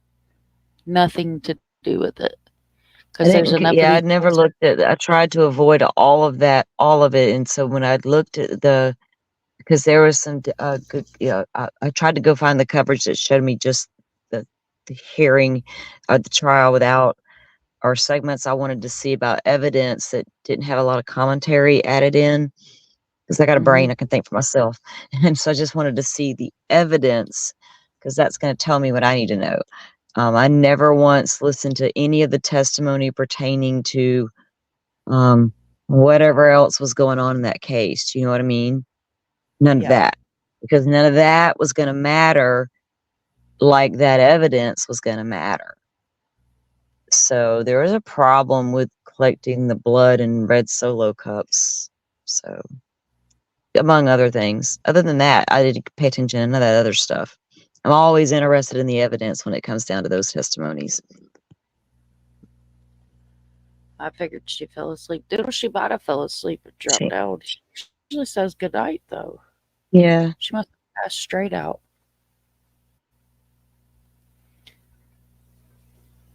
If there's drama, Back in the morning. Names mentioned. I can't with that. I couldn't with that stuff because it was just, it got so yucky so fast. And I just, and there was just like, and when that was happening, there were YouTubers being named in the Delphi stuff, but it wasn't like the Karen Reed stuff. It was different. And it was just like, oh man, not here too. And then in Koberger's case, there's some YouTube warrants in the comment section and the subscribers. I was like, oh crap, so I'm like, nah, I just, no. Why bring all this drama to a criminal case or a missing persons case? Because none of that matters. If you want to see a good channel on Delphi, there are a lot of really good channels out there. But if you want to see an investigative side of Delphi, go check out Mr. Steve. Yes. Because and Mr. Michelle Steve has phenomenal work. Michelle After phenomenal. Dark is a good one. But Mr. Steve has drugged Mrs. Steve through the woods. He has buried the casings. bullets. Yes. He has he has done phenomenal work. Drone The footage, ping like test, the cell phone testing that he and Mrs. Steve did out there in Delphi was phenomenal. It really helped me because I have intently studied the evidence as we know it in this case. And I'm aware of everything out there. And I have a lot of questions. Mr. Steve helped me with a lot of those answers, right, on the evidence. And the bullet testing was huge. The cell phone stuff was bigger to me because of some questions I personally had and things like that. So it's great work, like she said. If you don't know Mr. Steve's work, and he's done the same thing with Idaho 4. And I tell people, if you want to know what Dylan might have actually seen that night, go watch Mr. Steve's testing because it is amazing. Yes, it's not 100%, but damn, it's amazing. And if you are into evidence, and Mr. Steve, I want to talk tire tread stuff with you so bad too. So I gotta have to get me a list going. he said send him an email. I will. I'm going to, and we're supposed to get together and have coffee at the Waffle House one day. Maybe that's what we'll discuss. I love having coffee with Mr. Steve. Right after the old man had his wreck, we went and had coffee at Dunkin' Donuts. We got thrown out of the Dunkin' Donuts. Well, damn. See, y'all have a good time. I wasn't there for it. I'm jealous. Well, okay, we're all going to be. We're both here in Florida, Mom, but we're on opposite ends. We could hook up somewhere in the middle. Mr. Steve, Kimberfoot down? sent it to another. I don't know if he's still in here. He may have went to sleep on us, or he could be He may working have. on Mr. Steve. We'll email him. Yeah, email him definitely, because he has several cell phones. But I've learned over time with Mr. Steve is he loses those phones, so it's better to Yeah. email him. Yeah, Because if he you was text going to him, do you may some. not You hear know him what was back for a week. he was talking about doing the tail light. Okay, so the tail light in the Karen Reed case, to cause it to shatter into 47 pieces upon impact, it would have to be doing this, this, and this, traveling this fast, this many pounds of pressure, and all the things. Mr. Steve was talking about testing that, and then someone pointed out how expensive those taillights were, the lenses, right, the covers. He's like, well, okay, we got to figure out something different then. And Mrs. Steve laughed. She's like, oh no, you're not testing that, but they were, and it was a good it was in his live earlier. But there was a different thing he came up with he was going to test. So it's always great because he looks for these things in these cases that he can test. And it's a good time if you're into that sort of thing, and I am. I'm definitely there for it. Mr. Steve does phenomenal work. Speaking of taillights, I've only ever busted one taillight. I was backing out of my driveway, and I learned a valuable lesson that day. Turn around in my driveway instead of backing out of my driveway. I accidentally just barely tapped my trash can. Busted my entire taillight. To go through the dealership, it was like $400. Plus how much ever it was to install it. So, smarty pants me, I went on Amazon. I found the taillight. Nervous wreck until it came in. Because I had a busted taillight. I just knew I was going to get pulled over. I was blessed. I did not get pulled over for a busted taillight. So it comes in, and I call around because I ain't about to pay dealership prices to get a taillight replaced. There was a place next to DQ, and they're like, oh, yeah, just bring it in. We'll charge you $15 for it. And I'm like, okay. So I brought it in. I paid $15. They put my new taillight on, and I went home. Barbara said she had coffee with Mr. Steve and didn't get thrown out of the coffee shop. Well, we went up there and we ordered our coffee, and the little girl took our order. We go back to the table and we're talking, we're in depth, it's Mr. Steve. So we're elbow deep in conversation. Like 30 minutes passed and we didn't even realize we didn't have our coffee yet. So I went back up there and I was like, can we have our coffee? Oh, she forgot to make our coffee. So she makes our coffee. So by the time we get our coffee to get 2 or 3 drinks out of it, she comes over there and she's like, we're closing in like 4 minutes. Y'all have to leave. So we loitered in their parking lot. Damn, I don't blame you. We straight Lord. up loitered in their parking lot. Sis, do you not remember the time you and Dad and I don't remember who else got Oh, kicked Lord. out of Waffle House? Yeah, because of Dad's rotten guts. She's not wrong, okay? That He man, I cleared swear, the whole has Waffle the House. rottenest gut there ever was. My He mama's cleared. cleared a Waffle House once. It's not. It was not pretty, let me tell you. I was, Like, it ain't always a pretty sight, is it, Mom? But it is what it is. When dude, Mom and Daddy throw down. Lord, he's terrible too. You be walking through Walmart with him, and he'll sneak you. He'll sneak you, and then he'll disappear. And you always have that little, sweet old elderly lady standing there in the aisle looking at you, going, "You disgusting human!" And you're like, "Where did Dad go?" Or what's worse is he'll get a bunch of old ladies together, and he's waiting there, and then as he calls it, he lets one out easy, and they're all looking at each other, and And he's you're gone. like, He's a mess. I won't go to the grocery store with him after he's done that to me one or two times because I get the evil looks. I'm like, I'm done. I'm good. I'm not going. Figure out how to make it taste fucking junk water.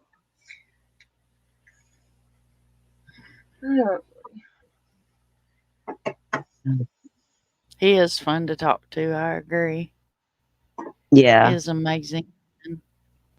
Well, He has ladies, some we are great going at 4 insights. So. hours, and I appreciate y'all coming up. We will do another live tomorrow if you guys want to, and I'll try to be a little bit more prepared tomorrow night because I was clearly not prepared tonight. You were Oh prepared. no, you're good. I was in a little bit of a rabbit hole earlier on this one case I was looking into, but I'll be going live in the morning at 10 a.m. Central. So that would be 11 Eastern. If any of you guys want to join in, it's going to be, like I said, it'll be like a true crime weekly recap of just a couple of things going on that we're going to talk about. So I would There's join in, but Salty's I will link. be at church at that time. So that's If you cool. guys are not subbed up to Salty, there's her link in chat. Make sure you guys sub up to Salty and our beautiful Doodlebug Fart.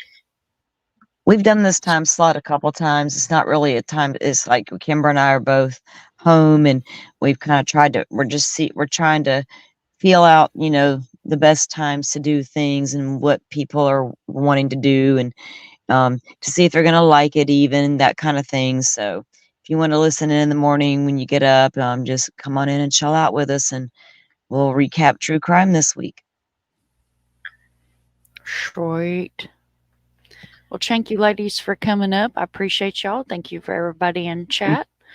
Thank you for having us, and thank you for there. sharing the Oh, missing with us and the stories that you shared with us, because they're all important. And listening to their stories helps, especially when we go to reshare and help get the word out there. So we appreciate what you're doing, and thank you again for having us and turning us everybody on to some knows great products. Dang. Hey, I'm telling you, love supporting small business, especially when it's family. yeah, shoot. Come support me. I need a new heat press. Yes, Mom, we're going on 4 hours, so I'm going to call it a night tonight. But thank you all for being here. I appreciate everybody for being here. Thank you, Barbara, for hanging in there with us. Prime Paula made it into the end of the live tonight. Thank you so much for being here. Hey, y'all, see the case about the missing firefighters? I have Dago shared that. So tomorrow, what we'll do tomorrow night is we'll do a mix-up matchup of missing cases, and we'll try to hit like old cases, new cases, and cases that I want to turn back around to, and make sure that we get those names out here as well. And you guys know that if you ever have a case that you need heard or just want us to talk about, please send it to me. And if anytime you guys are in chat and y'all want to jump up on panel, my front porch is your front porch. Come on up and rock with me. I'd love to have you up here. But thank you so much for being here, guys. And remember, if you see something, say something. It takes a village to raise a child. We never give up. Without you guys, I would just be somebody sitting up here talking to myself on this here computer. Thank you for sharing your pictures tonight of your fur babies. I always love, love, love to see the fur babies. And y'all have a great, beautiful night. I'm going to send us out with our video of Eric.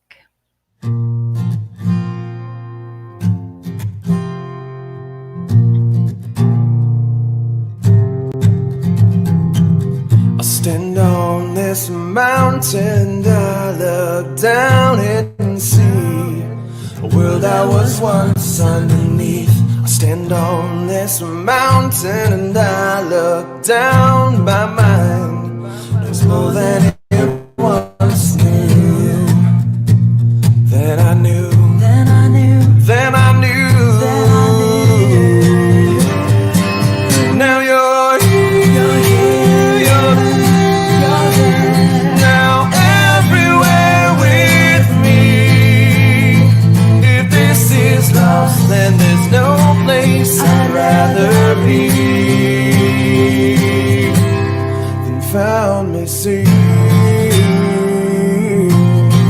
Found me see. I climb down this mountain and I look around just to see that everyone used to be me. I climb down this mountain and I look around, my mind embracing more than the truth, than the truth, than the truth, than the truth, than the truth. Now you're here, you're here, you're there. Now everywhere with me. If this is lost, then there's no place I'd rather be than found me sing, found me sing.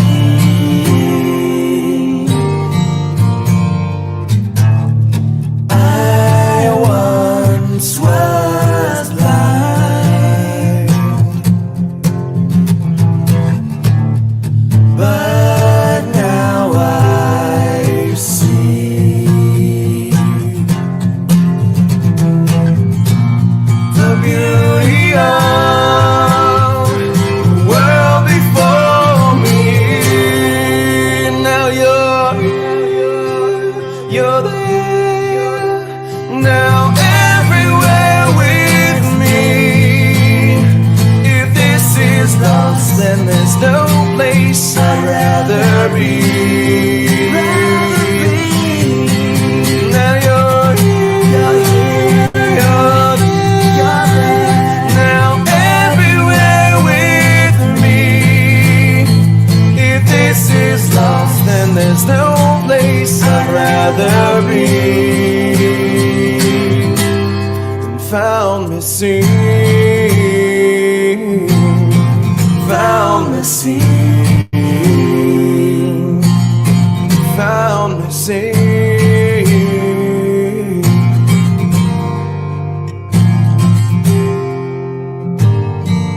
found me sing.